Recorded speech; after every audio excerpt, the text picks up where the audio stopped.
Nope, sorry.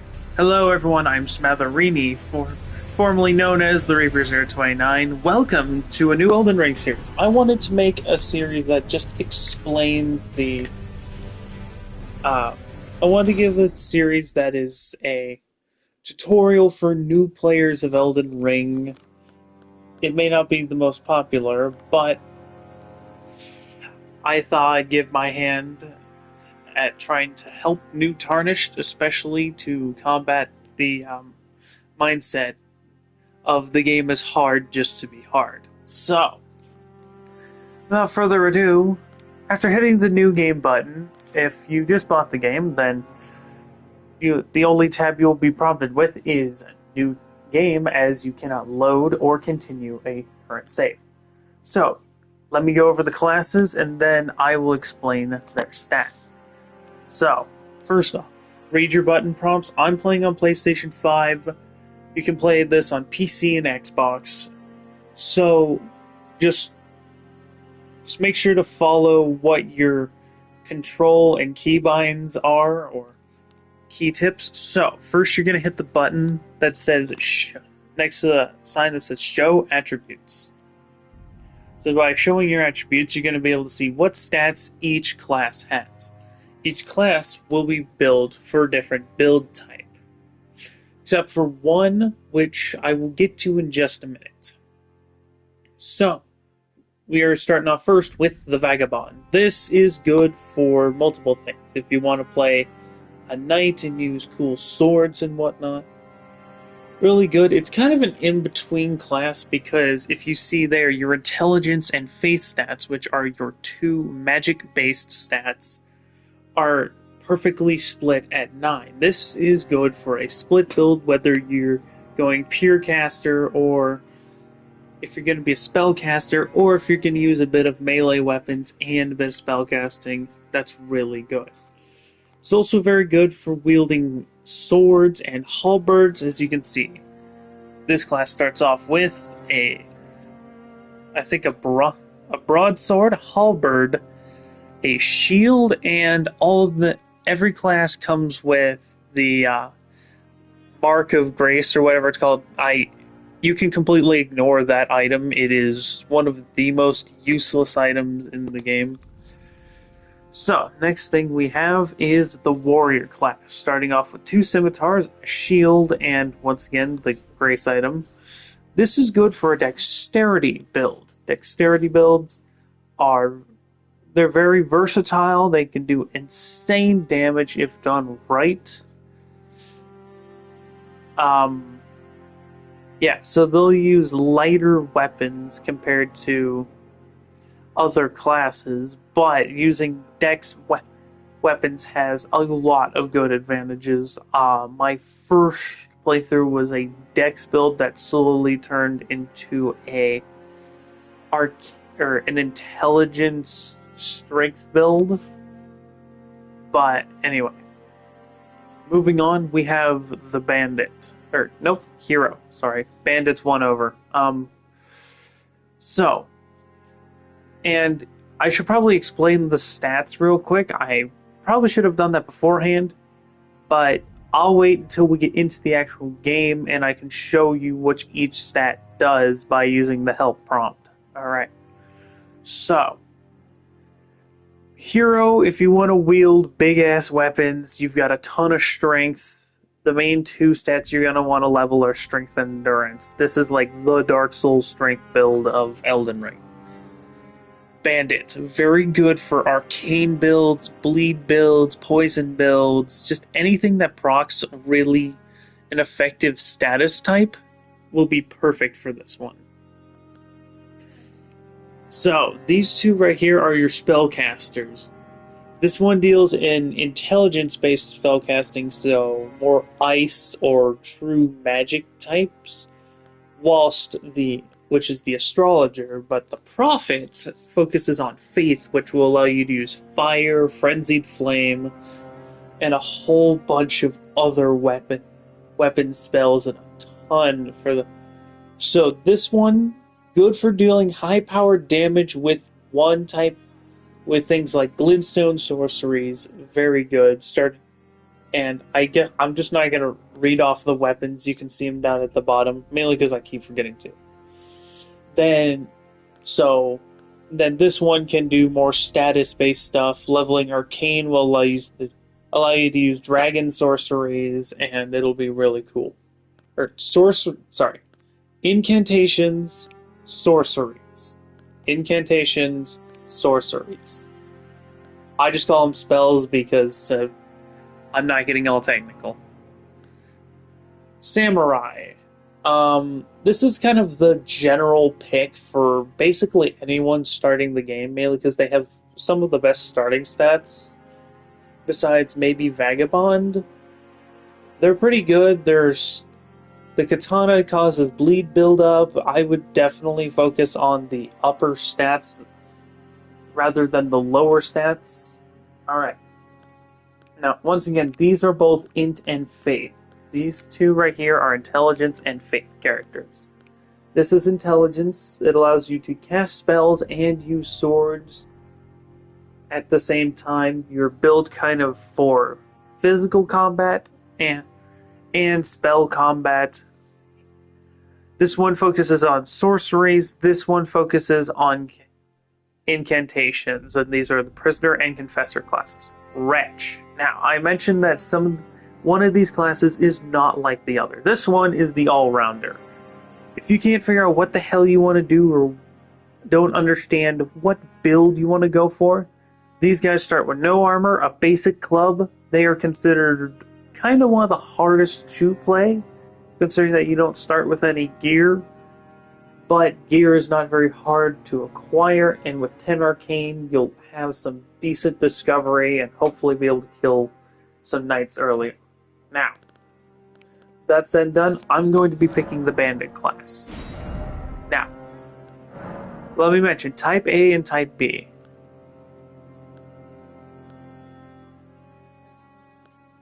Oh. Yeah, so male and female, essentially. Type B is female, Type A is male. Now, keepsakes.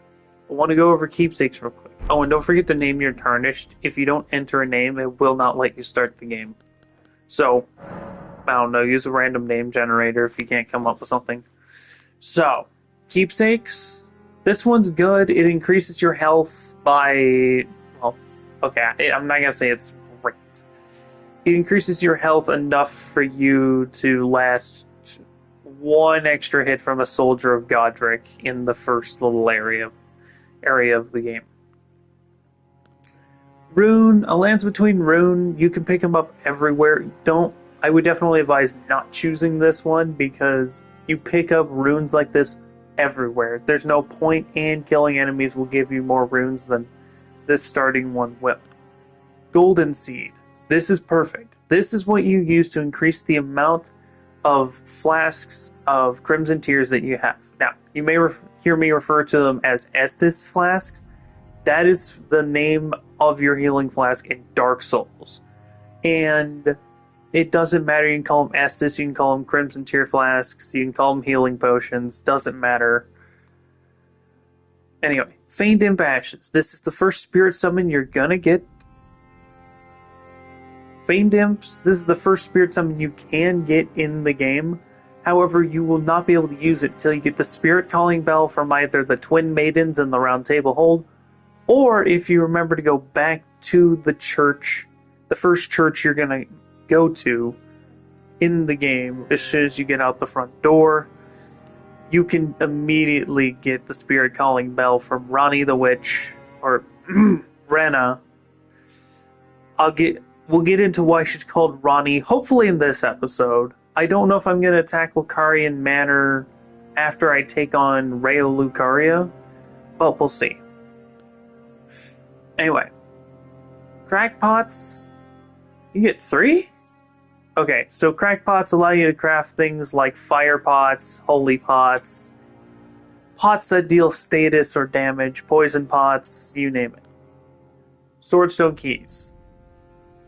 Swordstone keys, it's cool and all, but you'll have these coming out of your ass by the end of the game, so doesn't really matter. They unlock secret doors and areas, but you can pick them up about damn near everywhere. So, Bewitching Branch. Bewitching branches are very hyper specific, and there's like one area all the way out in the late game that really utilizes this. I wouldn't recommend it. Boiled Prawn, there's an NPC that sells it in the second major area of the game. He's not hard to find as long as you explore. Shrubbery's Woe, I mean, if you want to cause more pain and suffering on yourself by having everything target you and just you, yeah, you can equip Shrubbery's Woe. But the best one I would recommend is the Golden Seed. Now, with your character templates, they just give, these are different styles that you can use as a base, and some of them have lore. The Newmen are very important to the main story and one of the main characters of the game. And the DLC, we will be doing the DLC. You can hit detailed appearance and you can go through and you can have favorites. I'm just going to load one of mine. This one I find funny. It kind of looks like YouTuber Danny Mata. So I thought that was kind of funny. And we're just going to name this character... We'll call him Jimbo. Because why not? Now, once you're done customizing your character and spending the next 3.5 hours trying to make it look like you, or just trying to make the character look funny, let's start the game. Hit OK. Oh, and by the way, the game will make you use your D-pad instead of your thumbsticks in order to navigate the menus, which I think is really nice. It also helps prevent stick drift. The fallen leaves tell a story.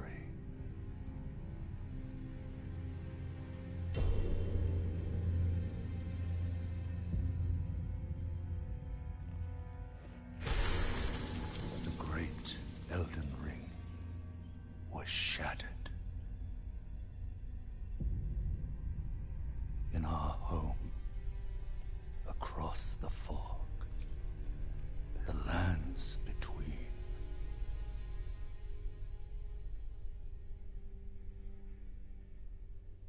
Okay. Oh. Now, Queen Marika the Eternal is nowhere to be found. And in the night of the Black Knives, Godwyn the Golden was first to perish. Soon, Marika's offspring, demigods all, claimed the shards of the Elden Ring.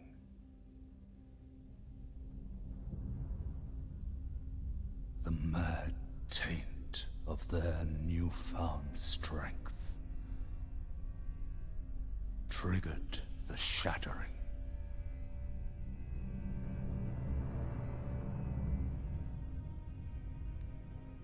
A war from which no lord arose.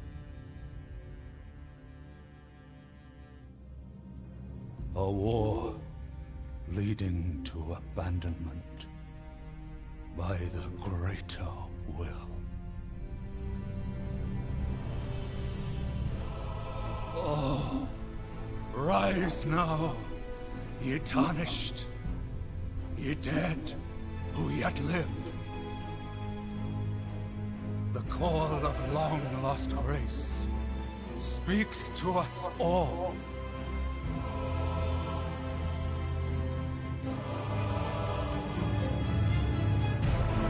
Horalu, chieftain of the Badlands, the ever-brilliant Gold Mask. Fear, the deathbed companion, the loathsome dung-eater, and Sir Gideon Ofnir, the all-knowing.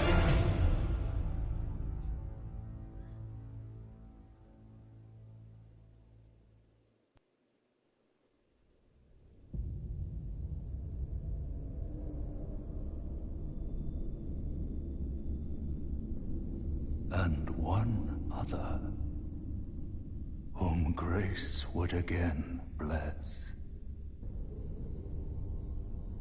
A tarnished of no renown.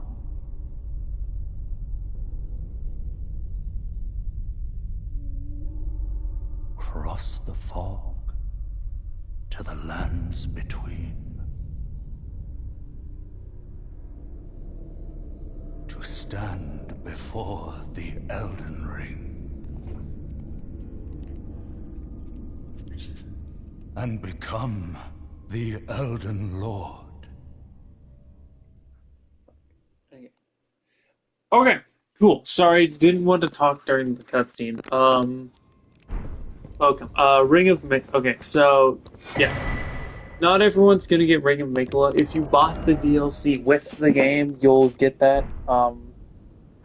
So I'm just taking off some items I'm not gonna need now. You're gonna need to grab that finger that I grabbed. You're going to need. It will not. The game will not let you leave those doors unless you pick up that finger. But you know, shiny glowing object. Should probably go look at that.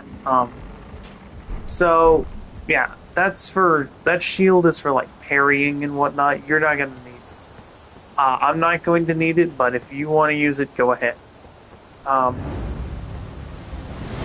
depending on your class. So, Grafted Scion, you're going to be immediately met with a boss. What you're going to do is... Why am I playing so well? Okay. You can be stupid, you can be reckless. Go ahead and die to this guy, because you're supposed to.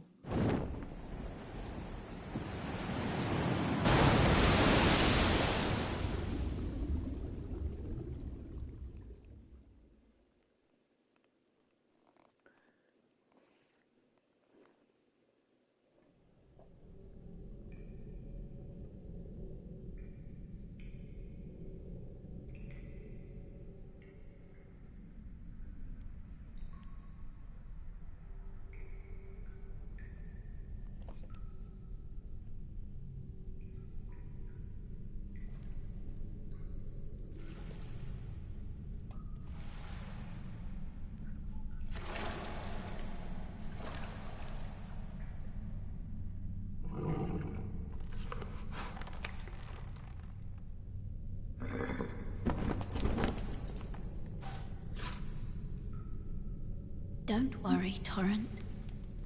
Fortune is on his side. We found him here, after all.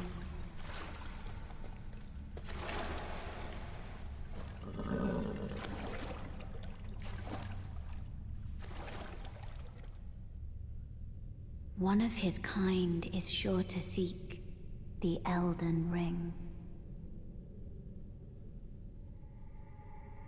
Even if it does violate the Golden Order.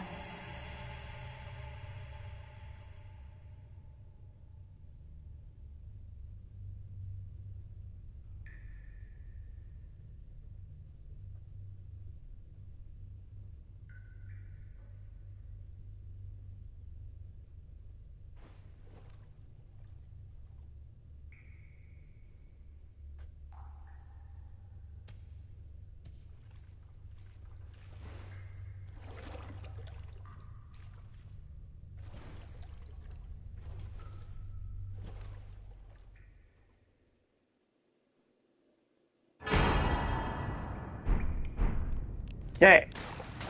So, we back. Oh, shit. What was that? Cave of Knowledge lies below. Okay. So, first thing you're going to want to do, you're going to come down here. For all you new Tarnished, this is the gameplay tutorial. For me, this is an early access to some runes. Now, I have a strong... I have, like, a very, very high amount of hours. I have over 600 hours in this game. Oh, look, a poise break. Which I actually took some action on that. So, poise breaking, pretty simple. You break their poise, you gain a way to Do some crazy damage. Alright. Make sure to pick these up. They're a good crafting item. You don't desperately need to use them. Alright, so let me teach you a Dark Souls trick. So the game is not going to teach you how to do this, so I will.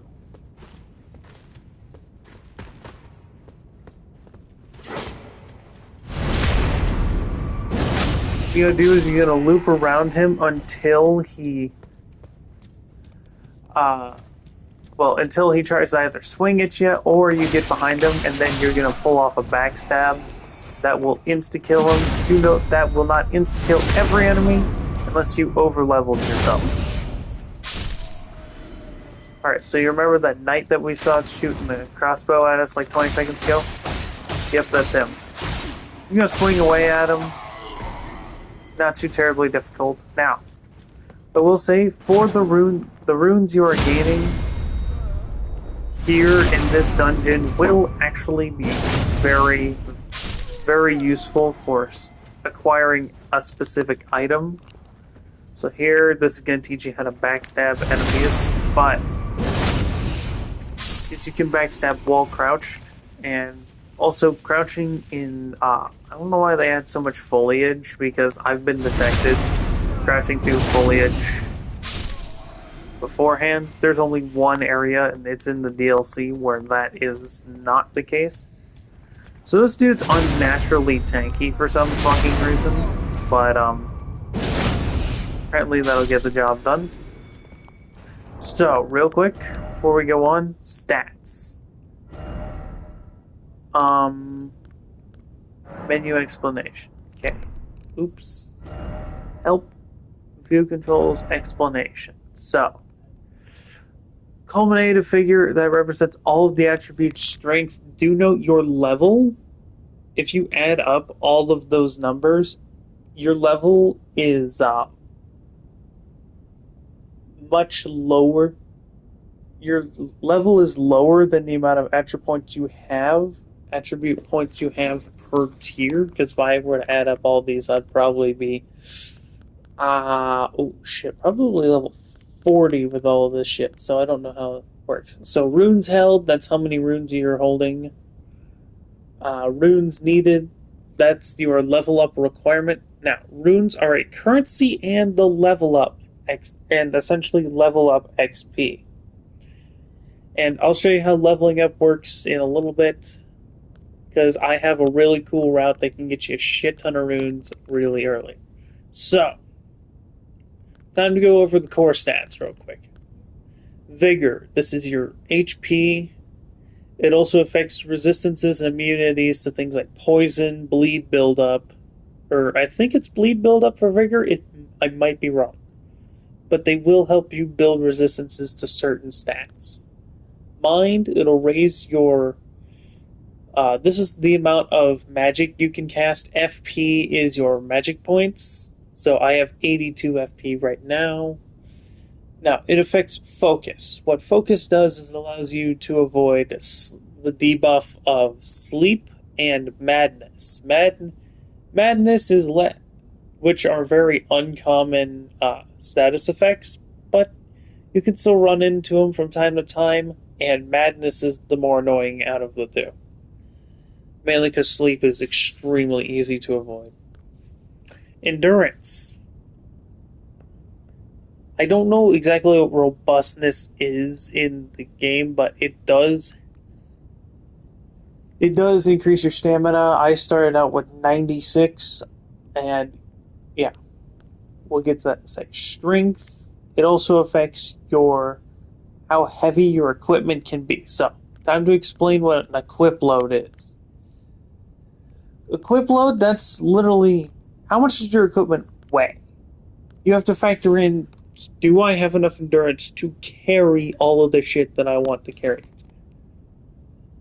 So, with that out of the way,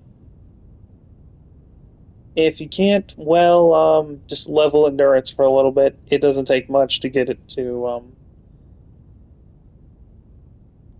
yeah. Now, I'm not going to get into all the, soft cap, hard cap stuff right now. That's not That's not something I want to get into right now, but essentially, like 40 is usually a strong soft cap for a lot of your stats. Strength explains itself. Carry heavy weapon. Um, Dexterity. It also softens your fall damage. So the higher dex you have, I guess the further you can fall. Oh yeah, it allows you to wield advanced armaments like whips, sword, scimitars, and whatnot. It reduces casting time for spells, softens fall damage, makes it harder to be knocked off your horse. That last line is kind of bullshit. I will say. Intelligence, magic, faith, magic. They also increase resistance to magic and does faith not? Oh, then arcane raises your holy defense, vitality, and certain sorceries and boosts certain sorceries and incantations. So, equipment. We'll go into equipment real quick. You get your armor. You get your armor. You got your gloves, your pants. Classic armor. So these are your healing flasks. You can increase both of them. You can So when you upgrade your flasks, it'll upgrade this one, but there's a tab at the site of grace that'll show you how to allocate uh, crimson flasks to cerulean flasks, and so it's not very hard to do. So, and then attribute scaling, that's for weapons. So, this thing has E scaling and strength, C scaling and dex, and causes 38 blood loss. There are different status effects throughout the game. I will be using a bleed frost weapon, which we will get into in a little bit. Anyway. The rest, I'll explain the rest eventually. Alright, so you're going to enter here, there's going to be a boss. He's a so this is the hardest boss in the game, by the way. You know, he's super fucking difficult. And he does a fuckatillion damage.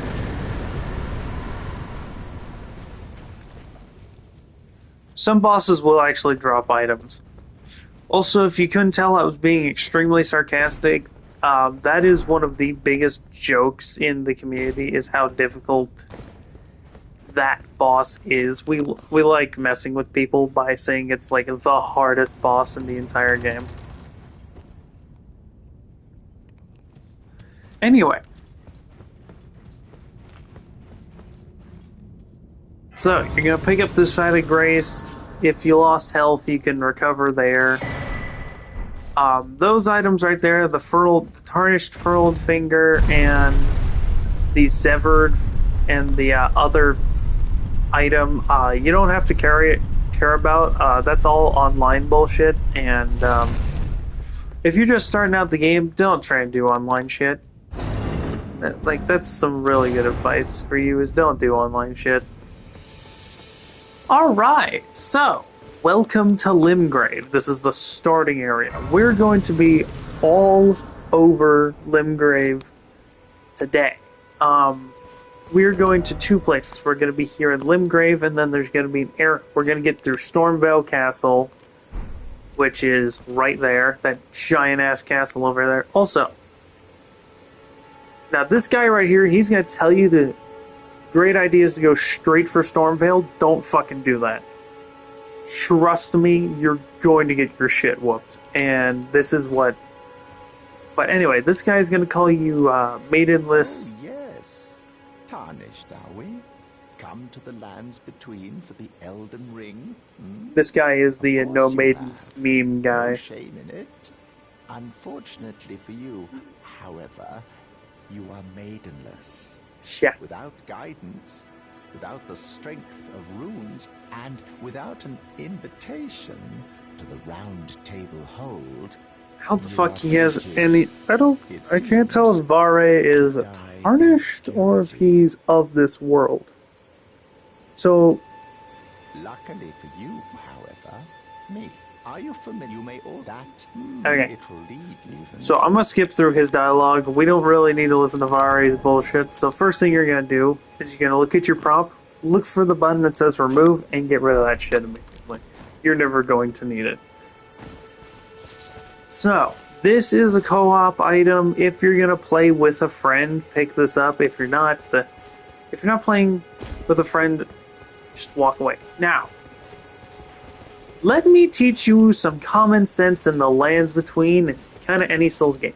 If it's bigger than you, if it's bigger than your average human, or bigger than kind of like a mid-sized giant, listen, okay, if it looks big, mighty, and like it does a fuckatillion damage, it's probably a boss. Do not pick shit with the Tree Sentinel. Now, people are gonna go, oh yeah, I gotta fight this boss as soon as I get out the gate. Don't fight the Tree Sentinel. Wait, level up a little bit, you can whoop his ass later. It does drop a pretty cool weapon. He drops a cool weapon, it's a unique effect called Golden Vow, but you can get that as an Ash of War and a fucking spell, so... And the amount of fucking Somber Stones, and it upgrades with Somber Stones. So, you know how I said, hey, you're gonna need those runes that you acquired from the boss in that little tutorial area? Talk to Kale.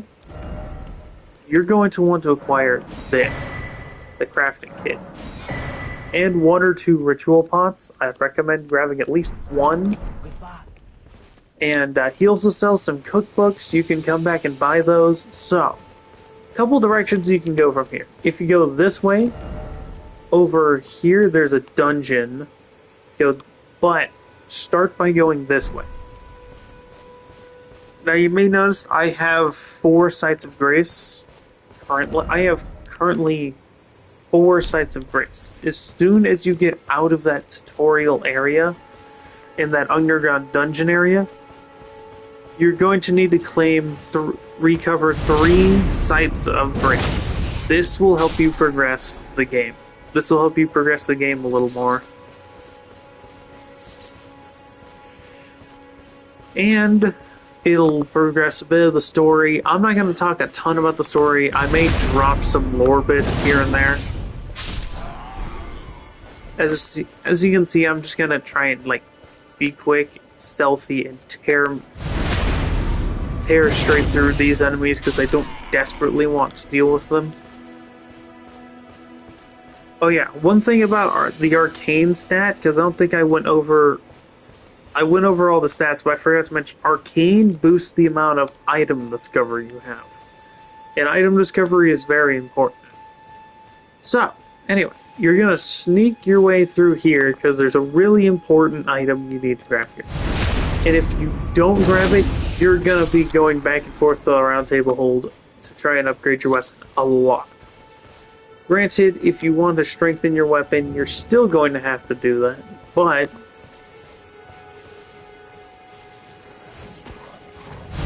now, as you can see, I kind of fucked up with this one, and I forgot to equip the kukri I picked up, but essentially you're just going to beat this guy's ass. Don't alert all of the guards at once. That tends to end very well, or not so well for even for the most experienced player. Anyway, so just use the method I taught you to get around this fucker right here. Then you gotta just... Apparently he's more tanky than the one in the tutorial area. By a whole ass health, by 2 whole health points. Hey fucker, Jesus. Guess I'm gonna have to play like hyper cautious here. Fuck. Okay, that is actually the first time I fucked up that badly. Okay. Like I said. Huh, the warp. Okay, so, Stakes of America. Forgot to point this thing out because it's, if I forget to point something out, it's because I'm so used to just running through this area to get over with. Come on. Cool, I'll change the time of day. Yeah. If it looks like you can pick it up, pick it up. Trust me.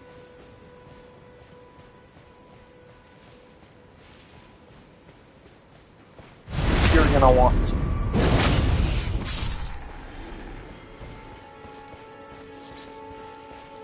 So let's try this again.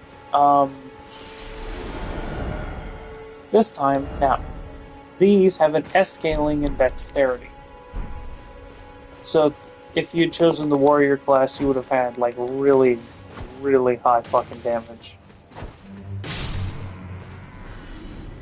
So, by taking out our revenge, and that wolf is gonna walk straight fucking towards us, so we're just gonna... Okay, so as you can see, we have alerted Dumb and Dumber. What you're going to do is you're going to sneak around. You're going to use super stealthy tricks, like I am doing, to apparently alert, somehow not alert all the fucking guards. This usually goes a hell of a lot smoother. So once you're out of Kukri, you're gonna have to pick up some more, or I think you can craft them later in the game. So, Whetstone Knife will allow you to equip Ashes of War from your Sights of Grace, which is really good. Fortunately, they didn't do what they did in Dark Souls and allow you to upgrade and smith your weapons from Sights of Grace, which is kind of stupid, not going to lie. Okay. Forgot to mention, the weapon that I'm using does bleed damage, so... Oh, fuck, he hyper-armored that. How the hell am I dying this fucking much? Jesus Christ, I try to look like a professional tutorial player. Yeah, I'm trying to give a professional tutorial, I'm getting my ass handed to me by enemies. I'm telling you, on my personal runs, this shit goes by a hell of a lot better than it is right now. Okay, so... Now that we have the Whetstone Knife and we've died twice,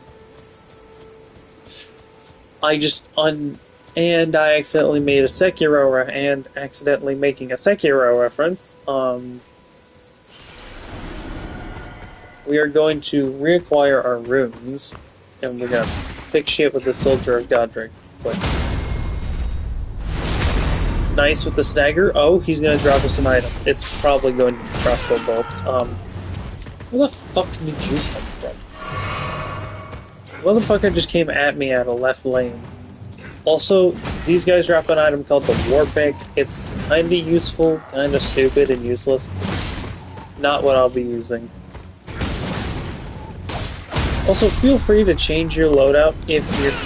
Loadout, yeah. Welcome to Call of Duty, guys. You can change... Okay. Feel free to change your equipment and weapons whenever you feel like. If you find something that's better, just make sure you have the upgrade materials to get it far. Which means you're gonna need smithing stones or somber smithing stones. Somber are for unique weapons, and just regular smithing stones are for basic weapons like just kind of your run-of-the-mill knives or... Hell, there is even a weapon called the Dialos Whip, which is the item I'll be picking up for this run. Because this is going to hopefully be a good copy of the build I'm already running personally.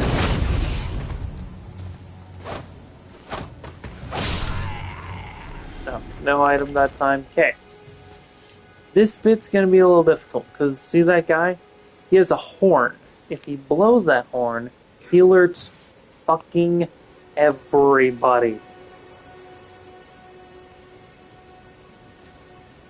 And let me tell you, you're not equipped to pick shit with everyone in this area. I've done it once on the Vagabond class. So you're going to use your super stealthy techniques. There are 2 caravans with chests in them. Or carts, I guess. Yeah, these transporter carts will have different items. There's the Lordsworn Greatsword, which... A ton of Lordsworn weapons will come from the enemies we're fighting here.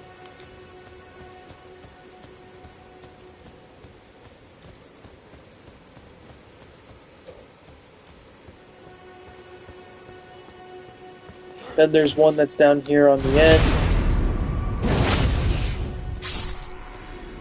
and they are both guarded by shield guys, so just go up and backstab them. No matter what weapon you're using, you'll probably kill them. Or be an idiot and alert him. Either way, I pulled off that backstab. For some fucking reason, he decided to live, but... Oh yeah, because stealthy backstabs will do more damage. Okay, whoops. Sorry, I'm trying to use an item I don't currently have. Thankfully, we're gonna go solve that issue. So, we're gonna run up... This is Stormgate. You can actually get up on that bridge. I think there's a chest up there. Don't quote me on that. So, you're gonna pick up this site of grace. Then you're gonna sit down.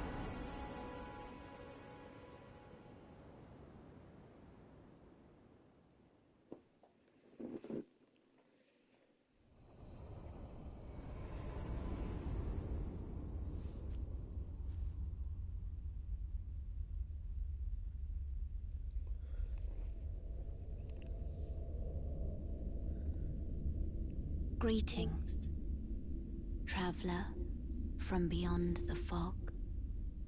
I am Melina.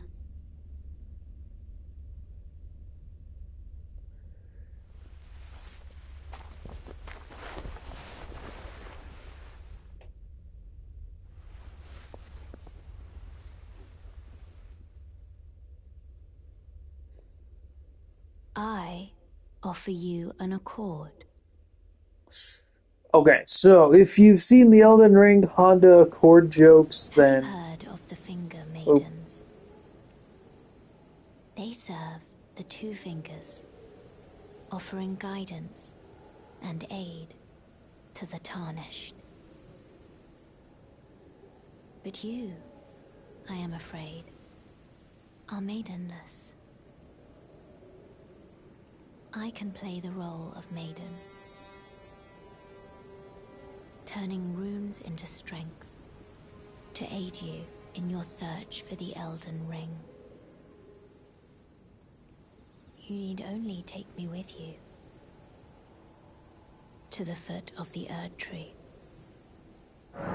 Then it's settled. Summon me by grace to turn runes into strength. Ah, another matter. I bequeath to you this ring. Use it to traverse great distances. It will summon a spectral steed named Torrent. Torrent has chosen you. Treat him with respect. Okay. Cool. Now that you've met Melina, immediately change the time to day because nighttime is a bit... Whoops. Don't fucking, don't go down and accidentally select nightfall, but change the time to, day so that way you can traverse in peace and without getting assaulted. So, what you're gonna do is you're gonna hop on Torrent, and now you have one of the fastest ways to traverse the lands between, other than warping between sites of, warping between sites of grace. Which, if you need to backtrack to an area, feel free to just warp to a site of grace. This isn't Dark Souls 1 where you have to beat like 90% of the game before you can actually go anywhere. So, world's your oyster. You can grab those flowers and gain some pretty cool items. So what you're going to want to do is, I'm going to show you one of the first items you can grab. I also missed the site of grace, so we'll get that in a minute, but... Yoink. Armorer's Cookbook will be really handy later. Grab that. As you saw, I avoided the enemies over there. They are called Kaiden. They're not very fun.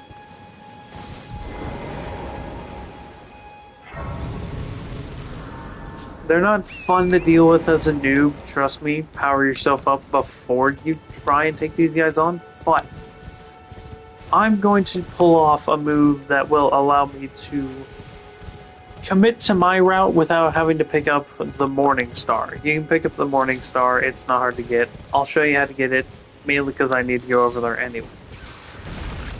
And we're exploring Limgrave to its fullest, or hopefully. So, if you keep running down here, you can get a charm called Blue Dancer Charm. I'm not going to use it, but it's in a cave all the way down at the end. So Torrent can jump up those wind tunnel things. I can't remember specifically what they're called.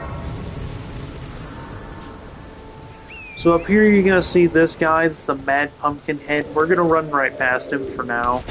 You can come back and beat his ass later. But you're going to want is that. That's Smithing Stone 1. Because if you're upgrading your weapons, it'll be perfect now. Do note you cannot interact with Sites of Grace while on Torrent. Okay, that guy, you'll see multiple versions of these scarab beetles. They will give you either Ashes of War or other weapons. Or, well, not weapons, they'll give you weapons, but they will give you, they'll give you Ashes of War or sometimes incantations. Help me, I'm stuck. Hello? Okay. Hello? Oh, I am Alexander, also known as the Iron Fist. And as you can see, I'm stuck here. Please, can you help me out of this? My thanks. A thousand Thanks. Just give me a good smack from the rear with something nice and big. And I'll pop clean out, I'm sure. Don't dally. No, there's no need to fret. I'm very well trained. Give it your all, I say. So this is Warrior Jar Alexander. He is my personal favorite character. So, equipping the fucking greatsword real quick. Two-handing it will allow you to wield it properly.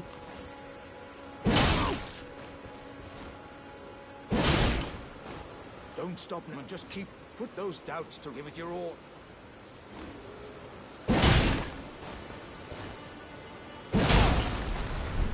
There you go. So once you've done that, knock him out of the ground and talk to him. Well played, good sir. Well played. Though that mighty wallop of yours almost spelled the end of me. Ah.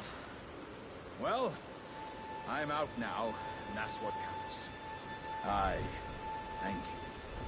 And as a token of my appreciation, I'd like you to have this.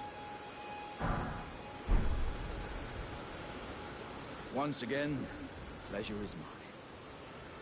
I am the warrior Jar known as Alexander. Alexander. Iron Fist. Alexander. I journey to the east, where I intend to further my education in the ways of war. And beyond these lands lie the scarlet, rot-blighted Caelid wilds. And upon their southern edge is Redmane Castle, in which a festival of combat is being held. I'd heard whispers of such festivities before. Doesn't the notion set your breast aflutter?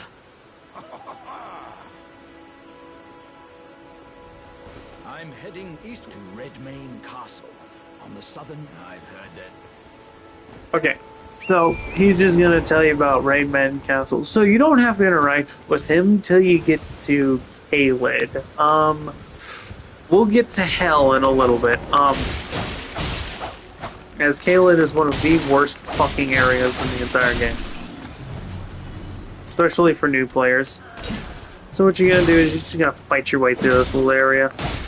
You don't have to pick shit with everyone, but just kill the ones that get in your way.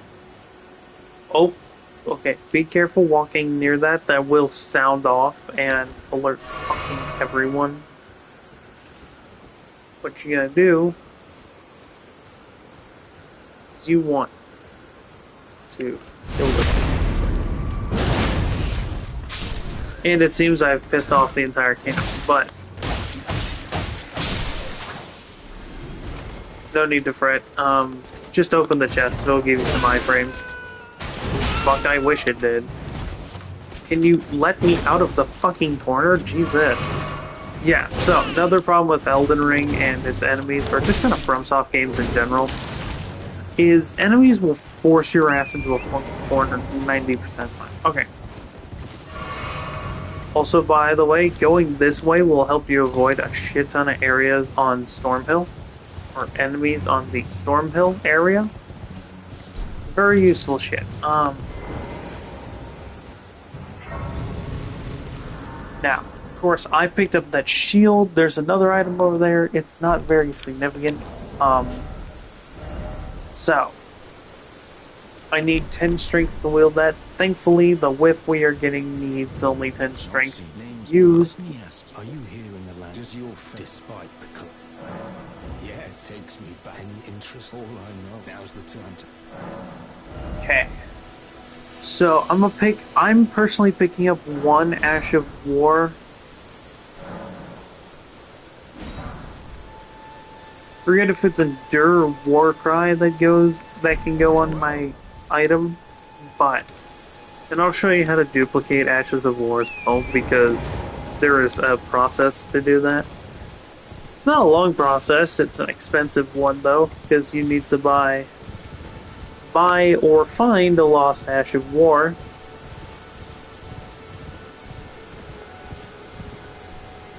Oh shit, is there an Everjail over here? Okay, so you're running, this is the Stormhill area. Oh cool, 3 somber ones, or no, these are smithing ones. So this will take you up Stormhill. So we can get a Stormhill shack real quick. I'm not gonna like 100% go through every minor area in Elden Ring and take you through all of every minor spot, but I will show you some cooler, more useful items, teach you the basics, and show you some cool ways to deal with some bullshit bosses. Excluding the final boss of the DLC, because he's just bullshit. It's like bullshit.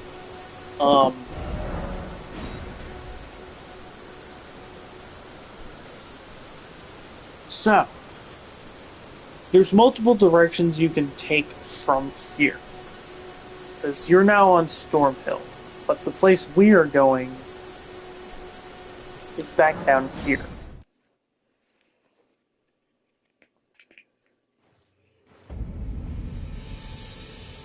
Anyway, now, you may be wondering why we need to go back down here specifically. And, well, it's more because I need to do it. And it's less so because every player needs to do it, but it's specifically for this class, because this weapon you'll be able to wield right off the bat, which really helps for getting through a certain part of this area. So, you're going to run down through here. You're going to hop off Torrent. The game will kick you off Torrent either way. Now, unfortunately, I can't wield that shield, which sucks. Or that would make this fight a little easier. But you're going to run over here. You're going to be invaded by Bloody Finger Narius. What you're going to do is you're going to carefully pace backwards, because if you move too fast,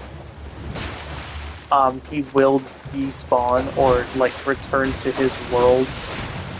Now he's wielding a weapon called the Reduvium. It is a bleed-based dagger. It is a somber weapon, which means it has a unique skill. But you're going to want to lead him back over here.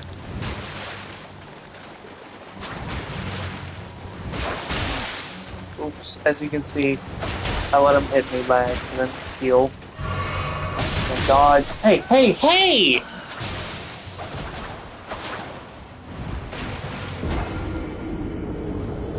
Okay, what the fuck happened there? Oh yeah, so loading screens will show you areas that you can go to. That caravan is here in Limgrave. It is literally right. It's that way. It's right across that bridge and around the fucking corner. We don't need it. If you want the great axe, just smack the ankle of one of the trolls or giants, or yeah, giants. Just smack one of the giants. That will get the cart to stop. From there, you can just attack anything that gets in your way. Pick up the great axe. It's a 30 strength weapon. Thankfully, I can get you some really good stats if you just follow my methods. Now, what we're going to do is we're going to run back. As you can see, Torrent's ring is completely grayed out, or it's locked, so the icon becomes faded. You will no longer be able to enter that dungeon to my right, which sucks because we are actually going to need to talk to Patches.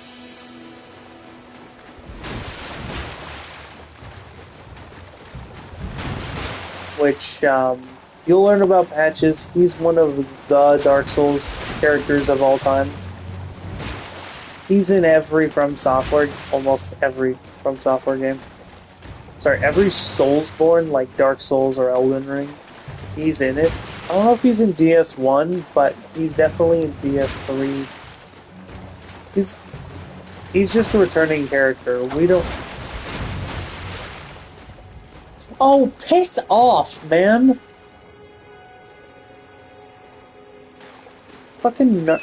Yeah, so, for some fucking reason, he'll just randomly despawn as soon as, like, Hero will spawn in, and then immediately he'll fucking despawn. And I don't get why. It's awkward, it's weird, but if you just rest here, it'll... So this is a simple dungeon. We will not be going through it just yet, because I need the Reduvia.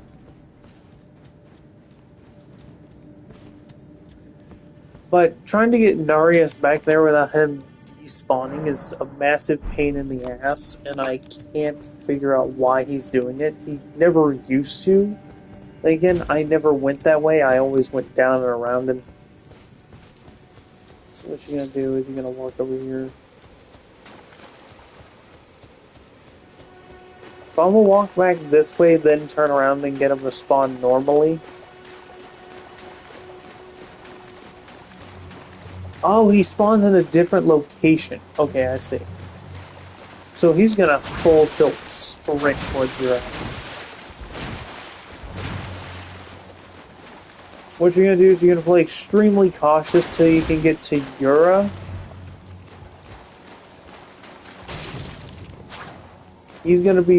Darius is gonna be stupid real quick. He's never done that one. So...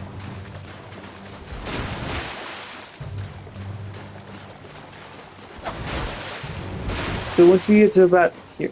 Stop fucking despawning, jackass! Oh, hey, FromSoft, can you fix that shit? Because the way you're supposed... Because you can't solo him. I guess because I'm not hitting him or engaging in the fight or something. So he keeps leaving. Look, I don't fucking know.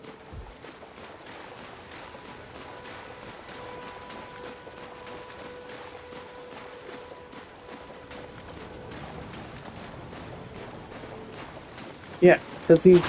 Okay, so we got him to spawn like a couple feet away.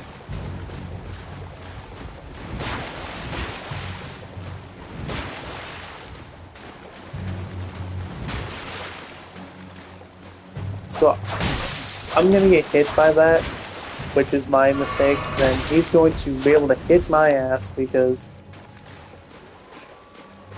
Oh my god, for the love of fuck, dude, stop fucking despawning!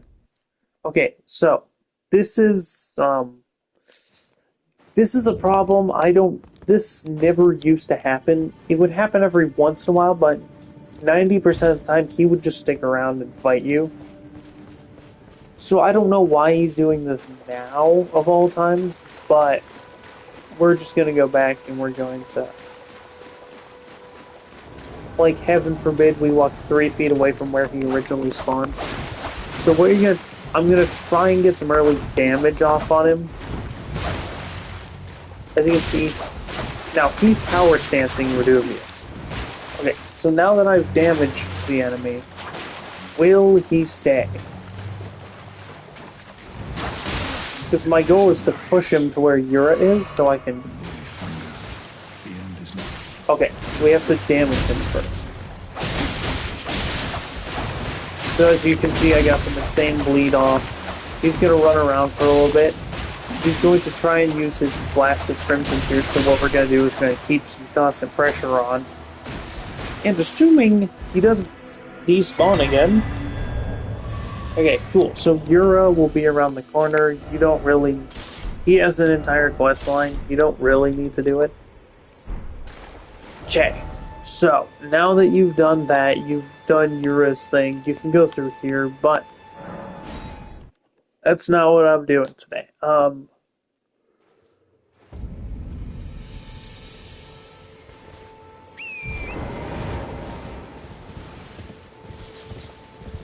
Now, of course, there's tons of weapons, tons of items that you can use. It completely just depends on what your playstyle is. But feel free to use whatever the hell you want for weapons and items and all that. So what you're going to do is be wary of the bears. They hit harder than a Ford F-150.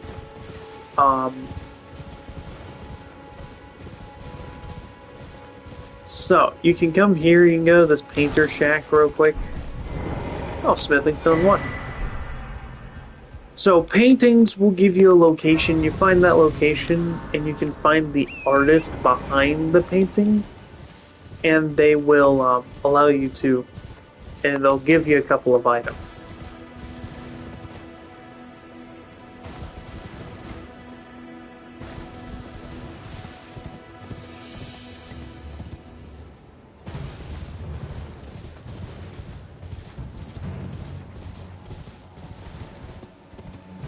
So real quick, you can just get off your horse real quick. You're gonna want to pick up this side of Grace, but we're not gonna go that way just yet. We're gonna need to go back and around because there are some other areas I want to touch on first before we go. Because my method it's kind of a speedrunner method, but it'll help you through Stormvale, and trust me. Stormvale is the most bullshit, annoying area in the game. At least for new players. Trust me, there are a hell of a lot worse. And because there's a weapon that's going to help set with the direction of my build that I need to get by going to the Weeping Peninsula. Which, Weeping Peninsula, that's just another part of Limgrave.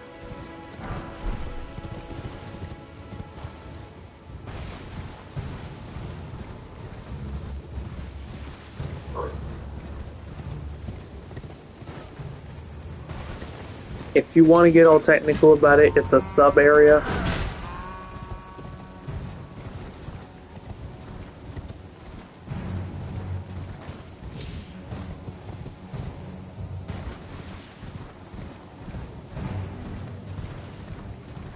So, another quick tip. So this is... The main thing about this series is I wanted to just try and give a basic guide and help new players get through just certain parts of the game. And because I wanted another excuse to make another playthrough on this game because I absolutely love this one. Okay, so power stancing. I'm wielding 2 daggers. Therefore, I can swing both at the same time. Not all weapons work like this. You can't wield a great sword, and a short sword and expect the same swinging time. Now what you're going to want to do here is kind of pull to the right, because it has a set target range that... Oh, fuck, okay. Tried to avoid the enemies and I overshot it just a little. That's fine. There's a Steak of America right here. There's tons of Steaks of America in Limgrave, but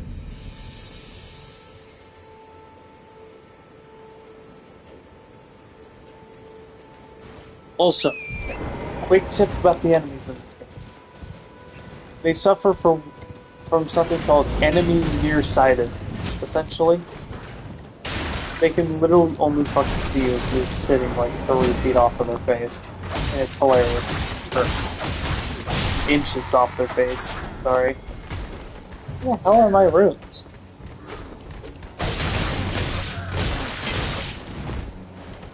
So, now there's a reason why I decided to main hand my Reduvia, and so I can attack at range as well. You know the range on this is kinda limited.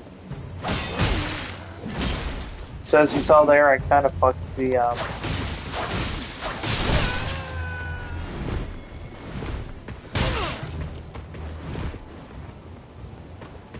so try and get him up and away from that wall area, and you should be able to walk around and just... That should have been a backstab, I don't know what happened there. Okay, anyway. So, what I just did is a trick called card swapping.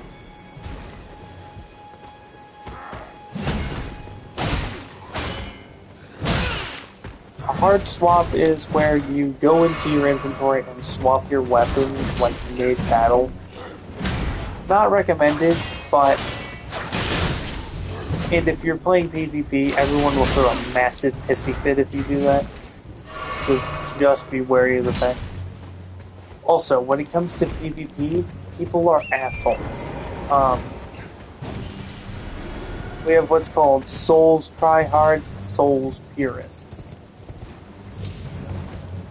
The tryhards are like, today I'm gonna start a run where I have car battery strapped to my nipples and a 20-pound weight hanging from my nuts, and I'm gonna see how long it takes me to beat the game. Also, and every time I die, I have to drink. I have to drink a gallon of spam flavored milk.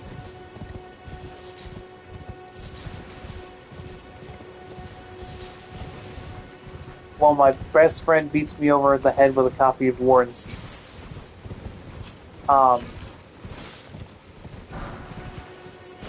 That is an over-exaggeration of those challenge runs, but that's what they feel like every time.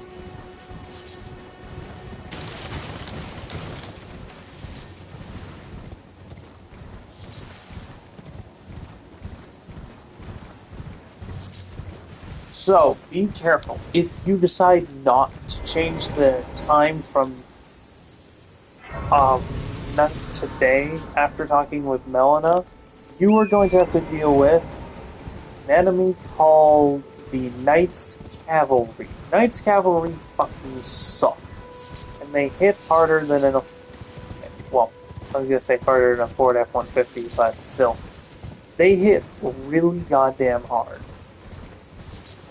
They suck, they're a piece of shit, and they're very difficult and annoying to deal with. So, anyway.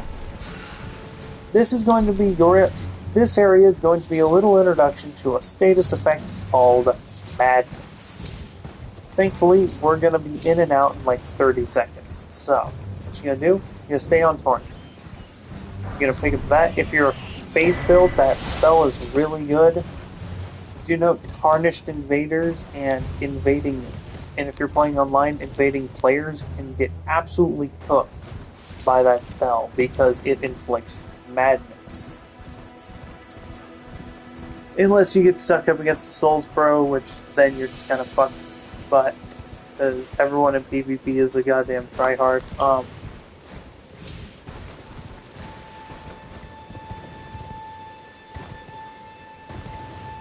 My personal opinion when it comes to PvP is From Software needs to stop focusing on it so much and just focus on making the base game good for all players. Not in the sense of don't go nerfing the game, just stop nerfing our weapons, all the weapons that we find good in normal mode, because they're too overpowered in PvP. Oh my god. Chat. I've never come in here being undetected. So usually this guy will shoot giant fuck-off arrows at you. So what you're gonna do, you're gonna swipe at his fucking ankles the whole time.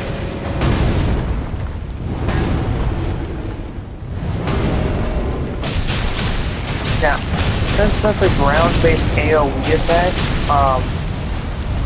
jumping, just walk backwards to avoid the flame.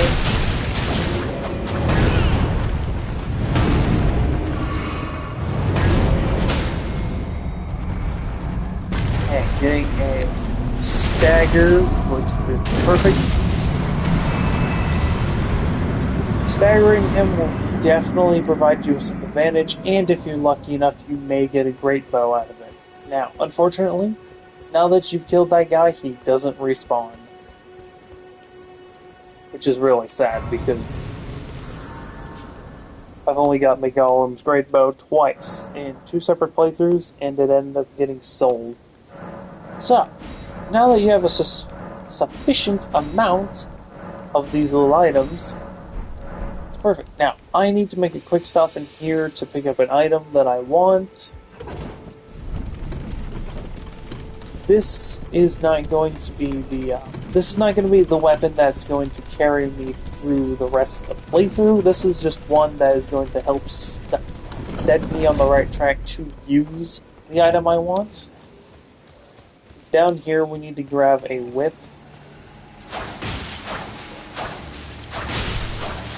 Unfortunately, it's not like the Terraria whips where it'll make your spirit summons aggro one target, which, fuck, I wish that it was. That would have been really cool, but I guess getting sued by Relogic isn't worth it.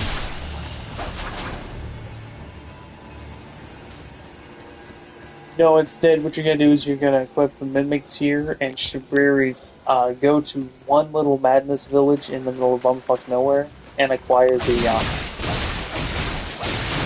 Shibriri's Woe item. Oh yeah, something I will say about all the starting items, you can acquire them in different ways. Trick for that guy is just stay behind him. If you can do that, then you can handle him. Now, you're going to see me pick up a ton of smithing stone once. Also, fucking Misbegotten suck. These guys are called Misbegotten. They absolutely suck. I need a bow. Okay. Also, keep track of your equip load. It's not going to be fun if you get into heavy or overloaded range. What you're going to want to do is stay to light to mid, and that's the best way to play. You can play overloaded, you can play heavy. I'm going to tell you now, it's not very recommended.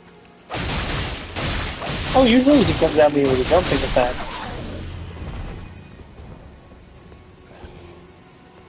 So you're going to prep your... If you have a bow, this should be a bit simpler to deal with.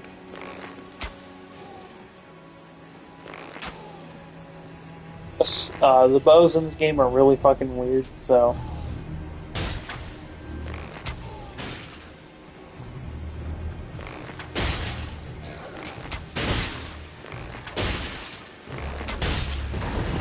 Oh shit, heal.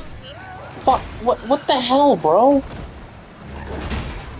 Also, by the way, just to make sure the game is extra difficult, From Software made damn sure that all of the goddamn healing animations are slow as all hell.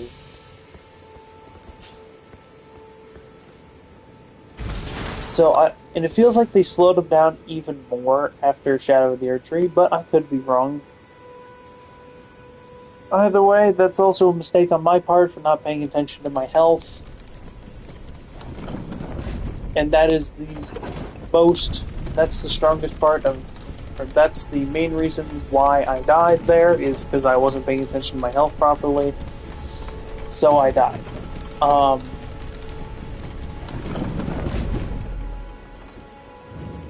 Do you know you can't use anything like torrent in this area? Oh yeah, let me mention, enemies like dogs in From Software games are the fucking worst to deal with.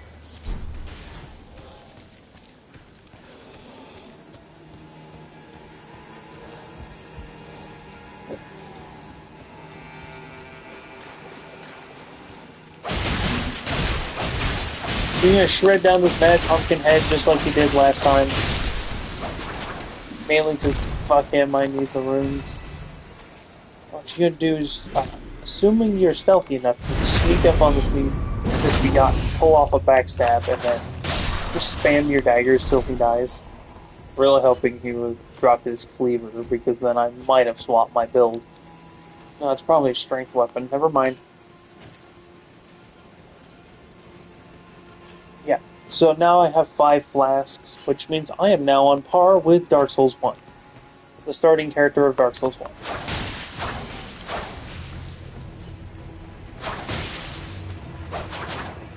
Now, the status effect I am dealing with these 2 weapons is called Bleed.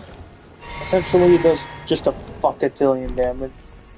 Its entire purpose is to do a fuck-a-tillion damage to the nearest target by causing blood loss. The technical term is blood loss, but we call it bleed.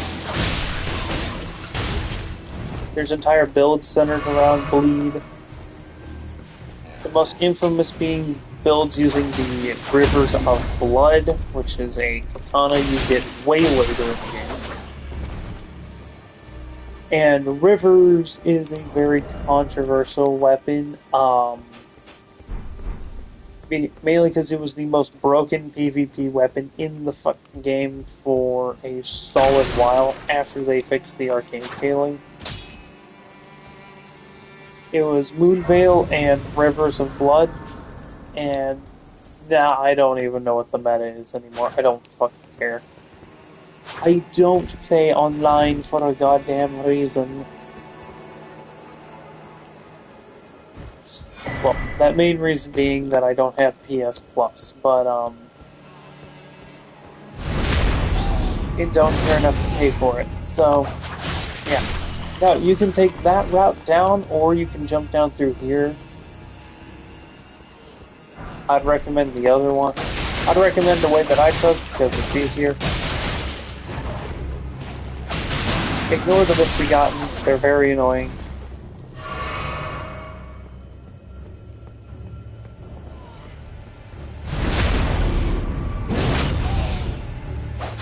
So there is a boss at the end of this dungeon. We are not going to fight him yet.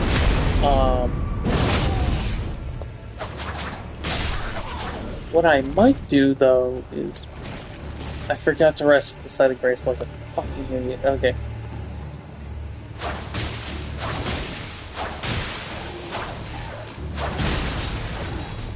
This guy hits like a truck, though.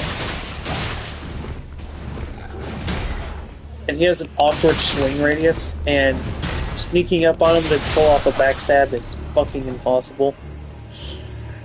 I'm absolutely surprised I didn't die to him. So, anyway. By the way, this is... Yeah, so going through here, this is Fort Faroth, if I remember. Is this Fort Faroth? No, Fort Faroth is in Caleb. What the fuck is the name of this place? I can't remember. Morn. Okay, Castle Morn. Yeah, anyway. Castle Morn, really cool area. There's a boss that's not too far from here. I wouldn't advise challenging the Misbegotten, but if you're looking to get the Legendary Armaments achievement, where that tree is, there's a giant Misbegotten, or Lionel Misbegotten, I think is what they are called.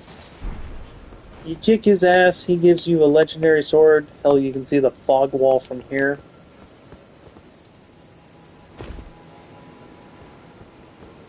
And so, yeah, you kick his ass, and he gives you a sword. Can you see the boss from here?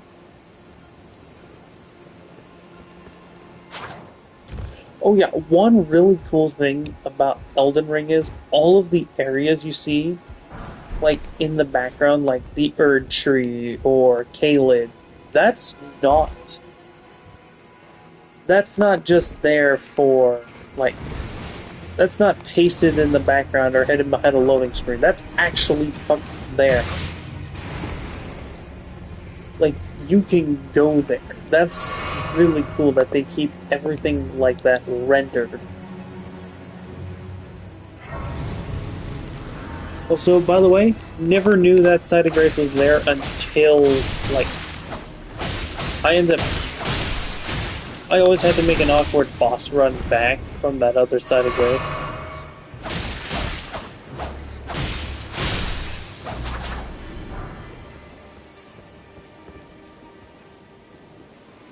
Anyway, so after dealing with the goddamn rats, okay, so you require 14 dexterity. That's fine. Okay, so I might have, if I remember correctly, I picked up an item called a gold pickled foulfoot. You're going to need this. Now, this cave over here. Now that you're a bit more equipped, maybe have some better items. Maybe you went off exploring and came back. I don't know. What you gotta do is you're gonna explore this cave. Be careful. Bank over here and walk around that, or it will alert fucking everyone in this cave.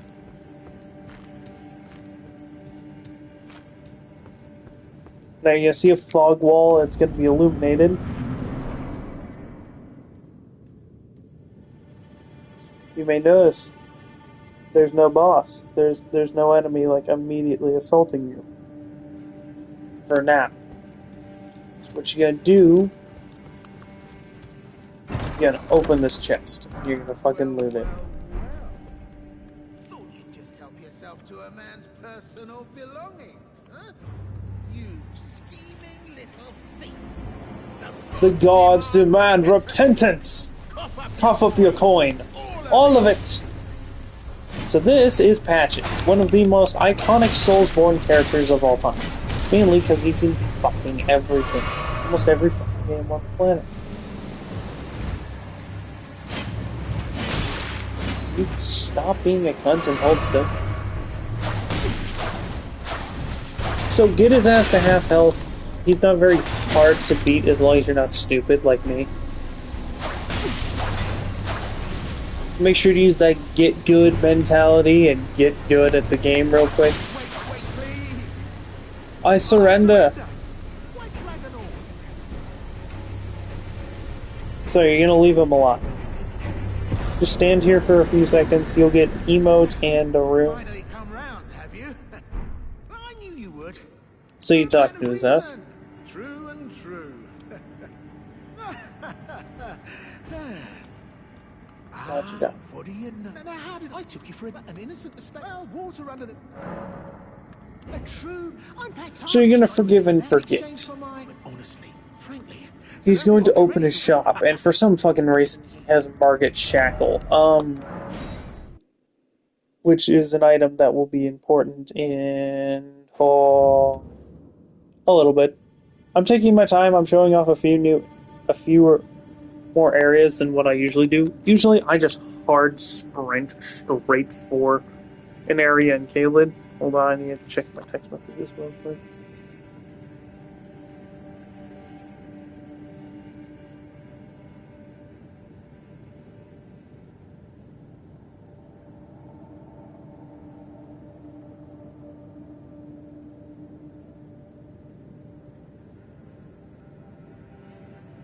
Hold on.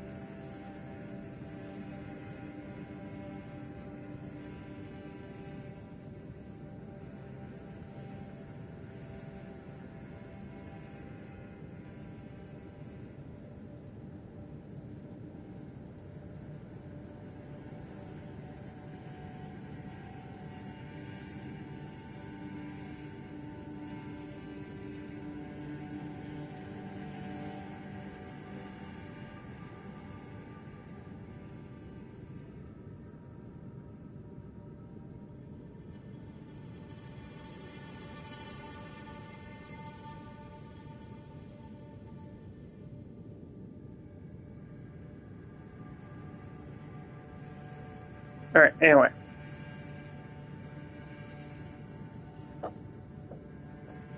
Sorry, just checking my messages.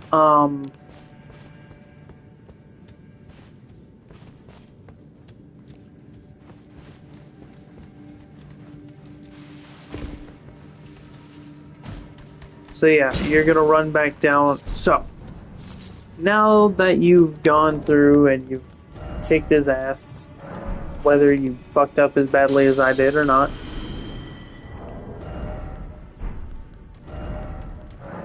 thankfully he doesn't chase you down in here. What fucker, you wanna go? I need the runes. No item that time, but that's fine. I don't care. So you go talk to Patches. Well, it's all a bit and welcome where you won't need a ring. So, that's a really good item. What we are looking for is this item. I guess we can pick up Market Shackle while we are here. And we will pick up a Gold Pickle Foulfoot. Do not open this chest. It is a teleporter trap that will take you over to where we are going next. So, assuming you've been following my route to a T, or at least following my route properly, this is where we get to do some speed runner bullshit. You ready? So, pay attention. I'm going to go at a normal pace. I'm not going to fast forward the footage or anything, mainly because I'm live. I'm streaming this live, so if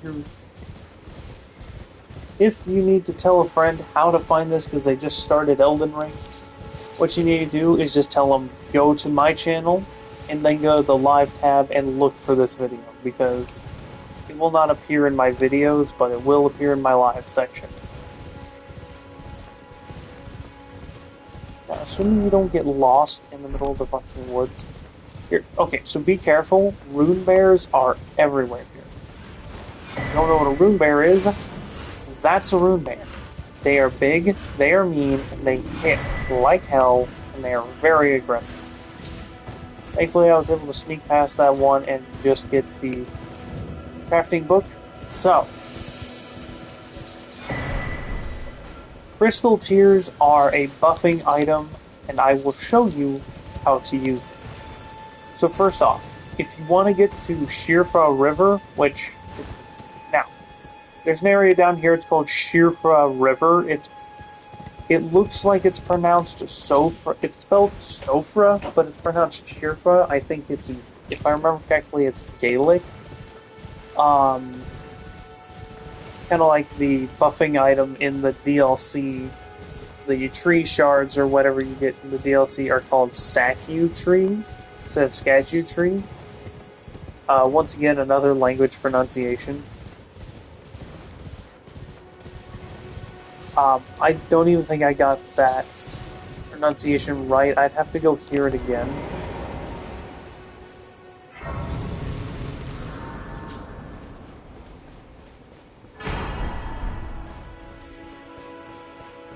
But I just thought I'd give y'all a little tip. Okay, so, Wanderous Flask.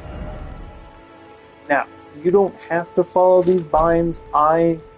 These are my personal binds that... So my spirit summon's going to go up in this one. Now you may notice I don't have a spirit summon. Now you can talk to Melina and gain some lore on this area. Don't desperately need to. It's like America's words. Oh shit. Spoken echoes linger here. Words of if you will. Sure. Also the Very first. well. In Marika's own words, my lord, and thy warriors, I divest each of thee of thy grace.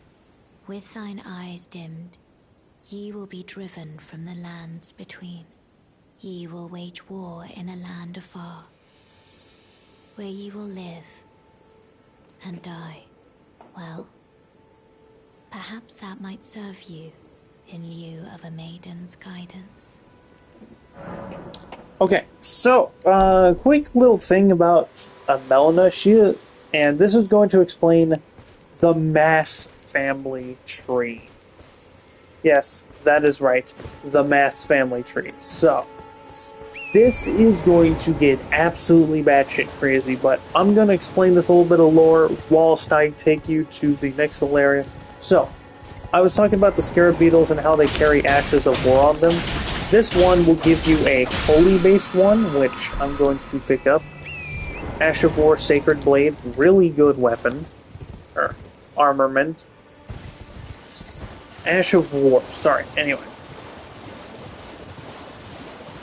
So you're going, if you're using a holy build like the Confessor, either a Confessor or a Prophet, then you can utilize that really well because it'll buff your weapon and have it scale with faith. So, we snuck back over behind the church, which took us into a teleporter. That teleporter took us to Hell. Hell on Earth. A place plagued with the Scarlet Rot. Now, if you've seen the trailer for Elden Ring, or the story trailer, you would have seen two warriors duke it out. Starscourge Radahn and Melania. Blade of Mikola. Fuck Melania. But no. And, not in the way that you're thinking. Get your mind out of the damn gutter. No, but she does suck a lot, and she is the hardest boss in the game. But, no.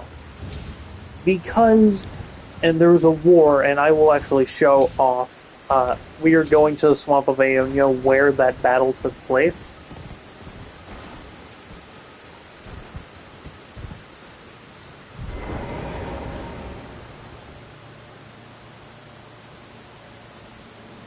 Or where the battle is presumed to take place, considering that there's a giant sprout in the middle of it. And it seems to be the most concentrated part of that's full of scarlet rot.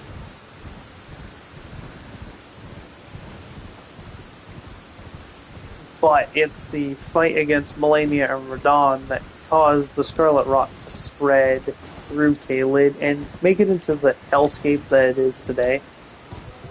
Also, be careful jumping down that cliff like that. If you do it in the wrong spot, you're going to die of fall damage. Also, run along that path that I did. You'll avoid the Vulgar Militia and... because there's these little fuckers called the Vulgar Militia. They suck. Okay, so... this tower, real quick, I do want to show you how to get in there. And it's because it will help us with our routes, and actually I may... Okay, so we'll be back here in just a second. Real quick, let me show you. So, that's how you get up here, right? So you can get up to this location, so you're going to jump down carefully. If you don't add that extra double jump, it will fuck you over, but if you just double jump up here, you can get into Lena, whatever the fuck, Rise. And on the inside, for all of you spellcasters, there's a memory stone. So, if you were running out of memory slots, can't equip any spells, because you already have 2 equipped, there you go. There's an extra memory slot. Now let's see if we can't fuck this up real quick. Yes. Oh, let's go. That was so good. So, gonna run through here. Pick up those runes. Those will help you in literally a few minutes. So.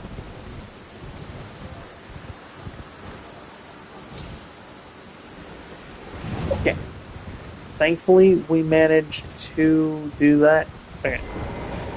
So what we're gonna do is Melena's gonna offer to take us to the Round Table Hold.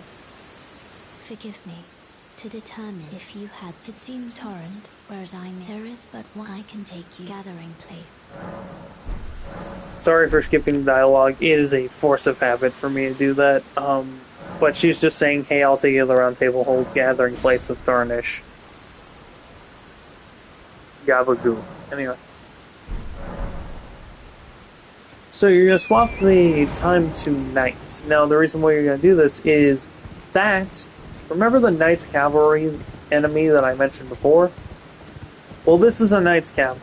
What you're going to do is you're going to get him to chase you. And be careful, he will one-tap your ass if you play stupid. So you're going to jump up on this branch. You're going to jump up on this branch here. Assuming he follows you up the proper way. Kinda gotta convince him to come up here, but then you're gonna jump out. And, because he's a bumfuck,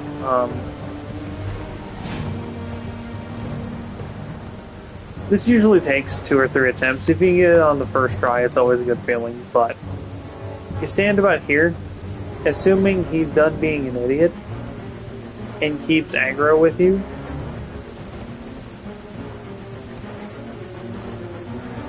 So he should loop up and around here.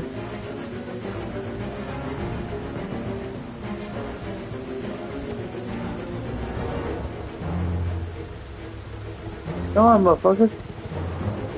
So there's 2 ways you can do this. This is the easier one out of the 2, because you don't have to awkwardly parkour onto the shitty terrain that FromSoft gives you.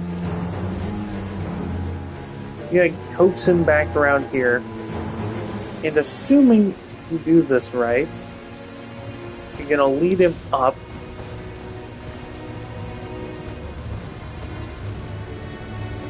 I promise you it's not. It usually goes a hell of a lot smoother. Now, this can happen. Now, you can have moments where, okay, perfect. Okay, as you can see, he's going to commit seppuku and jump off the cliff over there. If you use one of the gold pickle foulfoots that you've acquired, congratulations, you now have 50,000 runes. You're not supposed to have 50,000 runes at this current stage of the game unless you farm like hell. This is perfect. Now, do note you're still at your starting level, assuming that you didn't just go and start leveling yourself up, which you definitely shouldn't have. If you did, I mean, I'm not complaining, but that was definitely a dumb idea on your part. Because you're going to get a hell of a lot more runes using the method I am. Now, usually you teleport back to that side of grace over on the end of that bridge, run underneath Braille, which is a giant fucking dragon, and pray to God you don't get hit. So, flank off to the side like so, and you should avoid the putrid avatar. So this is the tree avatar, this is the putrid variant because it's in Caelid. Anything that's tied to Scarlet Rot or whatever will be called like putrid avatars and whatnot. There is more than one in the Haley tree, and there's 2 in Caelid, and I think 3 at Michaelis Haley tree in Elfale, the embrace of the Haley trees, which is the city. So, you're gonna get off Torrent. You're gonna claim this site of grace. Now, of course, if you were now, you may be freaking out and go, "Oh, well, what if I don't go to the round table hold now? Will I be able to get there later?" Yes, just hit this tab right here. Probably should have said that earlier, but okay, so going to equip those for now. So the next step that you're going to do is you're going to take on this giant fucking dragon. Now, thankfully, this dragon is not a boss. And for some reason it has feathers. I just realized that it has feathers. So you're going to walk in this little armpit area. You can buff up if you want. But using my build, I'm going to be able to shred this boss. So, if you're not going... Now, if you didn't choose my build and follow what I did to the T and you chose something different, there's a weapon called a Morning Star. Now, on the way to Castle Morn, there's going to be a little cart guarded by the Misbegotten. You may have seen it as I was running by. There's an item in there called the Morning Star. You pick that up and it does 50 bleed buildup. It'll take you roughly 3 minutes to kill this guy. Because bleed does a percentage called health. every time it procs. As you can see, I just did 13,000 damage and bleed.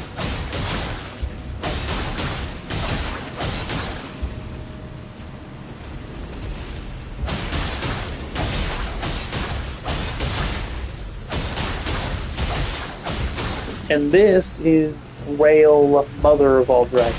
So essentially, we need to kill her, and she'll give us a fuckatillion runes. Mainly because all of the miniature dragons you're gonna see, there's some smaller dragons that you'll see around her, but a couple of them will die when you kill her. They'll die if they're in front of her, which is really helpful because that gives you more runes, and this is one of the most optimal ways to level up early game. Did FromSoft intend for this? No. Is it cool that they left this in? Yes. Because it allows you to either accelerate your pace or play at a slower one. Now, this I do recommend just to get some early levels. Because by the end of this, you should have roughly 150,000 runes.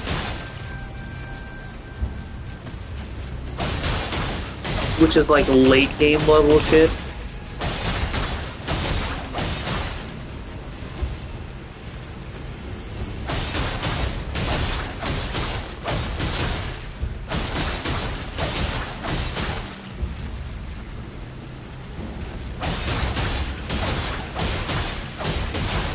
Then I'm going to show you the final bit of my route before I hit Stormveil, and then we'll get going. Now, I'm using weapons that are totally temporary. They are only here just so I can get through the start of the game.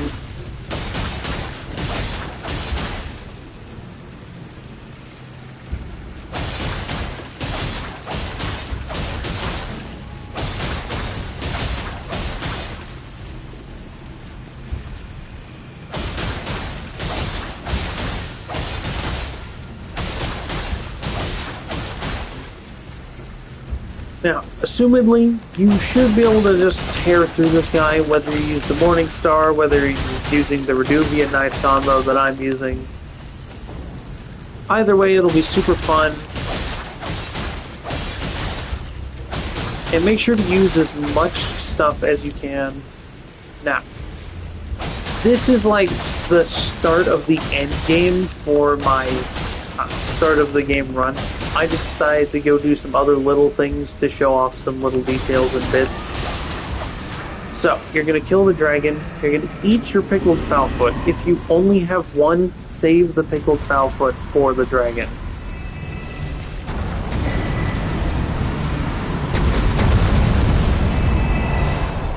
So as you guys see, now, Draconic Cathedral is... Oh, I don't have the map for Caelid, but it's in the lower portion. Thankfully, we're going there anyway. So,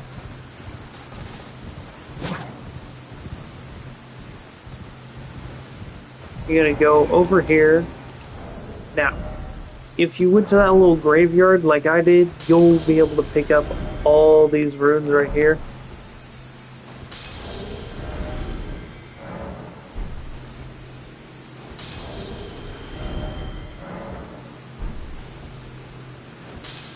And by using those runes, you can then you can just sit here at the side of grace and level up.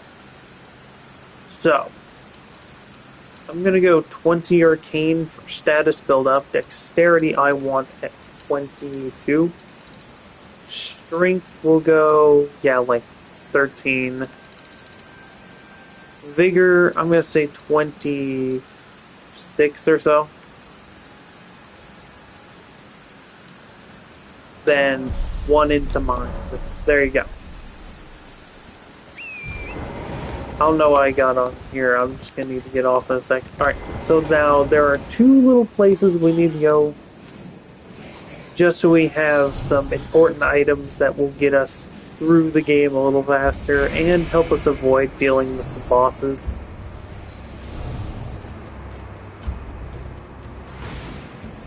So you're gonna climb up through here, real stealthy like, and you're gonna see this chest. Thankfully, this isn't a trap chest. Pick up the Dectus medallion right half. There is another half to the Dectus medallion, and I will show you how to get that in just a sec. I should be able to wield the whip now. It's a strike weapon.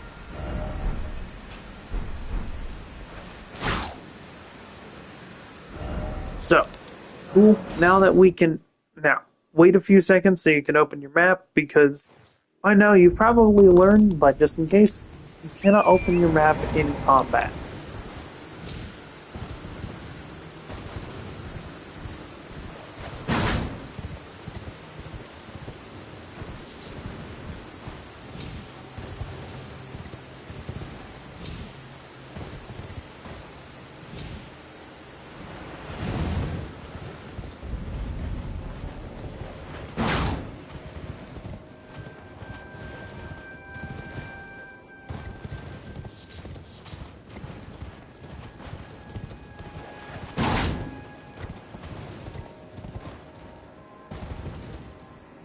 Anyway, so you're gonna run down here, you're gonna meet a character called Millicent. You can do her questline, it's a pain in the ass. I'm not doing it this playthrough.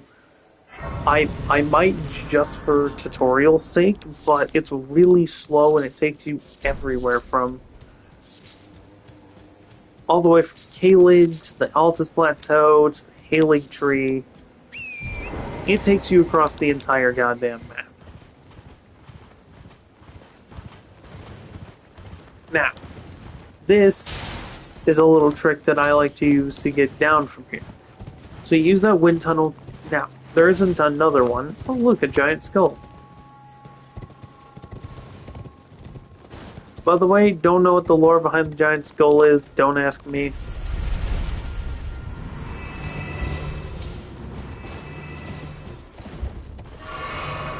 So if I didn't jump and save myself there, I probably would have died to fall damage. Do note gravity in Soulsborne games is absolutely fucked. Also, they decided to give Torrent the worst fucking handling on the planet.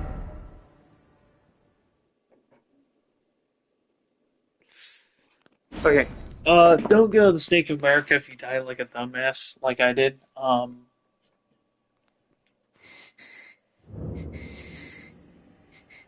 not calling you a dumbass. I am definitely calling myself a dumbass, though. Now, it's a high risk, high reward scenario with that, because I'm about to show you how to get the one spirit summon that will get you in and out of Stormvale Castle in like 5 fucking minutes. Do note I am exaggerating a lot. It is probably going to take. What you're gonna do, you're gonna jump on that tree branch. You're gonna run down here. Certain items do replenish when you rest at Sites of Grace, so keep that in mind. Can you just pick up the runes? Love of God. Also, the pickup range in this game is awkward as hell, but no, what you're gonna do is you're gonna sneak down this branch, and it'll save you from taking a shit ton of fall damage if you, instead of going up and around over that wall and trying to land on that tree right there, just use that method instead. Alright, sorcerers. This is Celia, Town of Sorcerer.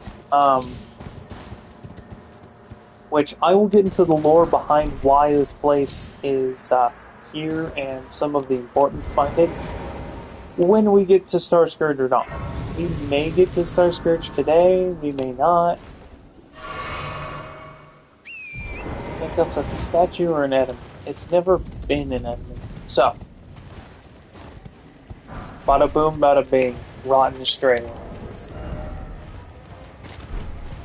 Go ahead and equip your rotten stray ashes. Do not. Now, I'm going to give a really good tip here, which I probably should have given beforehand. Make sure to use your extra menu for stuff like spirit summons. Do not just go and throw fuck everything where your healing flasks are. Because then you're gonna need to go to heal and you're gonna have to scroll past like Kukri and Grease and the Grease items, and it's a pain in the fucking ass.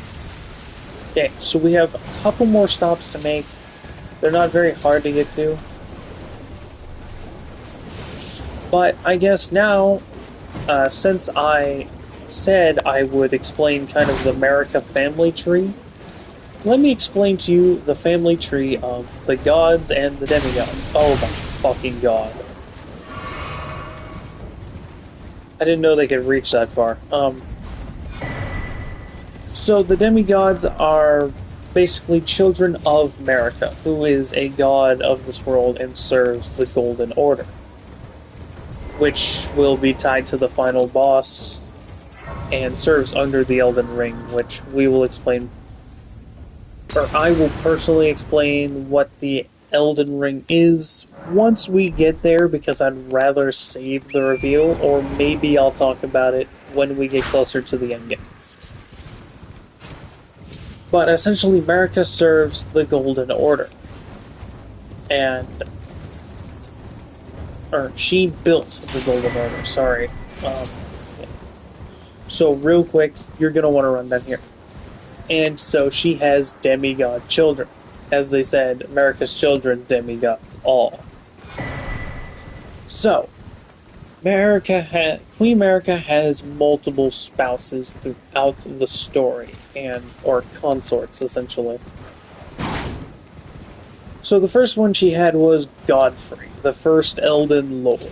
We'll meet him a little later once we make it to Leyndell, the royal capital, which we may actually go there today. But this video is titled Grafted Moon, so this playthrough may just go through Raya Lucaria and Limgrave. I am only grabbing this area here because I'll just run back up there. Because it'll save me some time when I need to go fight Star Scourge or Dawn.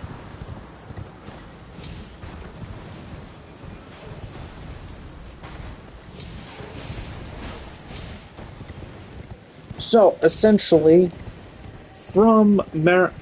with Godfrey, America had 3 children.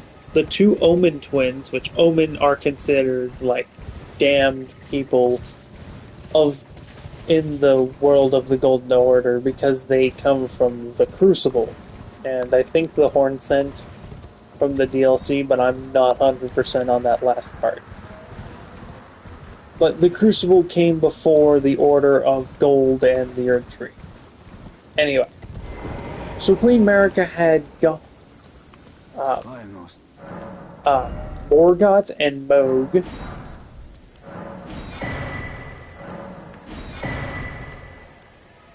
So she had Morgott, Mohg, and Godwyn.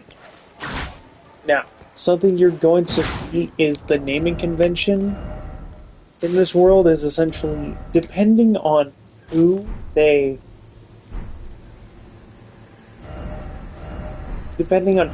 parent is, they may end up having a different, their name will start with the first letter of one of their parents. So essentially, since Morgott and Mohg are born of America, they have names that start with an M. Since Godwyn is born of Godfrey,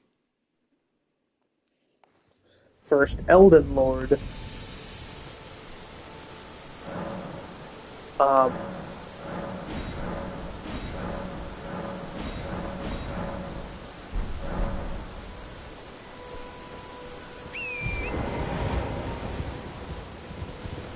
yeah. Anyway, complicated. Since, sorry, I zoned the fuck out for a sec.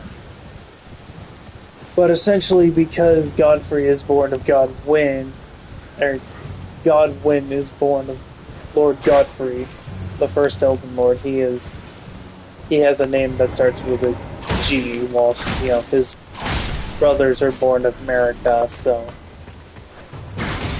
their names start with an M. Anyway. So, Elden Ring, awkward naming convention, but And trust me, this family line just gets worse the more you... Gets more complicated and a hell of a lot harder to understand the more we get through it. So, after Queen America banishes Godfrey from the lands between, alongside the Tarnished, I'm assuming, considering that Godric the Grafted is... No, there's a demigod called Godric the Grafted. He may be born of Godfrey. I am not 100% certain. I am assuming so, considering that he looks up to Godfrey to, like, the highest degree, that he has ties to Godfrey, the first Elden Lord.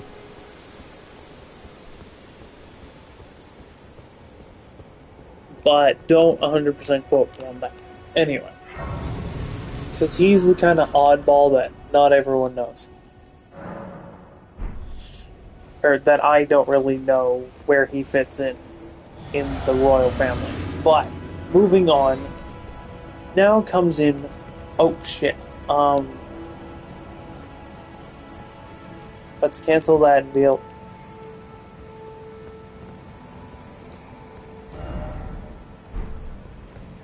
Fuck, I accidentally summoned Rajier, so now I've gotta...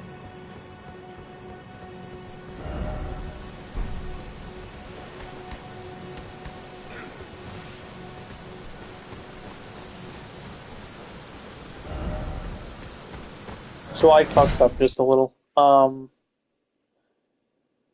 So I made a slight screw up and I almost messed this up. So, like I said, you're gonna need to come back here to this church. A pleasure to meet thee, Tarnished. I am the witch Renna. I'd heard tell of a Tarnished hurtling about atop a spectral steed, and upon looking into the matter, the talk, I surmise, is of thee. Thou art possessed of the power, no? To call forth a spectral steed named Torrent. Ah, as I had hoped, I was entrusted this for thee, by Torrent's former master. 'Tis a bell for calling summon them with it. The spirits will now it is thine. To do as thou wishest. Anyway, so my problem solved. So back to this. So here comes Radigan. Radigan and Marika are the same person, essentially. So, or their bodies and souls fused as one, and so Radigan will later become Marika's second spouse or consort, whatever you want to call him. And he'll become the second Elden Lord.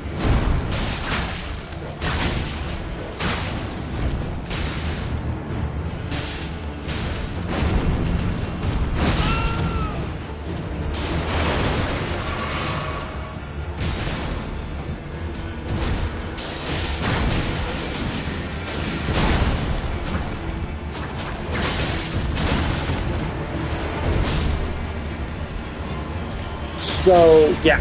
Anyway, so, Radigan ends up... So, the Golden Order, as Radigan was serving the Golden Order, he ended up marrying a woman named Renala, who is the Queen of the Full Moon. We will get to Renala later, actually, not too much later in this video, because we're going to try and blow through Stormtail.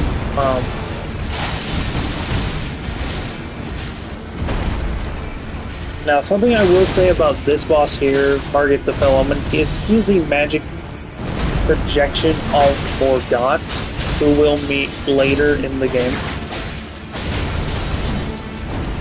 I'm going to explain bits and pieces of the lore as we go. God, if I was running the whip I actually want to use for this build, I would be doing so much better right now, but...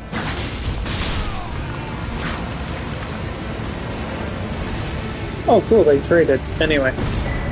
I shall remember thee, Taj. smoldering with thy meager flame, cower in fear of the night. The hands of the fell omen shall brook thee no quarter. Yeah, I know the line. I've heard it like 16 times. Oh, fuck, we forgot to use Margit's Shackle. So essentially this would have pinned him to the ground and let us get some free hits. For me, it's a very forgettable item because I always forget it's there, but it's whatever. Yeah, so you can craft those now. Anyway, so Radigan marries Renala, and they have 3 children. And Renala has no idea that Radigan is Marika, by the way. Also, real quick, going to give you a heads up, kill this guy now, or he's going to cause you problems later.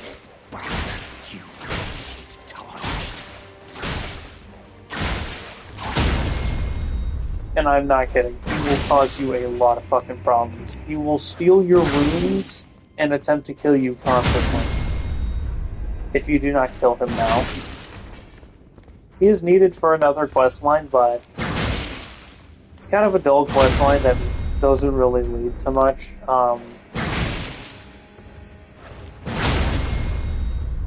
So, by the way, dude, that is a lot of fucking blood.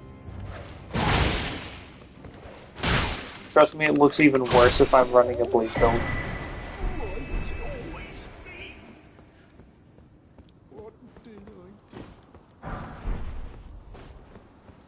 You're gonna steal my runes and attempt to kill me by locking me in a room with a fucking banished knight? The hell else do you think? We'll get to that in a minute. It'll be... Yeah, we'll get to that in like a couple minutes.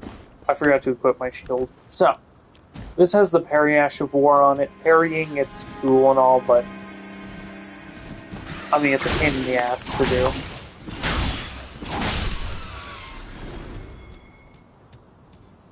So, cool thing about whips is they do something called strike damage.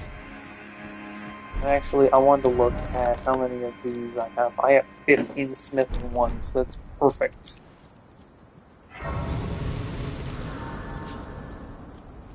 Anyway, so you're gonna, go through the game. Okay, anyway, back to Radigan and Renal.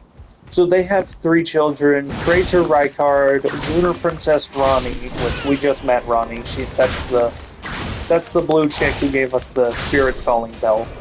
She's using an alias known as Rena, but Rena is her teacher, who taught her ice magic and how to control her dark moon sorcery.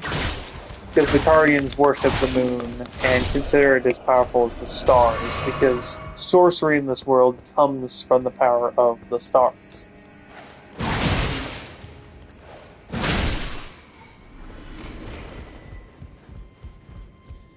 Now, be very careful. Trust me, it sucks to be on the receiving end of that.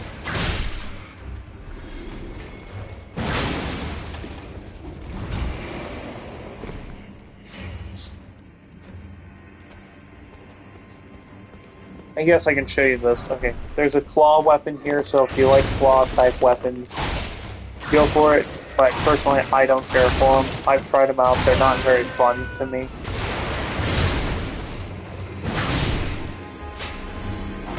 Oh shit! You decided to drop down here with me? Cool.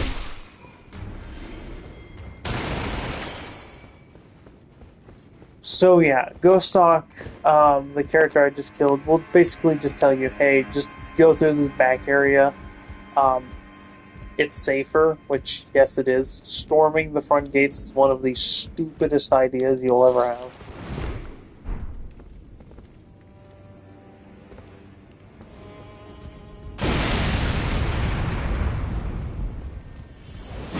Oh, I forgot to go to Fort Height. Yeah, I'll go to Fort Height in a little bit. With that shit.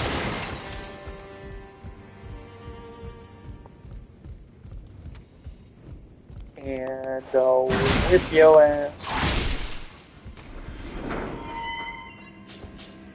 Now, this is why I picked up this other weapon here.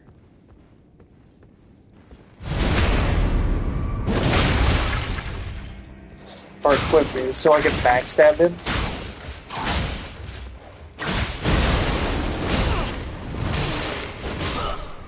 What the hell? Do something! Anyway, so that's the banished jackass. He sucks. So something you'll notice amongst a lot of Soulsborne games is you're going to get ganked and beaten in a corner constantly. Oh, he's gonna sound the horn, so he's going to alert all of his friends that you exist now. Thank God we chose a whip, which means we can swing at wide range. Well, that saves me some time. I hope his body didn't drop anything. But no, that Banished Knight sucks to deal with, and he's one of the most annoying enemies that I have found in Stormvale.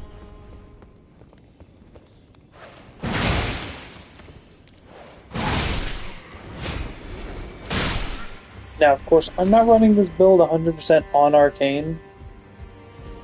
Now, even though I chose the character that starts off with high Arcane, I did it because Arcane increases the amount that you can proc a status effect like Bleed or Frostbite, which is where this build is going to excel. And later on, Poison for one specific boss in particular, because that boss is resistant to Frost.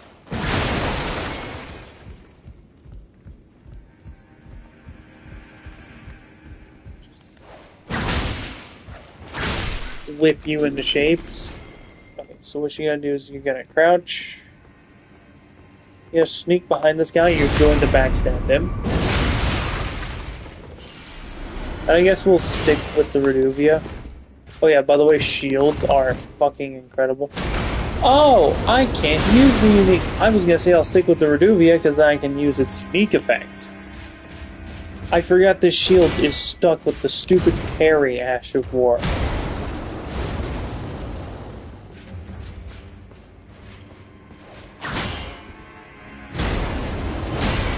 So he's going to... Oh, I forget he has an awkward combo.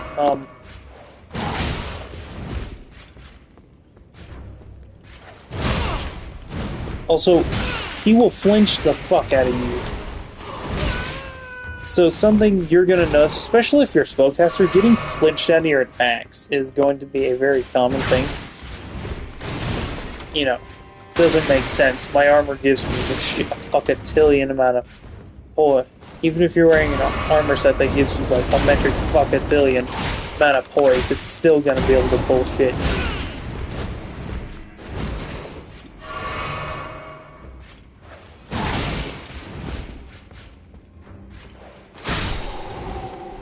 Oh, wow. Okay, we got him to... Oh, we got him to drop his armor. Fuck.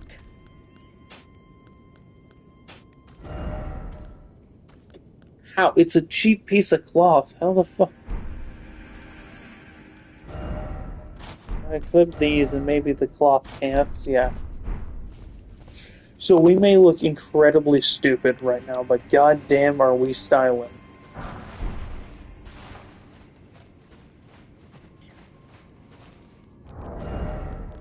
But no, seriously, we'll wear this and this. We don't need Banished Knight armor. That's... If you're running a strength build, then you're gonna want to... You'll be leveling your stamina enough to swing your weapon more than once anyway, so... You know. Kind of find it funny, you can't just loot his entire armor off of his body. It's right fucking there.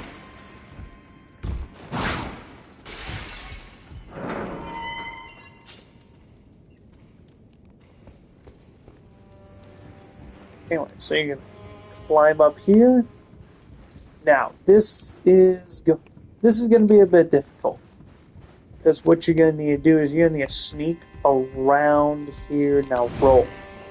Because if you don't, he's going to backstab you. It does a billion damage, and then you have to heal. Just sucks. Anyway, whip the shit out of this guy. or use whatever sword you have. You can crouch and backstab him as well, which is typically what I do.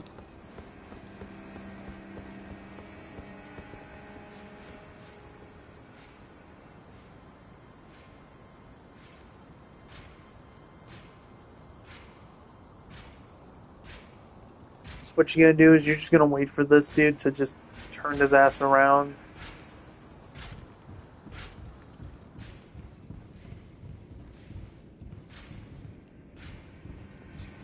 And the enemy will suffer from what's called enemy nearsightedness. Essentially, they're blind as shit and can't tell that you're even here. Very helpful.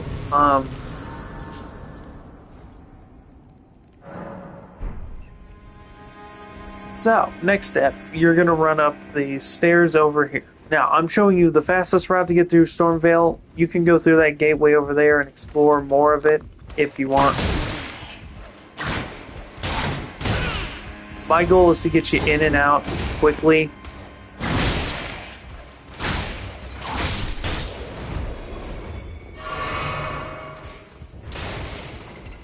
This is where I'm actually going to want the Reduvia.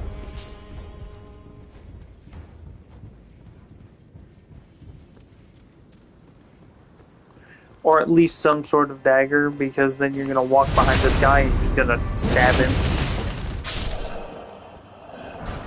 So you don't need to try and make me feel bad for your sorry ass. Alright, so sneak along here. If you don't, he's going to alert every enemy in this area. Then you're fighting a horde of enemies that you didn't want to deal with. So for stealth purposes, just don't. Oh, sweet. Nice, now I can look a little less stupid with the weird t-shirt thing that the bandits starts with.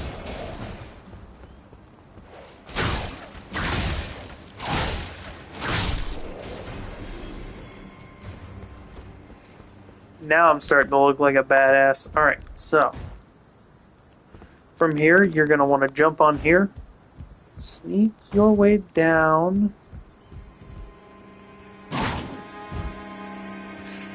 Okay, forgot to mention, catch that ledge so you don't shatter your fucking ankles. From here, sneak down here. Now, if you really want to go fast, jump down there, run through that area, and you can get to an elevator. But there's a couple items I want, so down over here.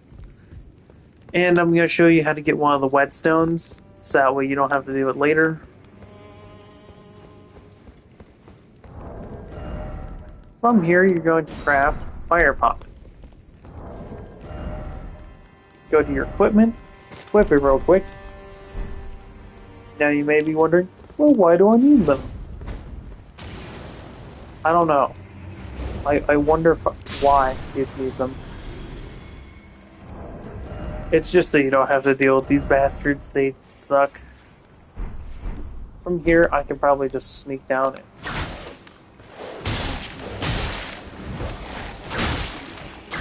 whip this mangy mutt into shape.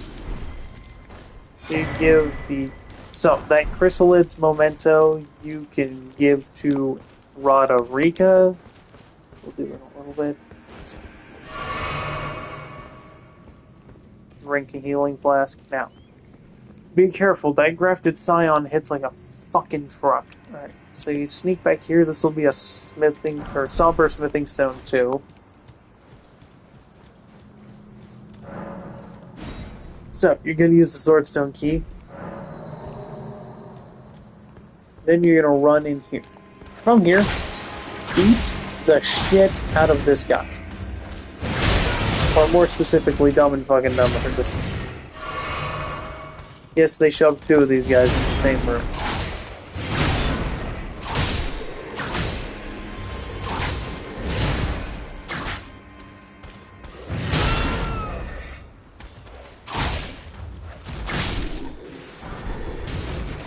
Oh, look. Right when I don't want to make a build with it, I get it. Alright, Misericord, good if you want to put the Parry Ash of War on it, but wouldn't recommend.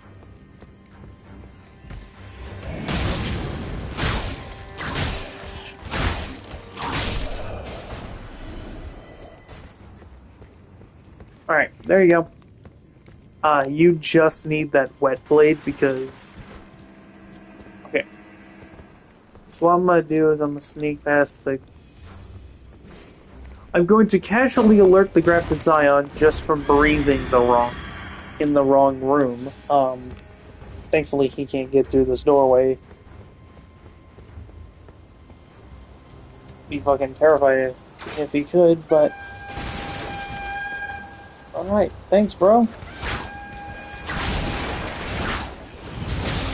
From here, you're going to run like a little bitch, because everyone now knows you're here. It's like that scene from, I was gonna say clip from Mulan, but it's like that scene from Mulan. And now all of China knows you're here.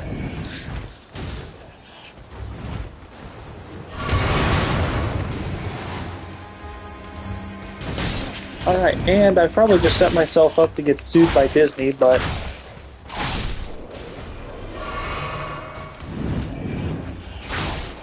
Heaven forbid I make a reference to a good movie. Actually, one of their... Well, say most of their modern movies aren't the greatest things in the world. Their older ones are so much better.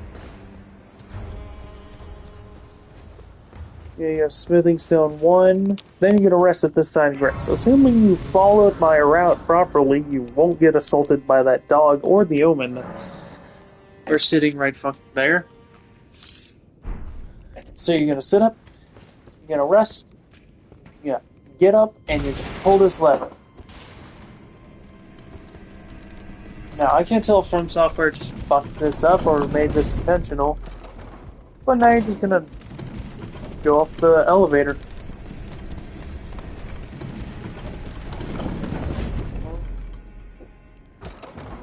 Coffee. That I made hours ago, then took a power nap, so I ended up drinking it when it was hot. So, drinking lukewarm coffee. Okay, another Ash of War that you can acquire right here.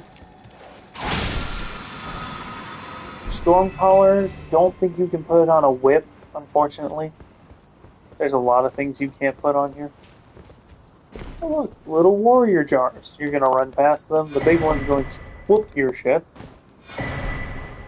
But you're gonna want those crackpots for crafting. Trust me. Alright, so. Next place you're gonna want to go is that side of Grace, straight forward.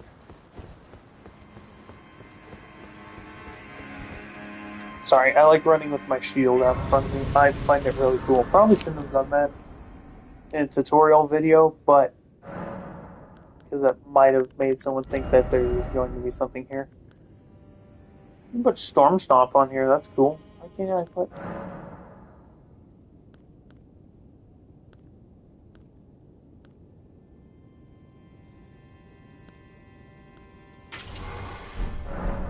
Cool.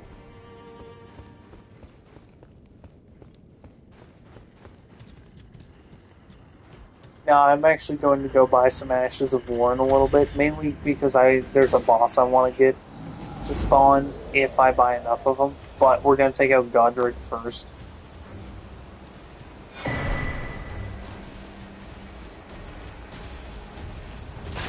Be proud.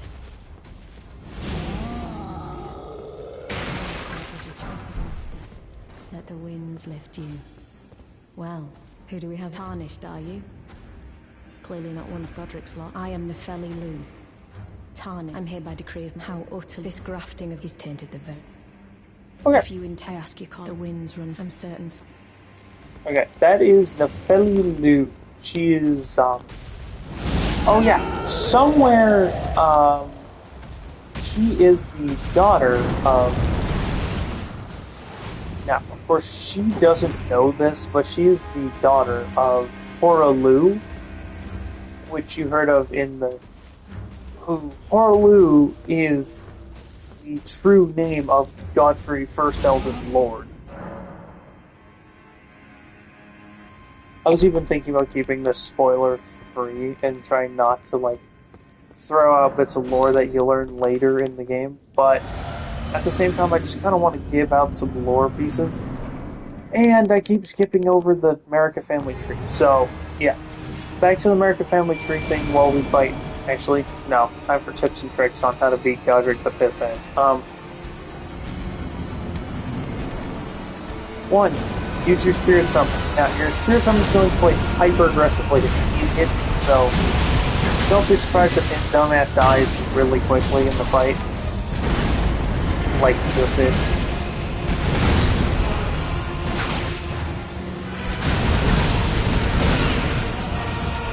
Please tell me I have the review here quick.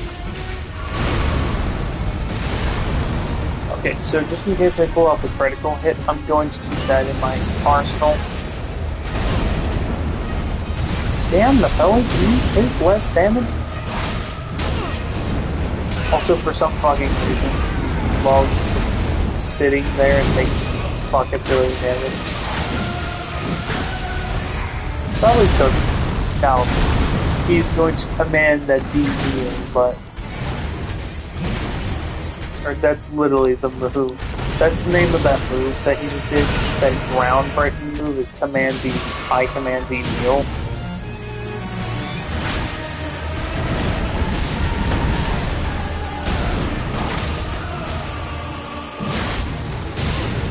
So something I'm trying to do is pull off a stagger.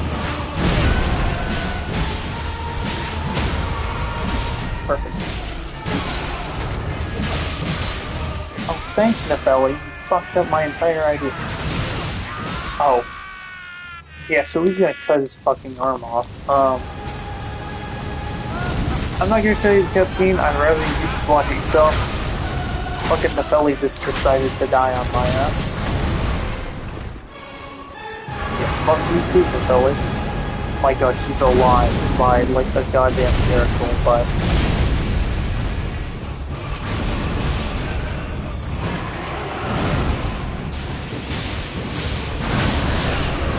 Now, the music, considering that I'm using a whip that really isn't the best in this, and usually I'm...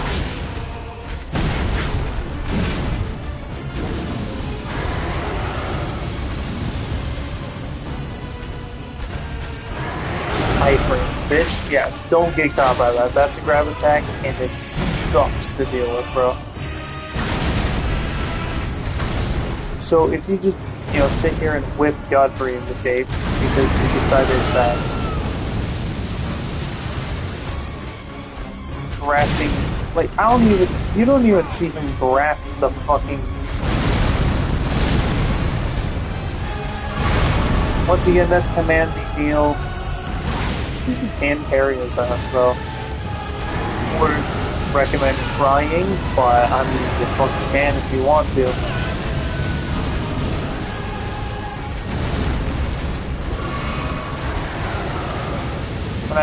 When I say parrying really isn't the best strategy in the game, unless you're like some god tier Elden Pro.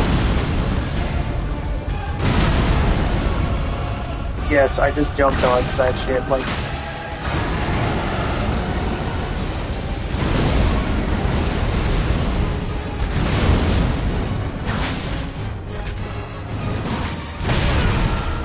Yeah, I think we're gonna lose this, but that's fine. I'm using an upgraded weapon that has no status effects that I can proc.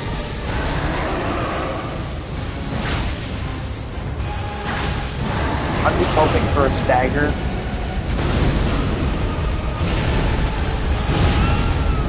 Also, that is one of the most bullshit moves in the game.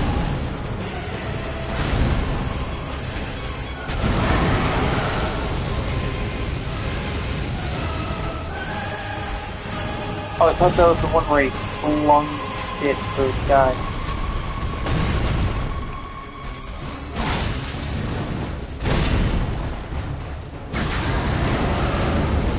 Fucking god.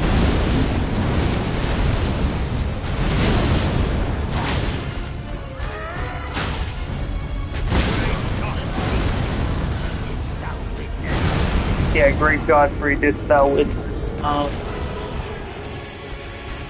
Okay, so it seems I'm going to have to execute part of my build a little bit earlier than expected.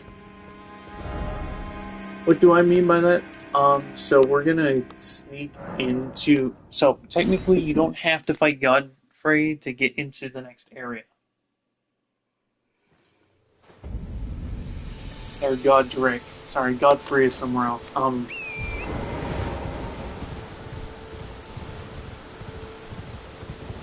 So essentially, you're gonna run through here.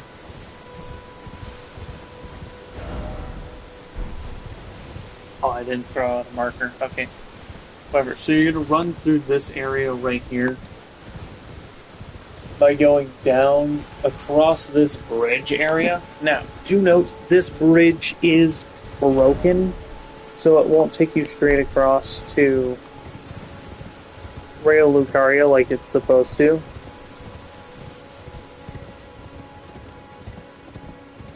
As you can see, the bridge is shattered on the other side.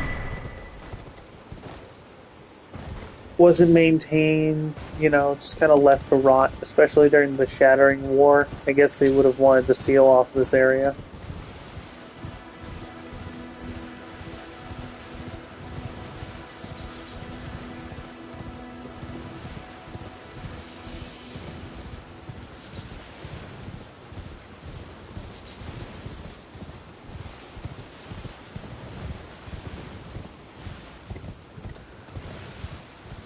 Alright, so run up through here, and this will take you to the backside of Stormvale. I'm literally doing this because I need to go get one fucking weapon.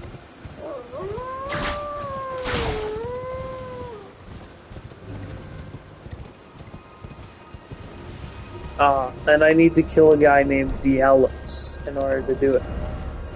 Because, Tale of House Hoslow was told in blood, and, definitely reflects the passive effect of this weapon. So yeah, I'm gonna equip a Ash of War. Oh yeah, by the way, really cool feature. So you know that place that we were at where we died to the Grafted Scion? First boss? Hey look, it's right there. Yep, that's where we started the game.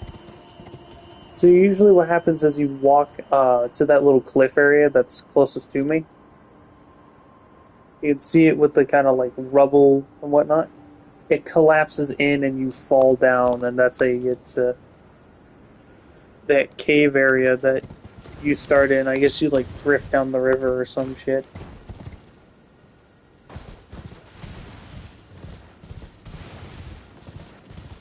Look, there isn't a cutscene to explain what the hell happens or how the hell you got there. You're just there.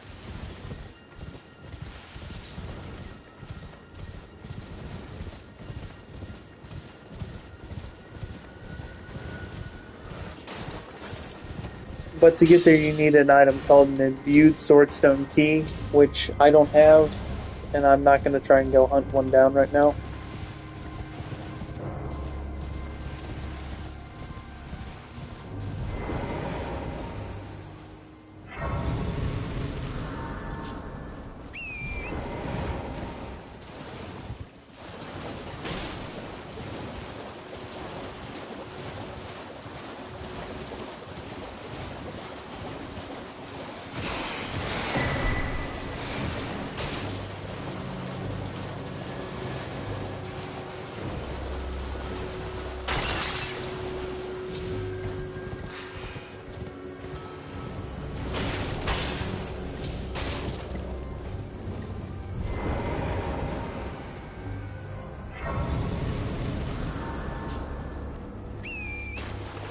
Haha, the power of iframes, bitch. Anyway.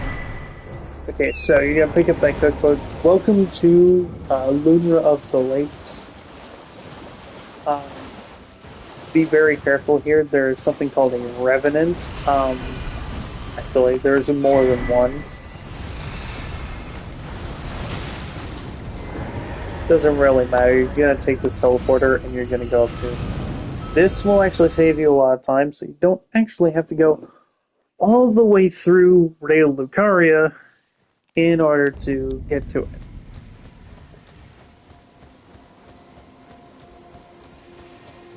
So, I'm only doing this because I need that weapon, because I don't want to have to upgrade that whip, then go hunt down more smithing stones or go get the bell bearing. I'll be doing that. I'll be getting the bell bearing anyway, but I don't want to do it now.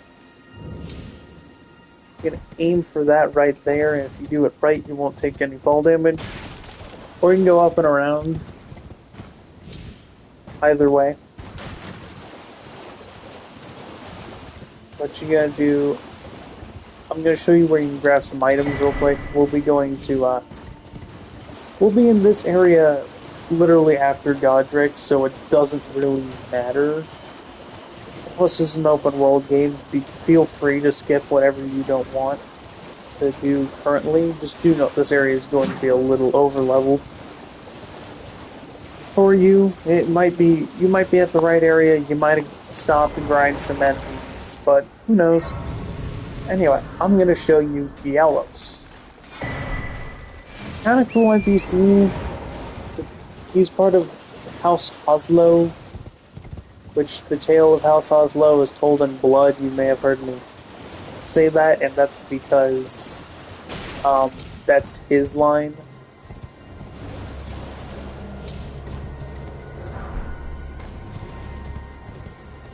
Come to think of it, I could have just gone Dialos.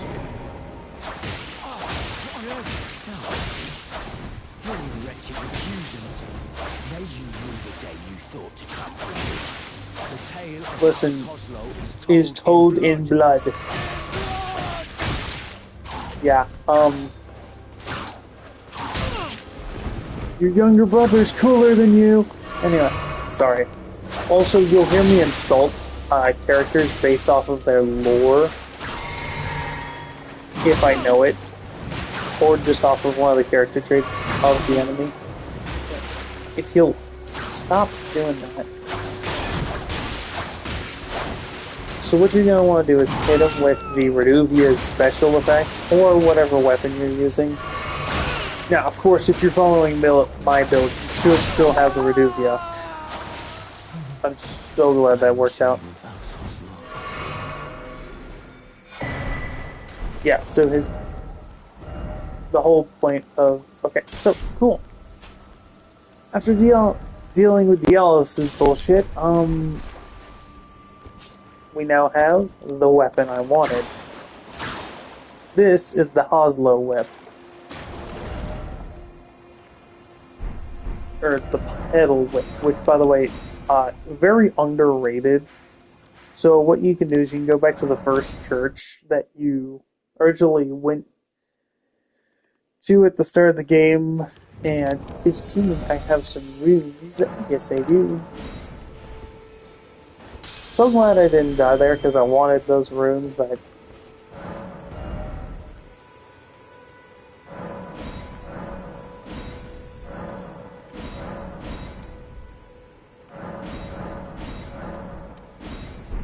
Okay, just increasing a couple of my items real quick, and the tale of House Oslo is told in blood. In blood! Sorry, that's one of my favorite fucking lines in the entire game. Oh, yeah, we'll equip those before. So, yeah, we can deal with our weapon with magic grease, so we're not gonna need somber smithing stones. Keep them around just in case you do. We're not gonna need that, or storm collar.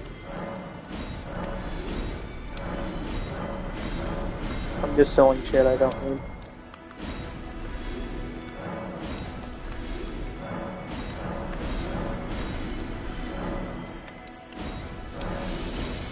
It's a good source of runes if you just sell stuff you don't need. Like, the reason why I'm keeping this shield is because it's got the guard boost. Yeah, the Dialos mask has a fucking ton of defense that it can provide you. Ooh, twin blade. Goodbye for now. Shit. Okay. Whoops. Okay, I messed up there. Not sell, purchase. I want to get the cookbooks from him and these. Goodbye. Yeah, goodbye for now. Anyway, time to go re-challenge Godric, the Grafted, real quick. Godric the Grafted.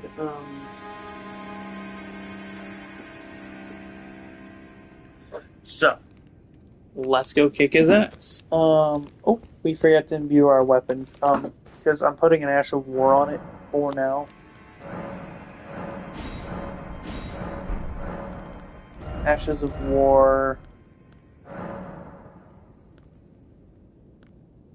Keen seems to be the best for now. We are going to equip the Frost affinity on my... We forgot to summon the Felly! Shit! Oh, man. Where are my runes? I'll get my runes. I'll pick up my runes so I don't lose them when I die, but then I'll...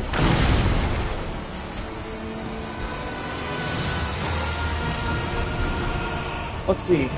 Yeah, because I don't want to do this with just the Spirit Summon that's going to die in 30 seconds anyway.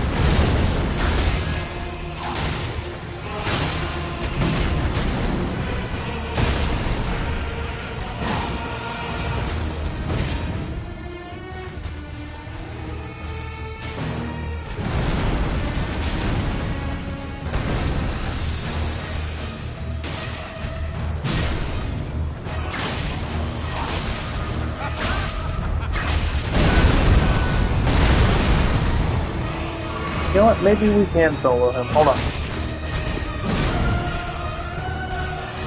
Then again, if we solo him, we get more runes, so...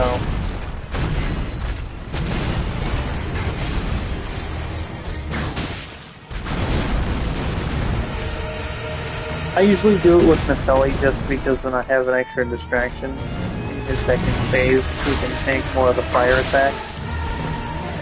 That's why I wanted the Ellis Whip. Or the House Oslo Whip. That bleed damage is fucking crazy. Early game. By the way, the first time I ever beat Godric, it was with the Reduvia. Basic Reduvia had no upgrades or smithing stones attached to it. Just a fucking Reduvia. Trust me when I say that was one of the worst fucking decisions I ever made.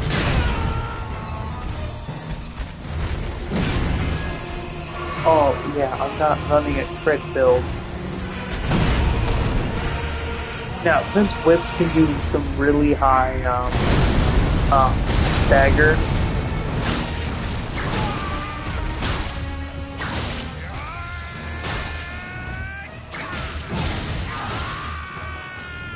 I was hoping...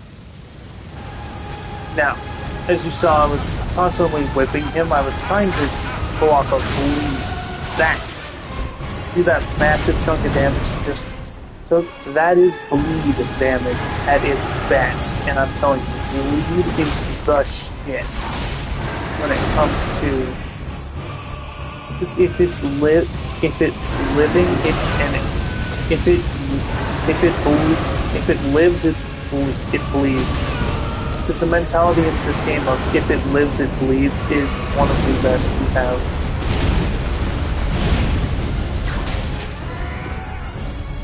Because blood can carry in Elden Ring. Now, be careful of certain blood affinity weapons. They may actually cause you to take bleed, or at least sacrifice part of your health to use it. I don't know.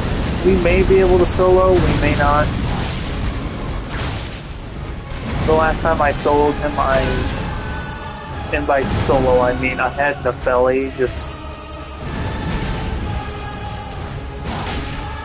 there to take some hits, which that's why I have her, is she's there to take hits that I can't.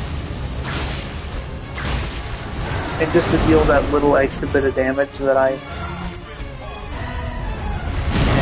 get caught on the end of Command D. Going to avoid that last bit of damage, we're gonna... So, sticking behind Godric is one of the better techniques on how to beat him. Though that fire is extremely bullshit. So I tried, yeah, we're just gonna go with Nefeli Lu, and...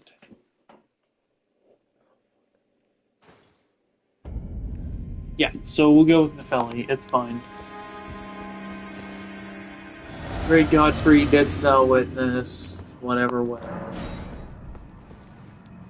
Spirit Summon... Now, the reason why I kept Spirit Summoning in this fight always is because if I was smart about it, I could Spirit Summon with that one and cause him to take Scarlet Rot damage. But because Godric has that big wind attack,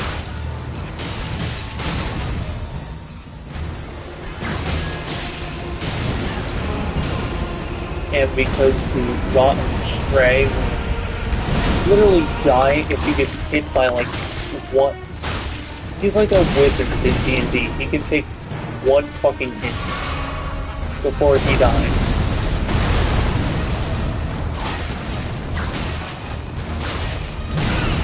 Same with the Nefeli over there, apparently.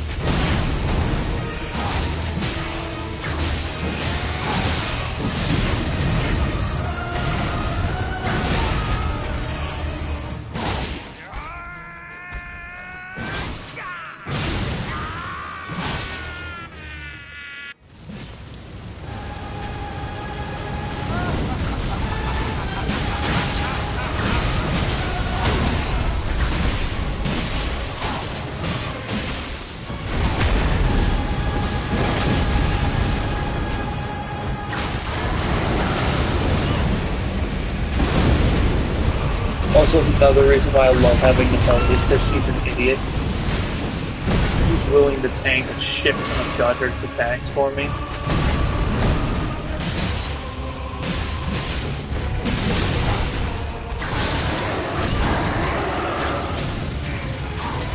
Oh, we should back away from that. Shield up, shield up, shield up. Because those After Sparks can't deal damage to you.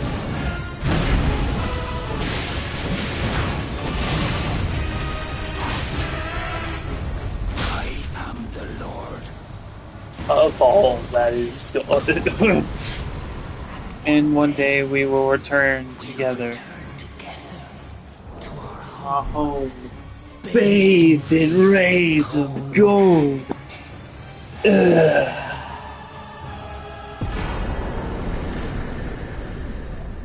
Godric's Great Rune. You can charge Great Runes at towers and whatnot. Certain ones will charge certain Great Runes. Personally, I don't use them because they become too much of a reliance if you use them for too long.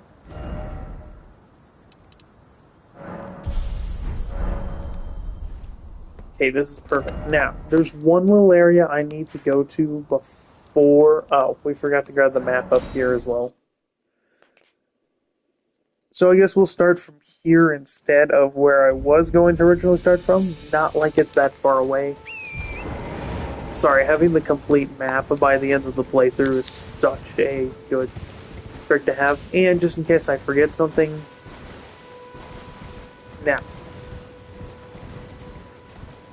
Now we're going to run through here. As you saw, I saved that for critical hits. But I'm going to be using the Diablo's Whip from now on. Grab the map and let's go. Also, if you need the Poisonous Mist Poison Mist incantation, it's down over there. It'll be in one of the little beetle thingies. Or it'll be dropped by one of the little beetle thingies. Oh yeah, something that I forgot to do is go out here in the Weeping Peninsula and grab items. Because I'm just dumb like that, don't mind me.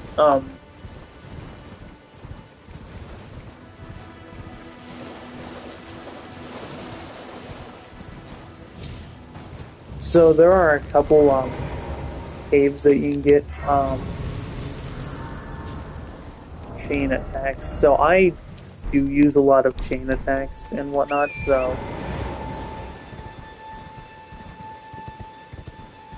So there's an item that I can help you go grab real quick, so that way you don't have to deal with some bullshit. So, usually there's that little candle wick looking thing that's over there, but if you just run down this hill, it'll lead you down this hill anyway into this cave. This, oh, I don't have a lamp.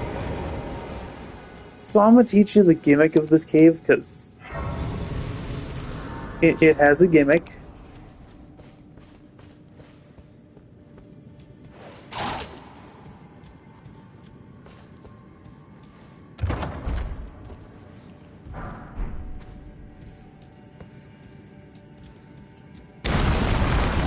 Fuck, okay. She's gonna cause you to fall down anyway. So you fall down there, or you can use the... Fuck, this is why you buy a hand... This is why you buy the lantern. It means you can actually see what the fuck you're doing. So I'm gonna just try and run through here as fast as humanly possible. Hope I'm going the right way? No, I'm going back up. Other way. Anyway, so those are rats. They suck. So you're gonna run down in here, pick up like kukri and shit, but just keep running down this tunnel that apparently is going to throw you down.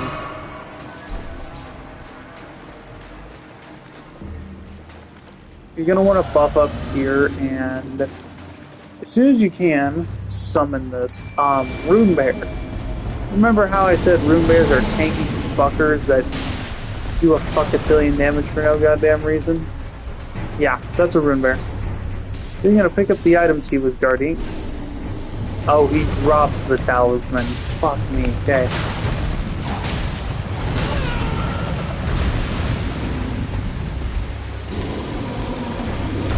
Don't get caught by that, that's a grab attack. So something you're going to learn very quickly about a ton of Soulsborne enemies, they all have bullshit grab attacks. One of the worst ones being Stel, Naturborn of the Void.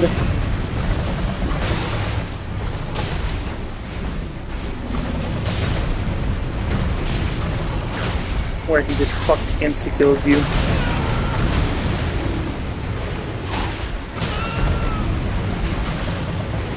Now, that is what Scarlet... Once again, I summoned my Rotten Stray for the Scarlet Rod stat effect. Also, by the way, if you ever come across someone online saying that you're a wuss for using Spirit Summons, you can tell them to fuck right off. Anyway. But the Spelldrake Talisman, very, very good item. Here's why. Spelldrake boosts your magical damage negation. The next area we're going to is essentially the budget version of Hogwarts. If the headmaster was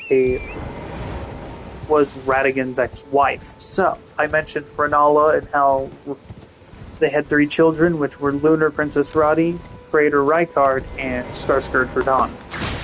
We're about to go meet Renala, Queen of the Full Moon. She's not a demigod. The demigods are children of either Radigan or Marika, who are, like I said, oh, of course, the one time I'm not running a dagger build, I get the Bloodstained Dagger. Thanks, asshole. Sorry, Bloodstained Dagger is extremely rare. And only drops from those guys.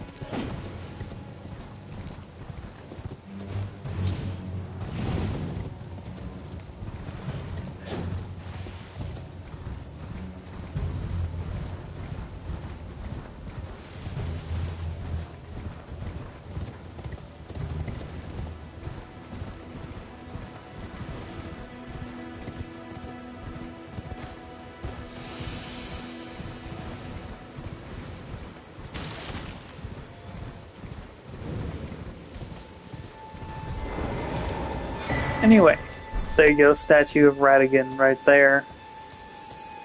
By the way, we won't see Radigan until literally the final boss, because he's the first phase of it. He sucks a lot. Alright, so you see that giant, like, pillar-looking thing? That is a wandering mausoleum. If you want to duplicate the remembrance of a demigod, you can go there.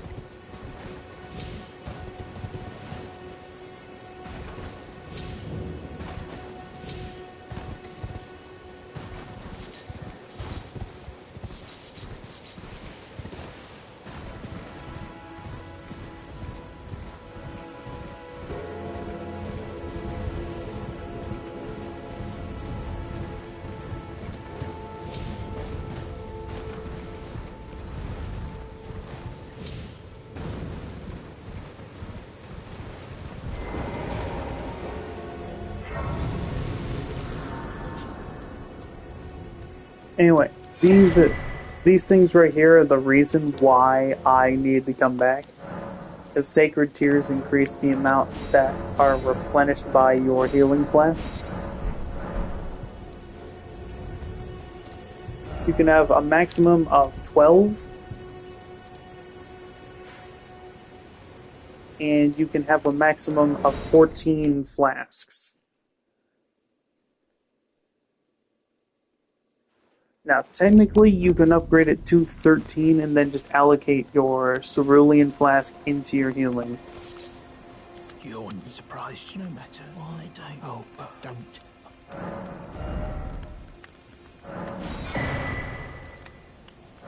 No, but that item right there is what I wanted. And we didn't do what we wanted to do in Limgrave. Are you fucking kidding me? Well, I guess we're going back to Limgrave real quick. I just wanted to grab that lantern, though.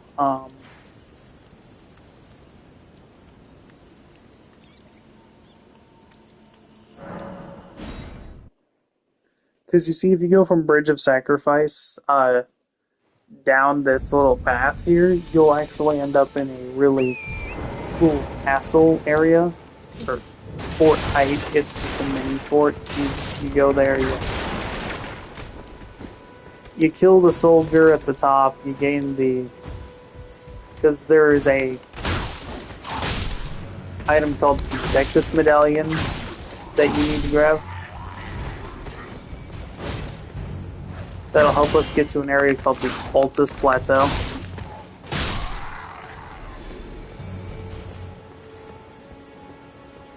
Sorry, I was just killing some necessary enemies so we could progress without getting shot at.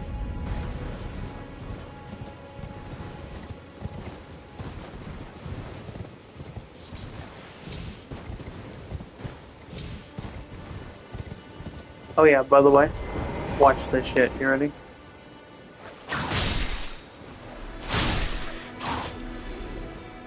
Oh yeah, we missed one bird, but they did give me a four-toed falfa, which means that...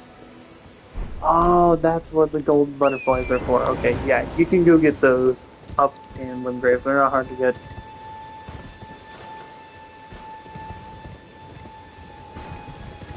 Anyway.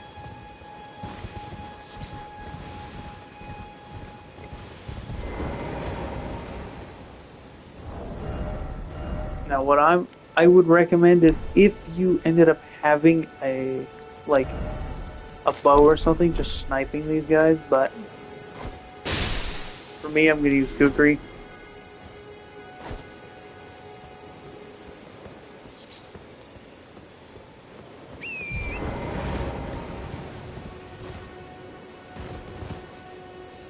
Oh, an octopus. Okay, perfect.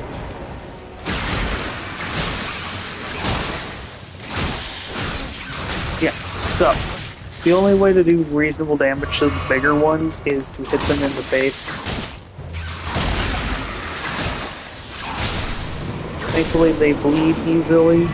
Now, if I had the second part that made this build like the penultimate shit that it is, or, you know, making it really good, then we'd be golden. But unfortunately, we can't do that till we fight the Red Wolf of Radagon. God fuck damn it. So I hate the Red Wolf.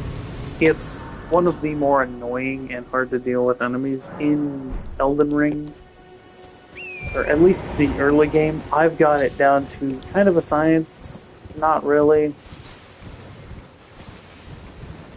It's hit or miss depending on the build.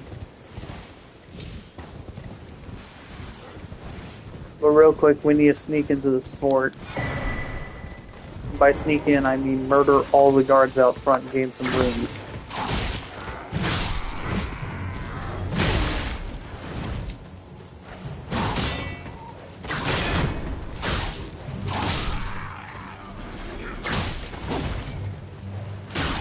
Cool thing about this guy is he doesn't have a shield. So you're gonna meet up with this mad pumpkin head. You're gonna wait for him to go into baby rage ass mad mode real quick, and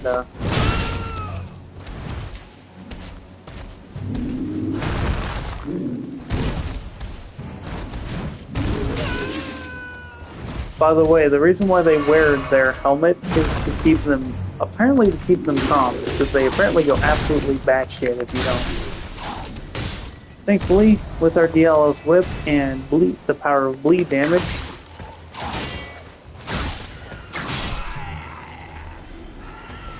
we can absolutely fuck up this little dungeon here.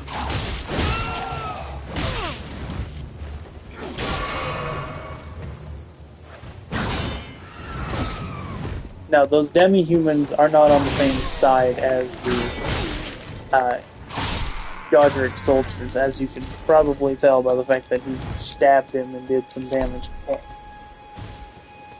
Anyway, so Blood Rose. Ugh, with that type of text, I'm so used to seeing Born at the end of...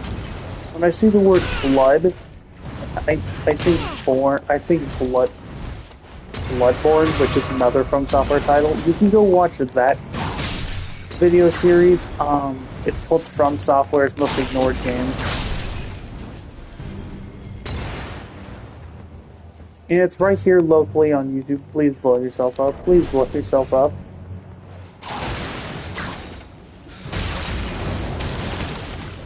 I'm not assaulted by every enemy in the fucking dungeon. Maybe I'll shot in hell of actually getting through here. Forget how annoying and bullshit this area kinda is. Mostly due to the fuckatillion rats they put here. Those tanky little assholes are not fun to deal with. So you're gonna run in here, hope to God the enemies that were originally in here are dead. Time to run up the stairs.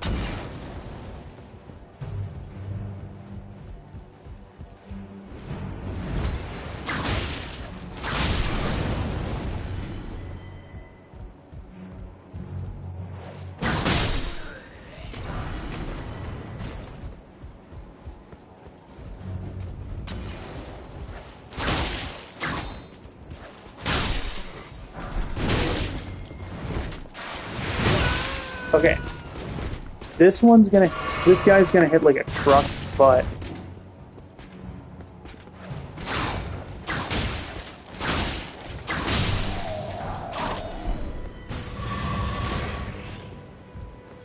thanks to the bleed damage on the Diallo's whip, or the House Oslo whip, it's not going to be that bad.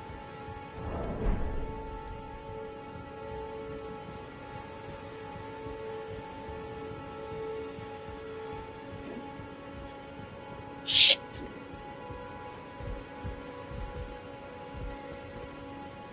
I think please 2006, 2009.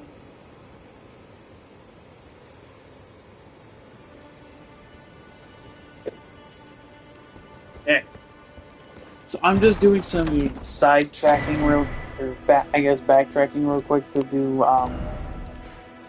some useful shit later, and because I want to save time. Anyway, so you're gonna warp back to now. Assuming you're following my route and did all that, you're gonna come back to here. What you're gonna want to do is, one, we're gonna need to go there for the smithing stone bell bearing, and two, we're gonna need to go this way. Now, there's gonna be a map up here. Now, this map doesn't make any fucking sense when you actually look at it.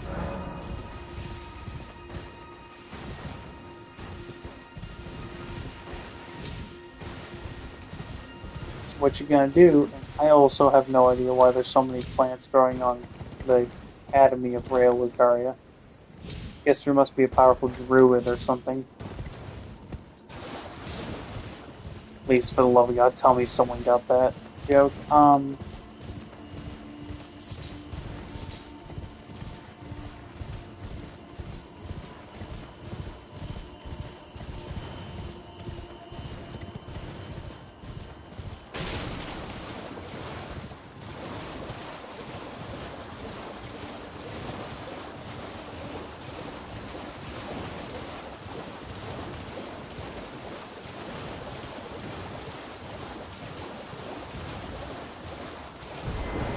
Alright, so you're gonna grab this side of Grace here.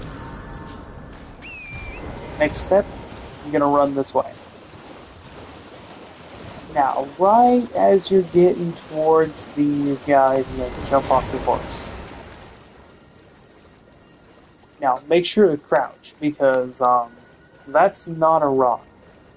That miscolored object with all the crystals on it, that's not a rock. That's a fucking dragon. When I tell you this little asshole sucks, I'm not kidding.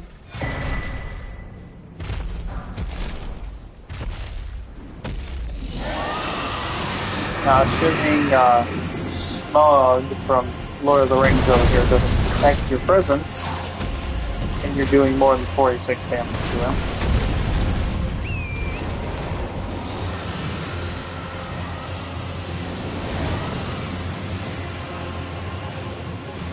By the way, little lore about that dragon, Smarag.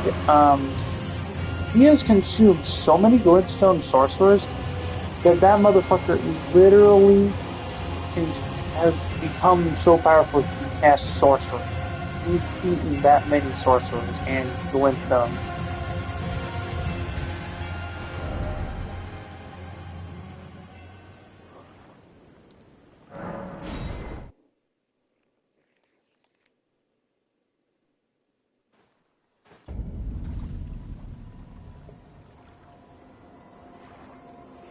Okay, so we need to go to those Carian crystal tunnels, or that little orange mark that marked on the map, is the Carian crystal tunnel. We're gonna go there real quick and grab some items.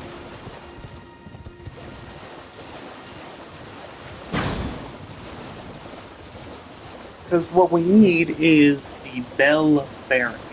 By acquiring the bell bearing... Holy shit, I've been streaming for 3 hours. Okay. Also, by the way, that little cathedral will give you a warp point that'll take you to the other side of the area.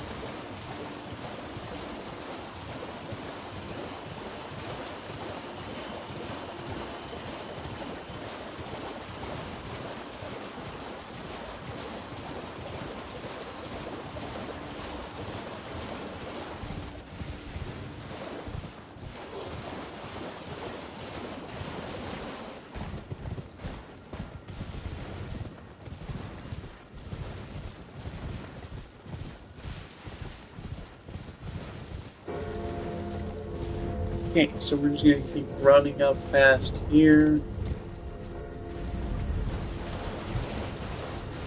I might have to get up and get a moisturizing eye drop. I just little context, I had a laser eye procedure done recently. I had a retinal tear. So I may have to go get some my eyes a little dry, so I may have to go get some drops on it. Fuck did we miss? Oh yeah, by the way, that is the slowest mausoleum in the game.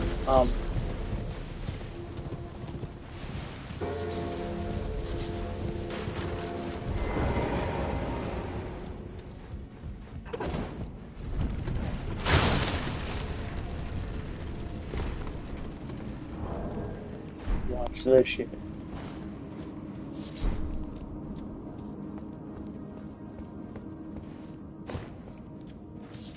Yoink.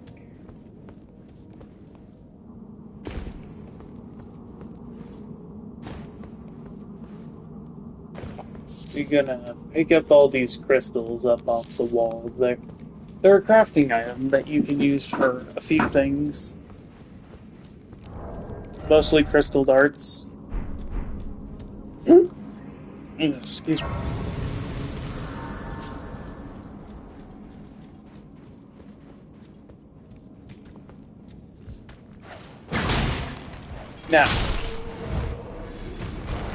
Now I wanted to mention the title of this stream since we're getting close to fighting Renala. The title Grafted Moon is a reference to Godric the Grafted and Renala, Queen of the Full Moon, which are the two main bosses we're going to be taking on today.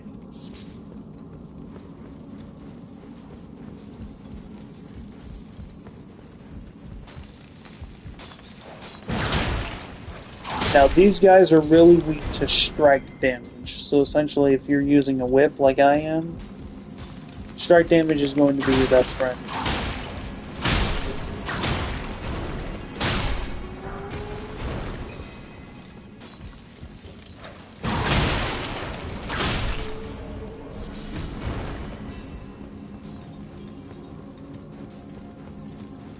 So the reason why I'm running through this crystal tunnel and doing all this is because I want the smithing stone so I can upgrade my weapon. Oh yeah, I haven't even gone to the round table hold yet. Average playthrough for me, I will totally forget to go to the round table until I reach like fucking Lanedale or some shit.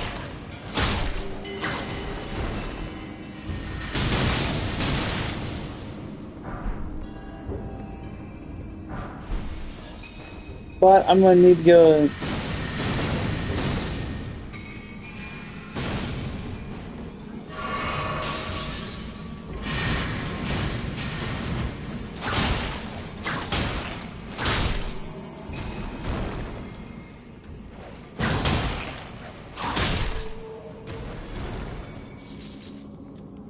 Yeah, so the Yellow's whip is one of the best ones. The other whip I'd recommend you get is the one from the Fire Giant, but we'll get to him a hell of a lot later.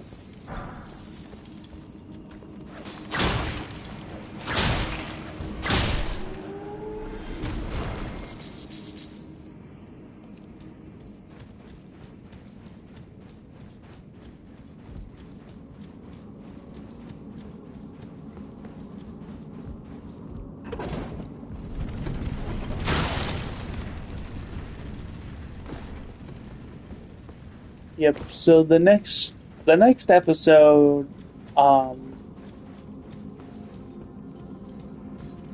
probably be titled something to do with stars, because that's the next little area and boss we'll be doing.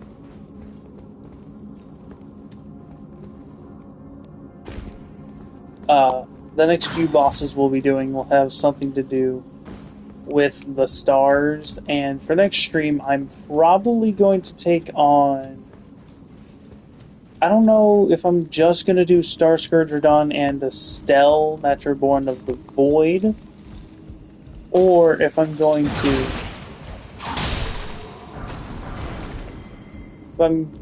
do Estelle, Radon, and get through Lanedale.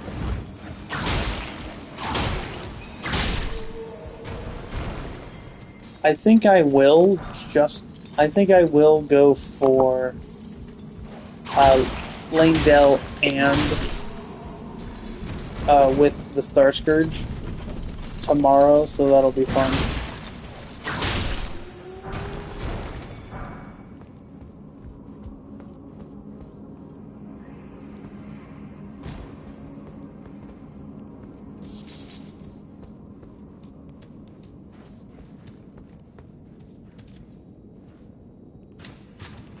Oh, he runs out of the room. Okay. So these are Marians. They fucking suck. These spastic bastards are very annoying. I don't know why they're giving me smithing stone 1 or 3 smithing stone 1s in an area where I have where I should be getting plus 2s.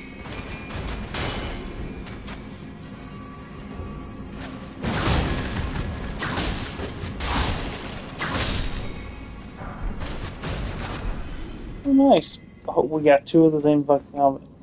There's a magic dagger in that room over there. I ignore that room every run because I don't care.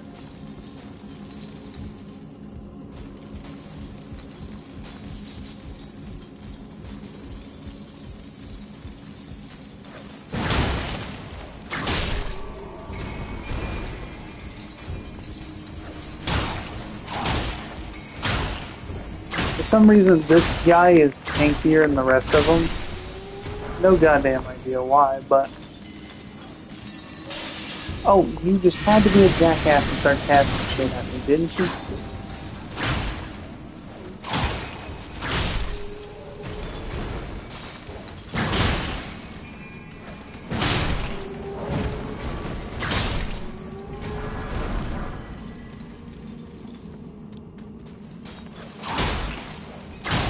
So yes, we do need to grab all of this, and all these smithing stones.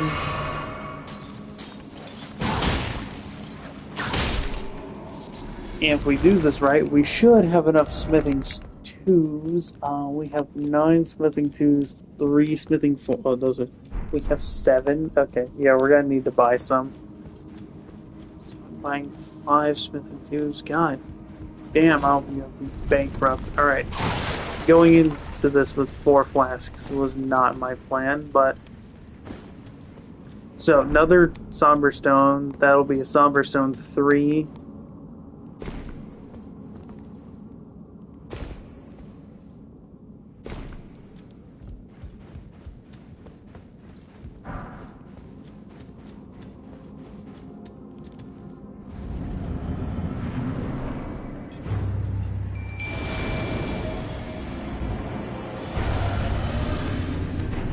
Okay, so this is a Crystallian.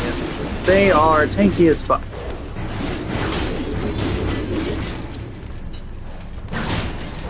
Use that statement wrong immediately. They are not as tanky as I expected them to be. So essentially you pull off a critical hit, and since their armor is broken, they're going to start taking more damage.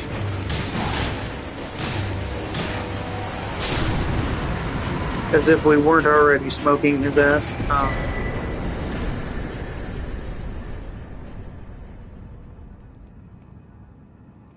Okay.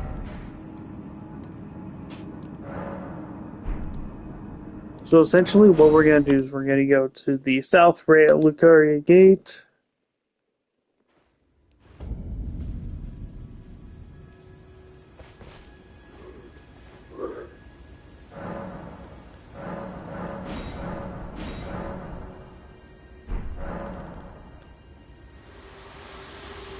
Alright, we're going to Round Table real quick.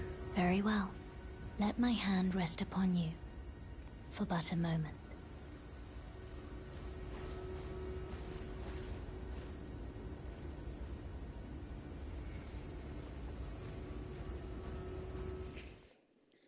And one loading screen later, welcome to the Round Table Hole. And we are immediately getting to business. So,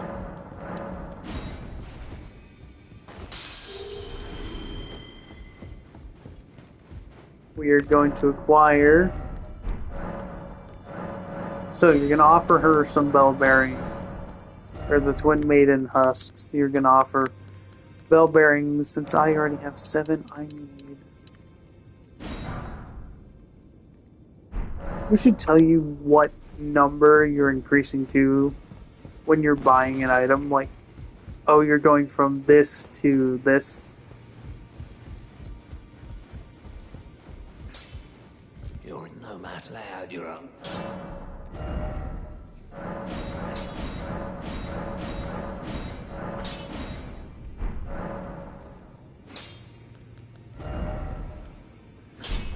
Anyway, so this is Master Hugh, real cool guy. He smiths your weapons. Okay. Actually, we got that cookbook. We're gonna go fire grease instead. Okay, so that'll help us in just a minute. So let's get through the Academy of Ray Lucaria. But we're gonna make a detour before we go there because we need to go, or I want to go and grab an armor piece.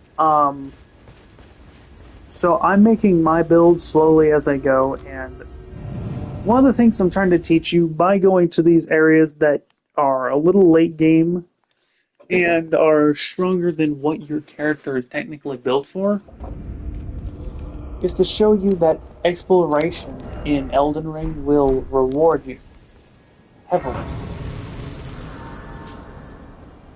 Because instead of going straight through the academy, we're going to go this way.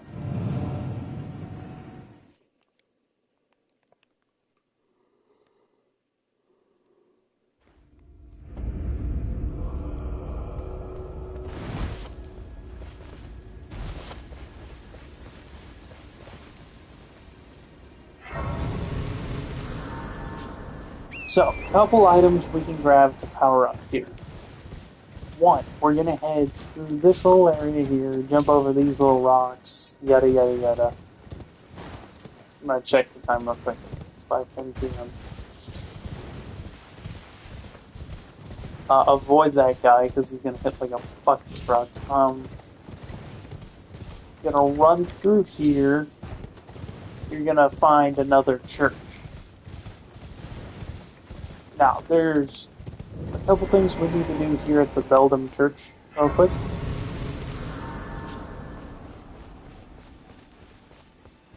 Because we are upon the Beldam Highway.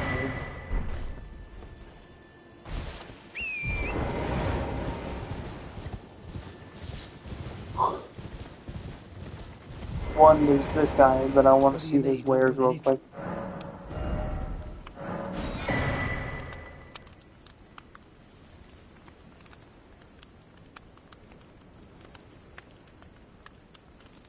So that has physical magic negation.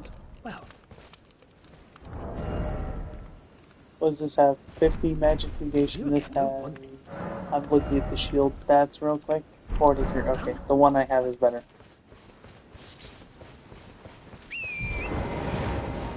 So you're gonna see these guys. They're from the caves. They're some of the miners from the caves that you've been running through recently.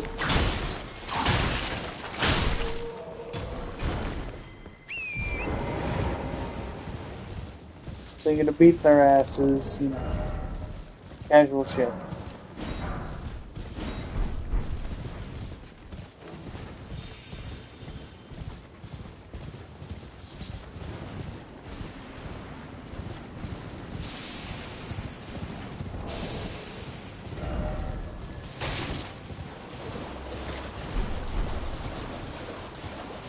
Anyway, sorry, I forgot to craft those earlier, but Roa Raisins will allow you to heal Torrent without having to use one of your flasks.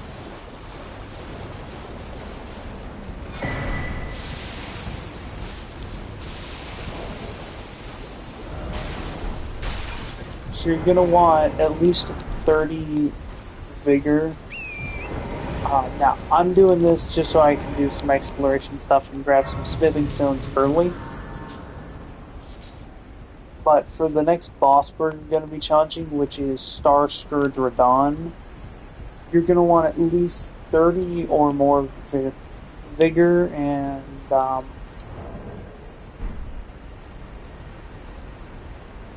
it's recommended 40 or so, but I can do it with 30. I can do it with like 30, 32. And I'll show you how to bullshit them because it's kind of fun.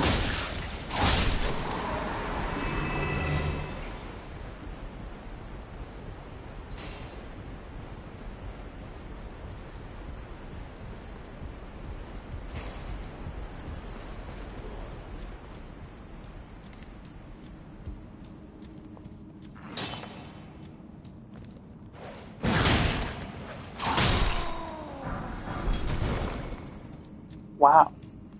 I'm getting pickaxes left, right, front, and center. Okay. Smithing stone 4s are what we are here for. Well, 4s and 5s. There's another cave that we can go through for 5s, but this one will give us a lot of 3s and 4s.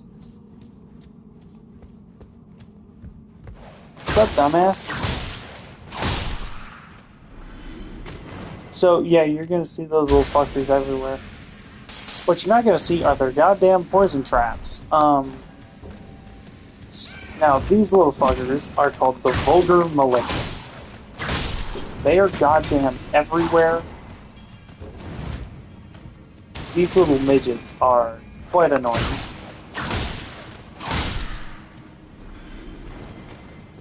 Thankfully, if you just beat the shit out of them with a whip or any weapon, they don't seem to be that much of a hassle.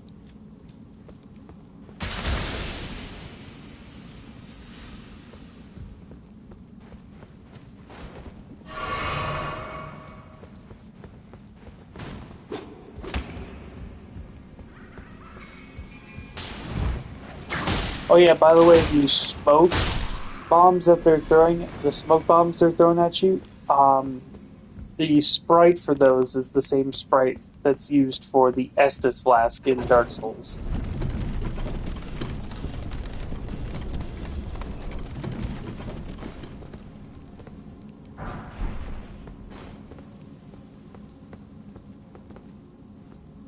May they let the fact roll.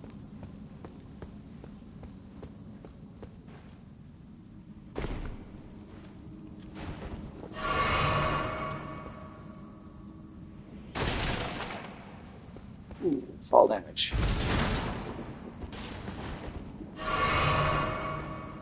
So as you can tell, poison kind of sucks, and I don't have a cure for it yet.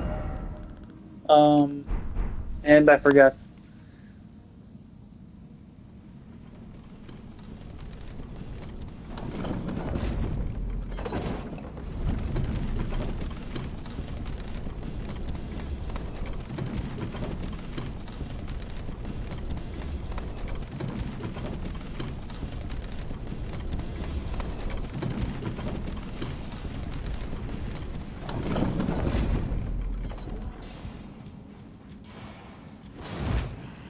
So your next goal, just get through here, beat the shit out of these guys real quick.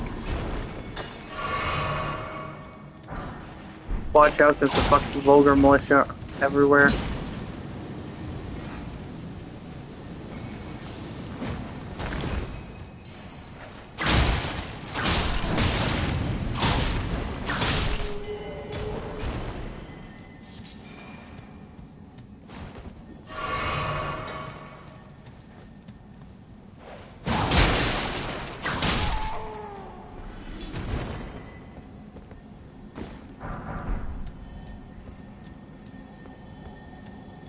So I think that's the way forward. And the fucking Vulgar Militia. Let's go, baby.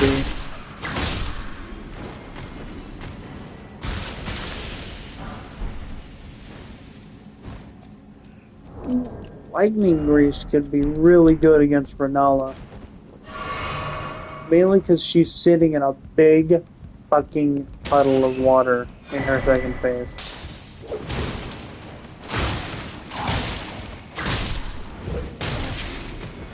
These guys with the whip that you want to watch out for. I really wish I could get that, though. That could be really handy.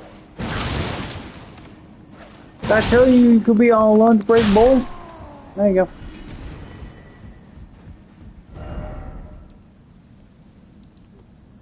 Okay, that was not what I intended to do, was go all the way through there, but we're going to go back to Beldam Church real quick.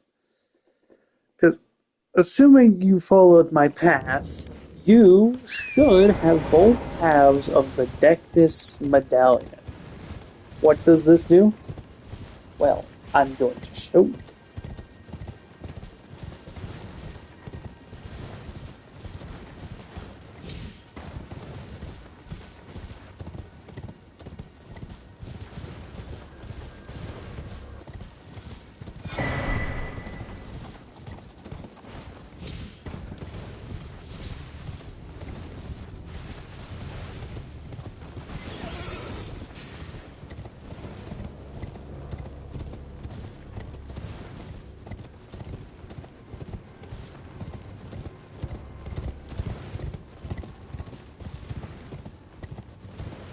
So, running up into here, you're gonna run into the Grand Lift of Roll.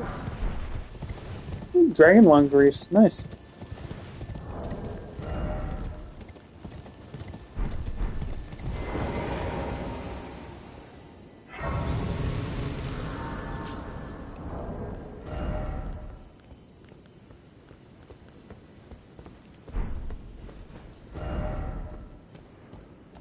Look, I have the ability to craft an item that I have none of the materials for.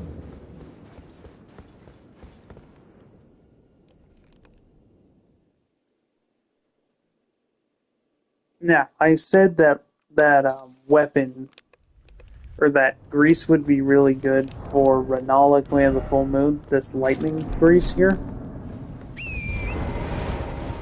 But by the time we get to Renala, I'm going to have the weapon I want, or the effect that I want on my weapon. Oh yeah, there's going to be if you come up here during the nighttime, there is going to be a Knight's Cavalry, which you're going to ignore him. Yeah, don't challenge that guy, not at this level.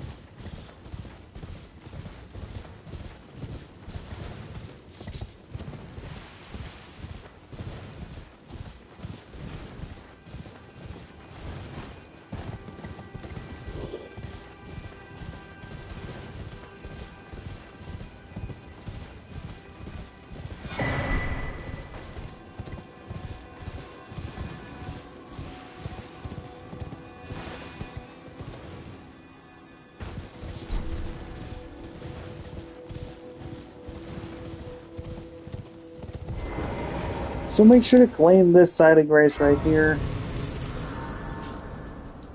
That'll really help when we come back, because we're going to do some mild exploration before we go through with everything else. So,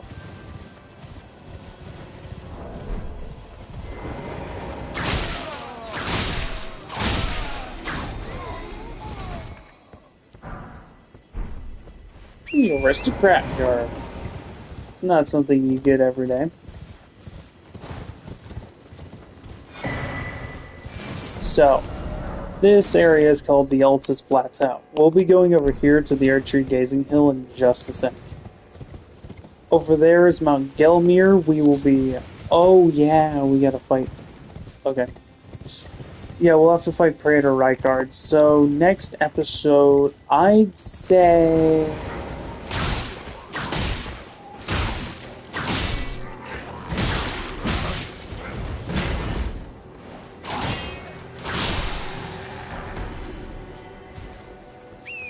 Snipping 4. Thanks, lad.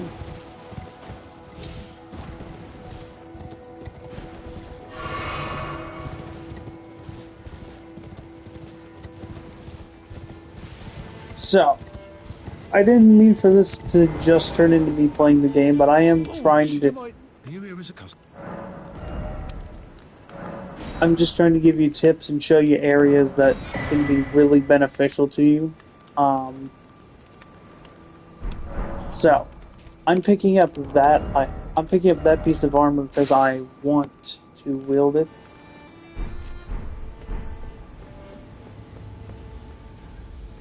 I want to wear this piece of armor here, and now this build is starting to look like the one I've got on my personal save. Except these two are the Karian Knight set, which we'll get in just a minute.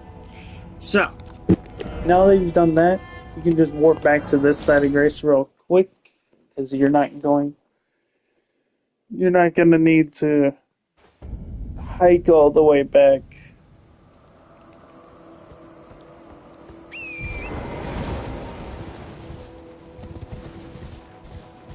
So there's a couple items you can get here, like Troll Knight's Sword. I'm not going to pick it up.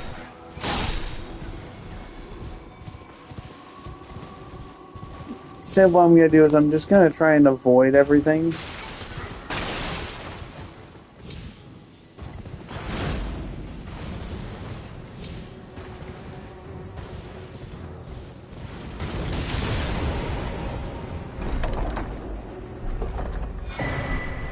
But you can pick up an item called the Guard Boost Talisman.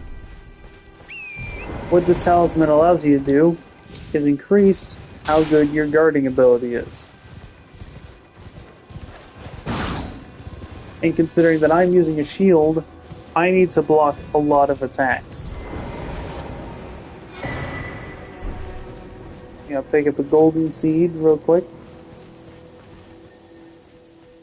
You're going to reach out, you're going to touch the side of grace. And back to the highway we go. Or this area here.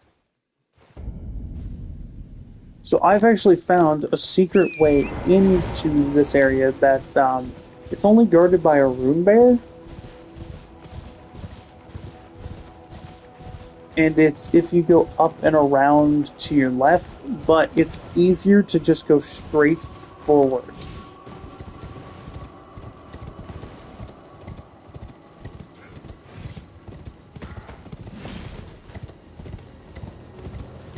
As long as you hug that wall, you miss all of the starting ballistas that are set up here.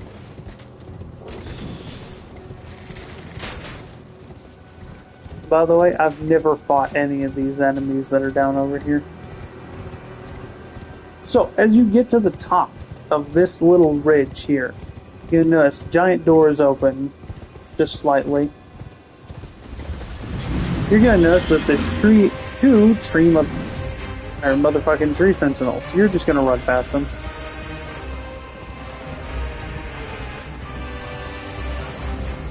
Welcome to the outskirts of the royal capital.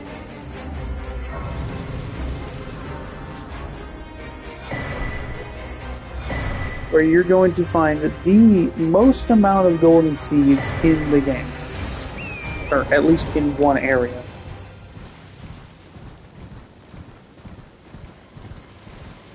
And so I'm going to show you... So I'm going to run around Leyndell. I'm going to show you some cool areas, some weapons that you can really use to help buff up your character before you take on Renala. First off, we're going to run down here. Do not jump off the goddamn cliff. I'm telling you now, it's not worth it. You'll die. You have to go pick up your runes and hike back over here. No, but what you're going to do is you're going to go in here.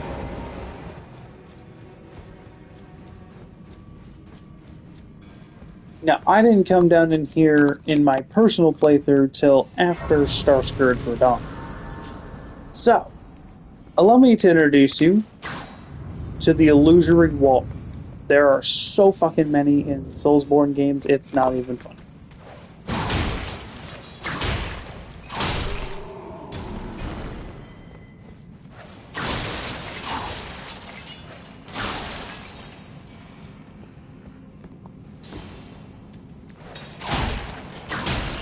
So we're going to whip the shit out of this guy, and yes, before you ask, there are vulgar militia in here. Fuck, can y'all drop some items? But I'm really here for the smithing stones.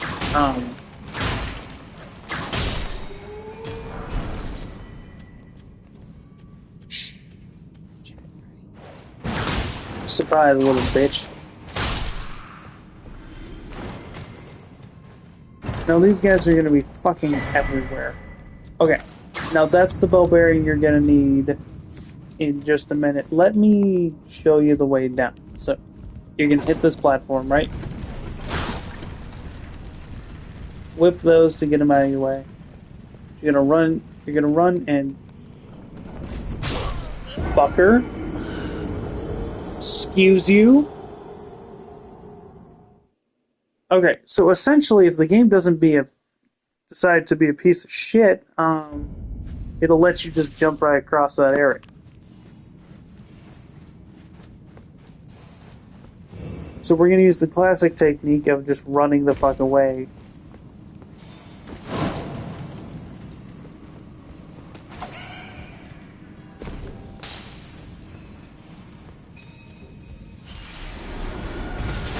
No, dumbass!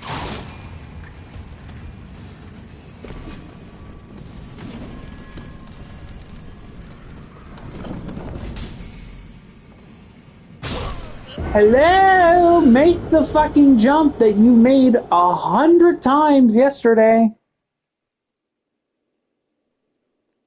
Okay, I don't know what's with the game being a piece of shit today, but essentially what it'll let you do is it'll let you jump across that little gap right there.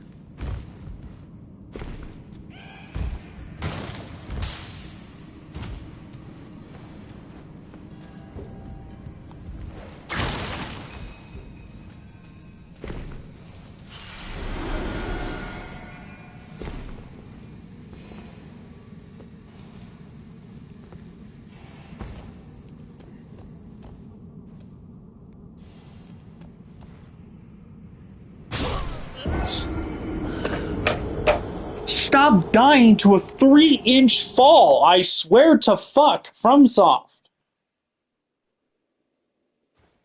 Okay, assuming that Miyazaki's horrible perception of gravity doesn't fuck you over like it does a lot of us here in Elden Ring, you'll actually be able to make it to the goddamn bottom.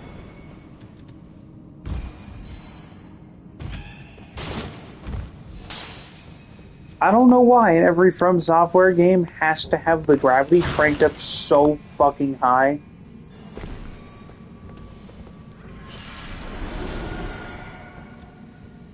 Yeah, jump across here.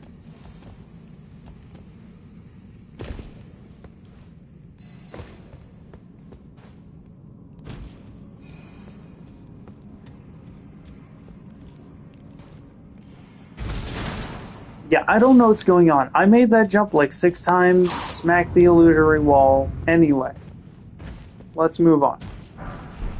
Now, you're about to deal with some motherfuckers that explode. And not in the good way.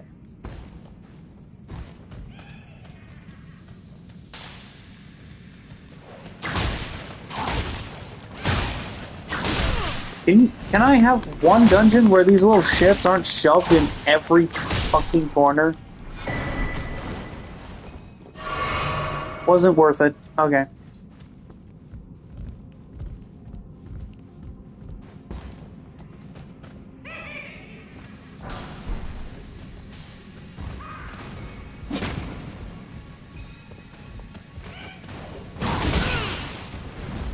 And assuming it doesn't whiff.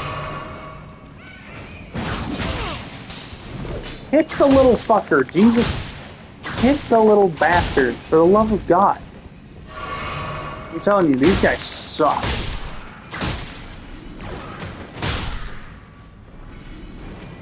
Very annoying. Also, don't feed them after midnight. Because those little gremlins are going to be a piece of shit.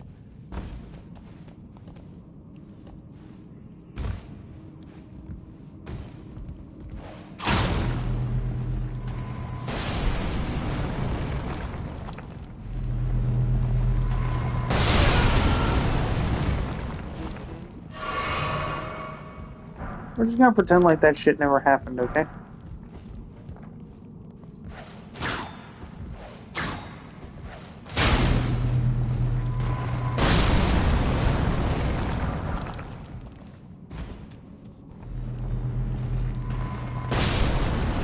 By the way, there's a whole ass area in the DLC that's full of those exploding bastards, I swear to God.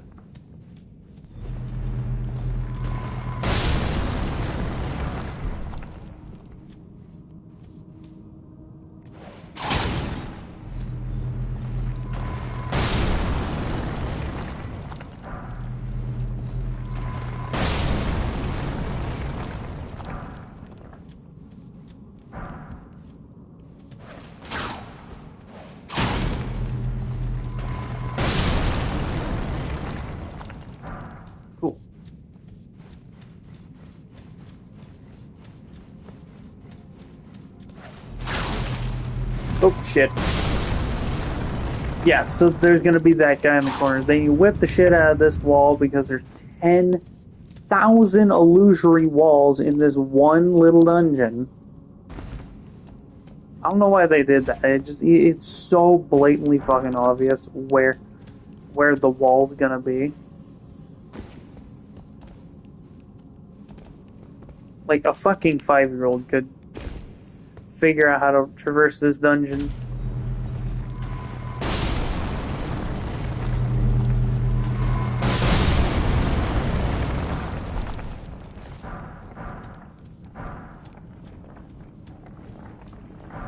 Are we at the end of the dungeon, okay? Okay, we're at the end of the dungeon. Let's go.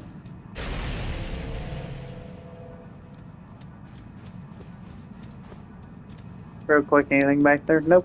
Okay, Onyx Lord, let's go. Now you may be wondering, the fuck is an Onyx Lord? That is an Onyx Lord. They suck. Not damage-wise, they're not horrible. Fucking Bloodborne weapon.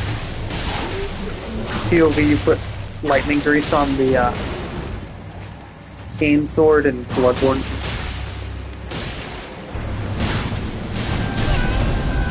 So weird that I can't even get an Ash of War like that. Can we get Ashes of War for the fucking whips, bro? Just like update the game. So it's okay if our Spirit Summon dies here, because we can still handle this guy. He can bleed? That's new information to me. These guys are supposed to be made out of like hardened stone and shit. So to figure out that these fuckers can bleed.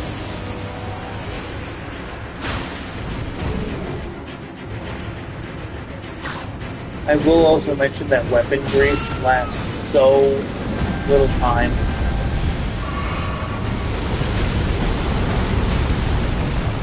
I may actually try and infuse my weapon with Electro.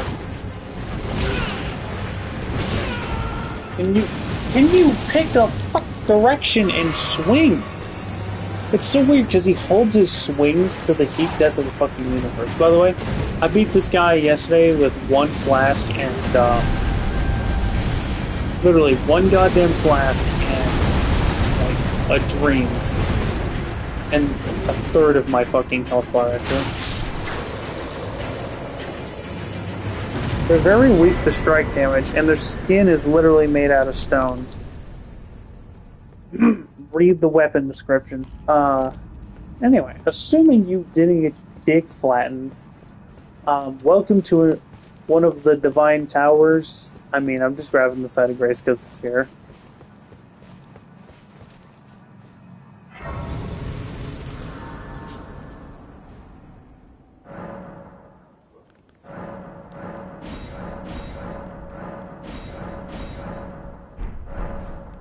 Now, after our mild detour and unintentional cave run, well, kind of intentional, but wasn't really planned cave run, we're gonna go around. Now, it's very important that you go around the staircase, because there's a giant golem, winged golem, that'll randomly fly in and crash down across there. I don't know where he's perched, but he'll crash down those stairs, and then you have to try and avoid his ass, and he's a twin blade golem, so... Or gargoyle, not golem.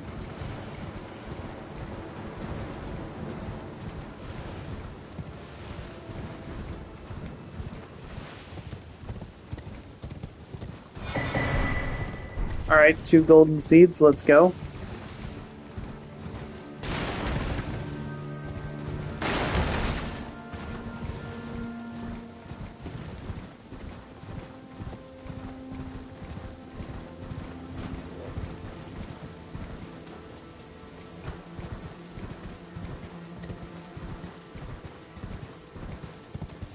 Anyway, so now it's totally fine if you're here before the intended time when you're like post Radon or whatever. Now, technically you're supposed to do Lanedell then Radon, but I find it easier to fight Starscourge Radon than I do to try and fight the Draconic Tree Sentinel, which we will focus on Lanedell and this area more next episode.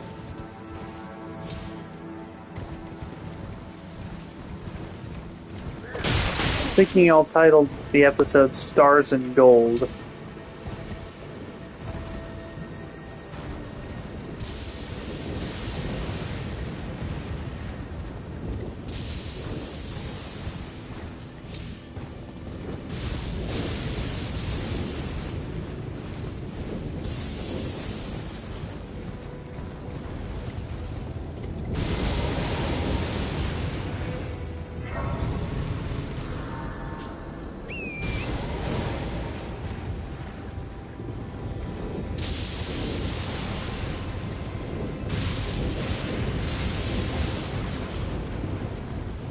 Let's see, Stars and Gold, whilst is a really good title. Ooh, Blasphemous Stars and Gold. Okay, so, there, I've come up with a new title. It'll be Blasphemous Stars and Gold, because there's a boss I'm going to challenge called, Praetor Rykard.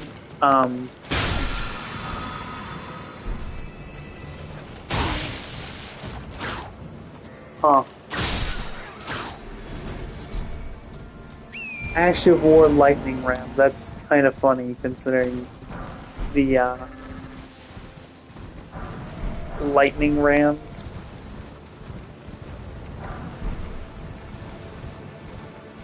Maybe I can throw it on a whip. Okay, so reason why I'm coming down here, and hopefully you're following this too, is because here at the Stormcaller Church you can grab not only on the dragon scales. Okay, so that's the first church we're going to. There's one more we need to go to.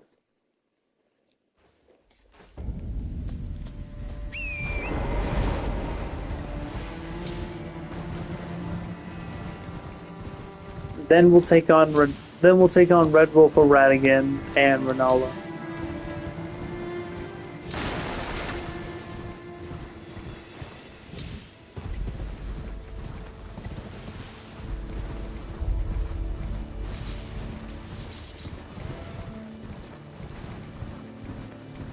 Yeah, so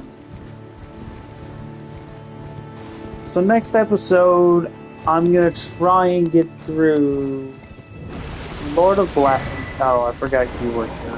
Fuck me. Hey. So what you're gonna do is you're gonna whip this bastard into shape. He is a servant of Moog. We will get to Moog later.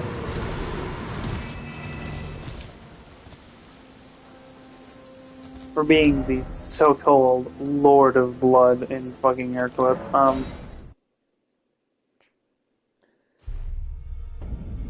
You should technically be called the Lord of Unintended Incest, but that's a lore piece we'll save for when we get to the Lord of Blood. We can technically, if we talk to the Two Fingers after Renala, do Vare's questline.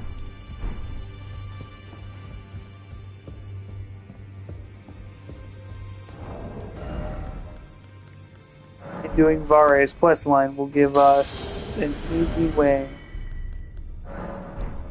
to Moog's area and the DLC, so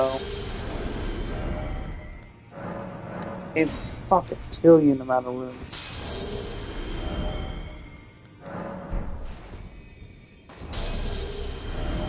Sorry, I'm just gaining some runes real quick.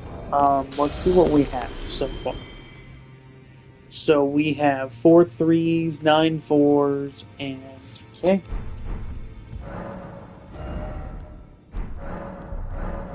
Keep forgetting we have to offer her the Bellberry.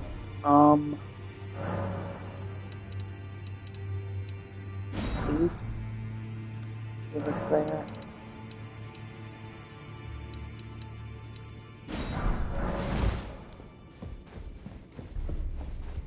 And do I have any +5s? Should have. Yeah, 4 5s, which. Not the best, but okay, whatever. Now those are the chat if I them well.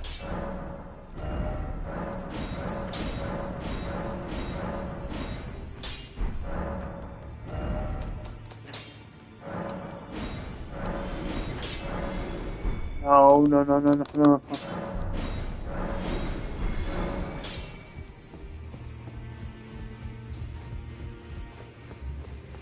Okay, so now we can increase the amount replenished by flasks and the amount of flasks we have, which will be perfect. We're going to level up. Oh, shit. Okay, 31. Yeah, 31 will work. Let's go to the academy. Yeah, so, like I said, just exploring the world and using the resources you have can get you a lot in this game. Okay. Yes, we'll get to the Red Wolf real quick, then I might have to go stop, feed my dogs, and then come back.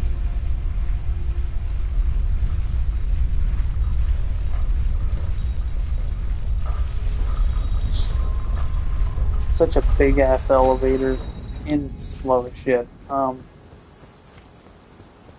Welcome to the Academy of Rayo Lucaria. Most tedious-ass area in the entire game. Because before you even make it up the stairs, you're getting hit with bullets again. What you gotta do, you gotta teach those fuckers a lesson. I'll even show you how to get a really cool piece of armor. Or, actually, it's an entire set of armor. Just let me get through this area first.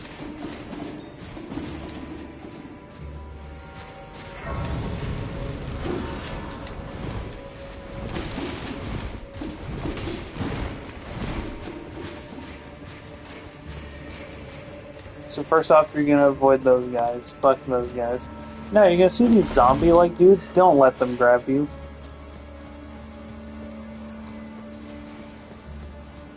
Because the goddamn zombies are some of the worst things you'll have to deal with now.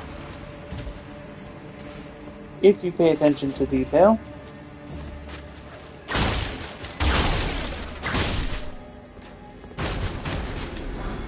and that's what being over-leveled is like.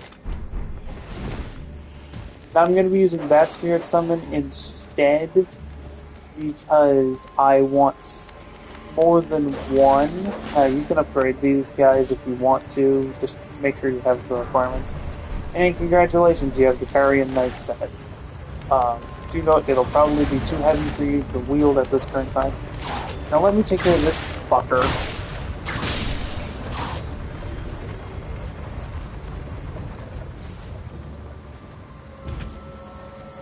Yeah, those little bundles of problems aren't very fun.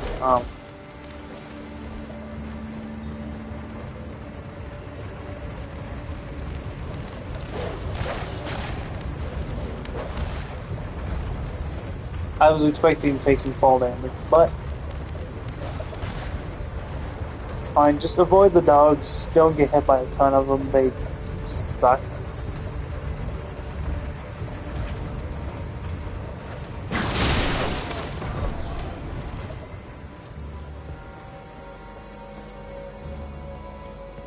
Alright, anyway. So, there's two separate ways we can go here. One will take us to just kind of the small room with not much in it. Other than a scroll, one of the Conspectus scrolls, which you can use for Selen's questline, which is tied to Ronnie's questline, but thankfully you can do Ronnie's questline without having to talk to Selen.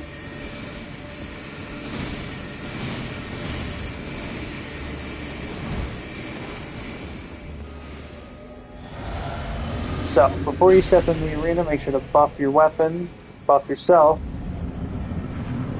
and Spirit Summon.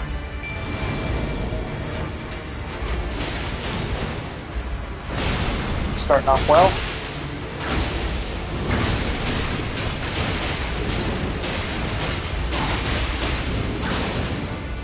I actually kind of like these guys. I think we just confused the fuck out of this dude. My god. Dude, this is dumb as shit, bro. Oh my god. I'd like to mention best Red Wolf run I've had yet. Okay, Dumb and Dumber. I'm gonna keep you guys for a while. Holy shit. Oh, fuck him up, bro. Fuck him up. Yo, beat that sorcerer's ass. No one likes him. Fuck you. So this jackass will spam sorceries as you try to walk up the goddamn stairs. I don't know how the hell these guys are still around, but there we go. So I'm gonna raise endurance. I have plenty of dexterity to cover what I need to do for now. Let's keep on keeping on. Next, we have to fight. Fuck, we have to fight Moongrum. God damn it. I don't want to fight Moongrum. Hunt. I do want to see if I can use that Ash of War on my weapon. Oh my fucking god, you can.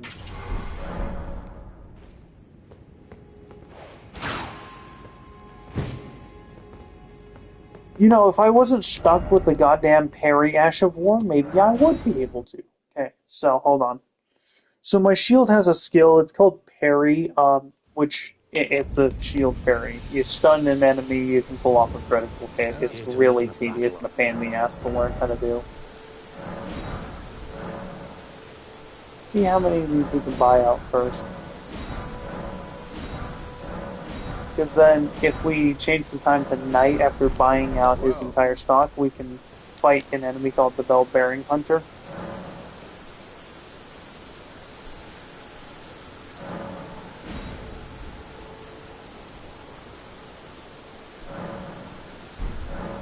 And Ashes of War. Shield. No ash.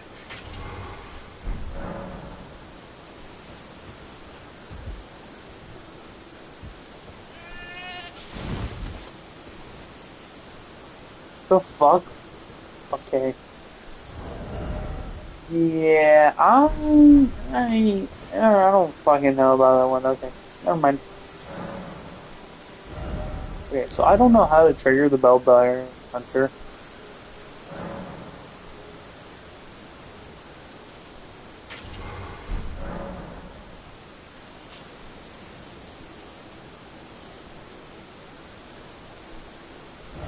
Okay, so what's gonna happen here is we're gonna go back to debate parlor.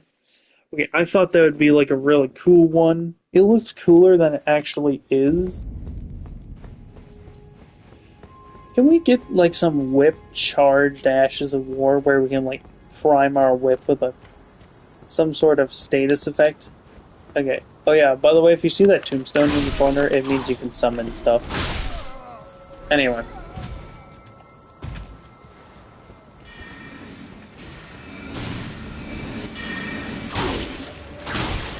So you're gonna beat the fuck out of this guy and pick this up.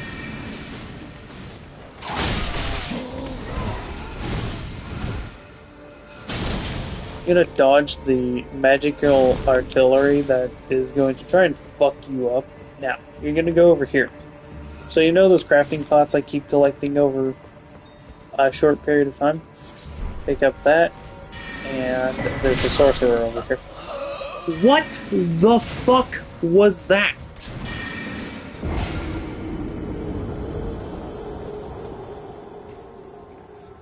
That is some bullshit right there. Oh wow, FromSoft. We can't do that with we can't do that with one of our Ashes of War. The hell you mean he can? He can do that with a spell, but we can't have an Ash of War that'll atomically nuke the fuck out of the final DLC boss. Fine, I see how you are. Anyway, but I equipped this thing with Cold Affinity, which I now do. Oh, dude. With a plus 13, I'm doing 86 Frost buildup. So this cunt.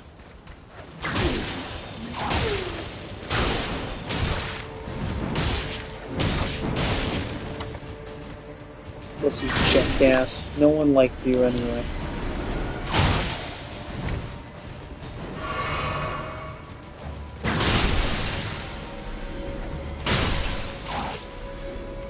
Oh yeah, there's these living creatures that are on the inside of living jars and shit. Or those warrior jars. And it's terrifying. You'll get to see them when I get to the DLC.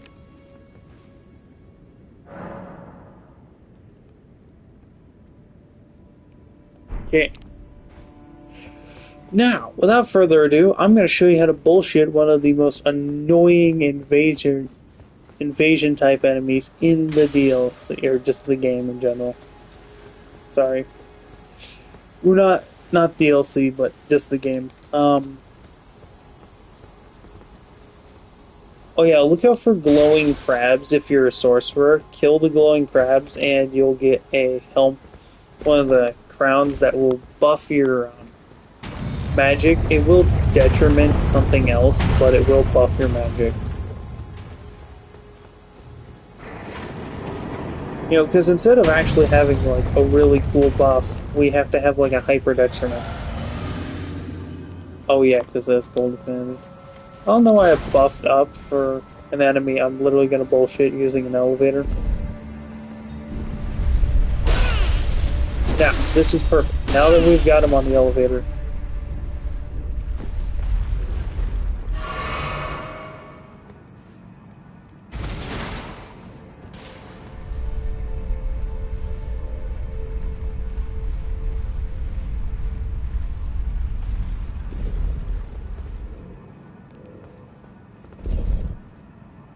He's up here. Okay.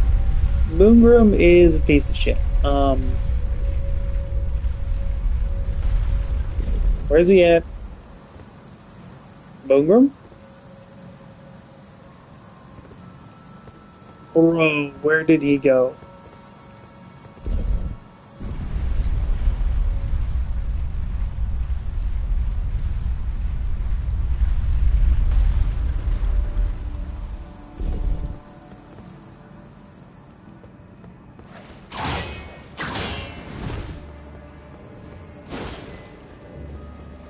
So step on this pressure plate and walk to the back.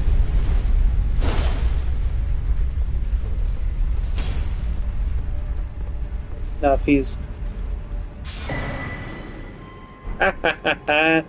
Okay. Congratulations, you just dealt with Moongroom.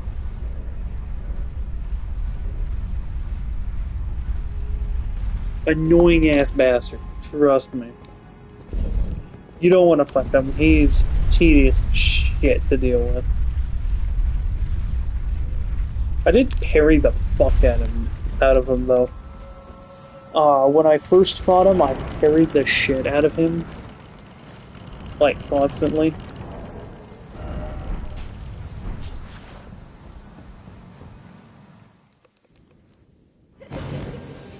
Okay, so your goal is to kill these kids. So, Ronaldo, really easy fight in her first phase, tedious as shit to deal with in her second, but essentially all you're gonna do is you're gonna whip the kids with the golden ore, or just kill them. Can we get a bleed off? I'm not sure we can get the bleed off. Okay, don't get hit by that. Oh, how fucking convenient. So, kill her before she can get off her gravestone attack, or, shut the fuck up.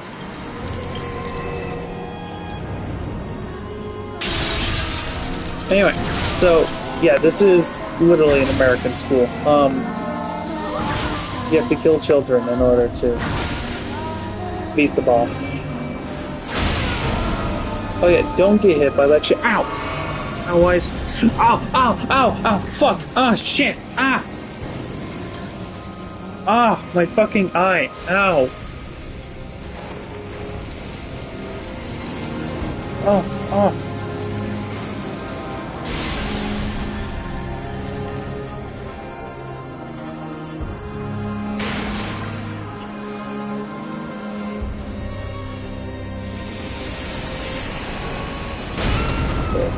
Okay. Yeah, don't get nailed by that shit either.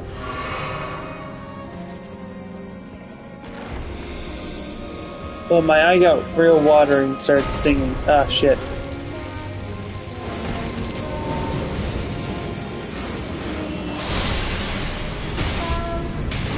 Can you fucking stop? Ah.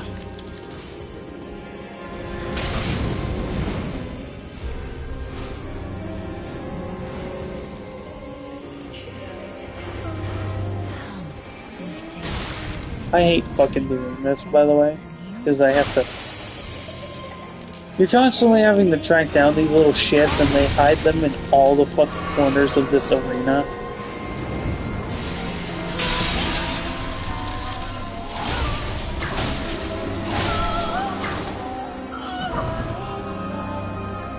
Now.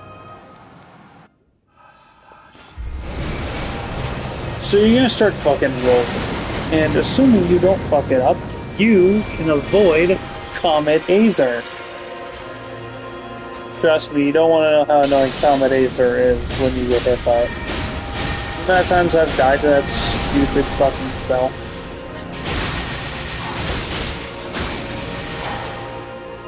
So this is the bullshit part of her fight.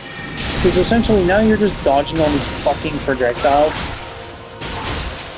While she teleports and summons shit the whole time. Literally, she'll start...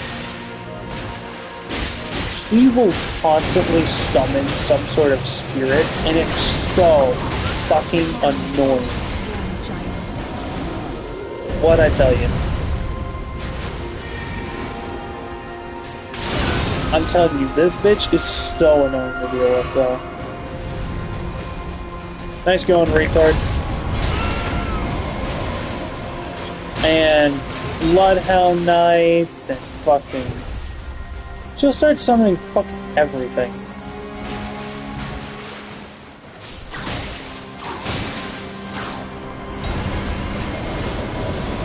Hell, she'll even summon a whole ass pack of wolves. When I tell you Renala is like the queen... Now, when I said, you know, queen of... You know how my title is called Grafted Moon? And the fucking dragon's here. God damn it. Okay. So at this point, you're just gonna run under the dragon. Proceed to beat her ass until she dies. Oh, and don't get hit by that moon sorcery. Ugh. Okay, for fuck's sake, I can't see what's going on! This is way too fucking much. This is such a bullshit fight. Because all it is her running away like a little bitch and summoning shit. And it makes it really tedious. Like, can we... You allowed... From Software allowed us to use Torrent in the fucking, Elden Beast fight? Allow us to use it in this one so I don't have to hike the entire fucking arena. Just for her to teleport away. I hate how a ton of these bosses are stamina checks. Fire Giant, at least in the Fire Giant fight we can use the...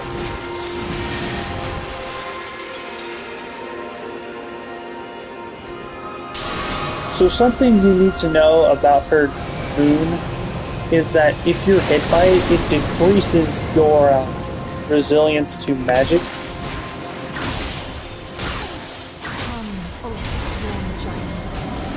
How about you stop summoning shit and actually fight me, you pussy? Look, I get Radigan left your ass, but I can definitely see why.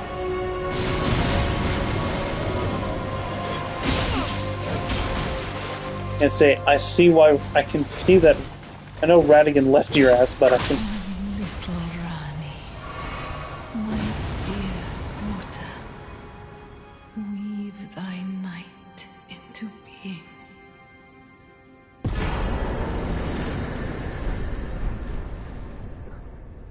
Oh, okay.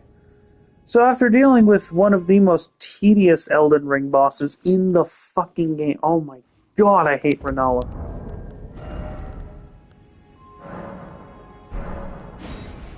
And what time is it? It's 6:04. Yeah, I gotta go feed my dogs. Thankfully, We completed everything I wanted to do. Oh, but yeah. By the way, unless you go up and talk to her, she will repeat that fucking line every time you come back here. Or more. Okay. So, next episode, we are going to take on Starscourge Radon, Praetor Rykard, and hopefully enter Landell, the royal capital. Oh, and Stelnat's Reborn of the Void. But we'll get to him when we get to him. Thank you all for watching. I've been Smatherini, and thank you all. Well, make sure to like, share, and subscribe, and I'll see y'all next time. Have a good one.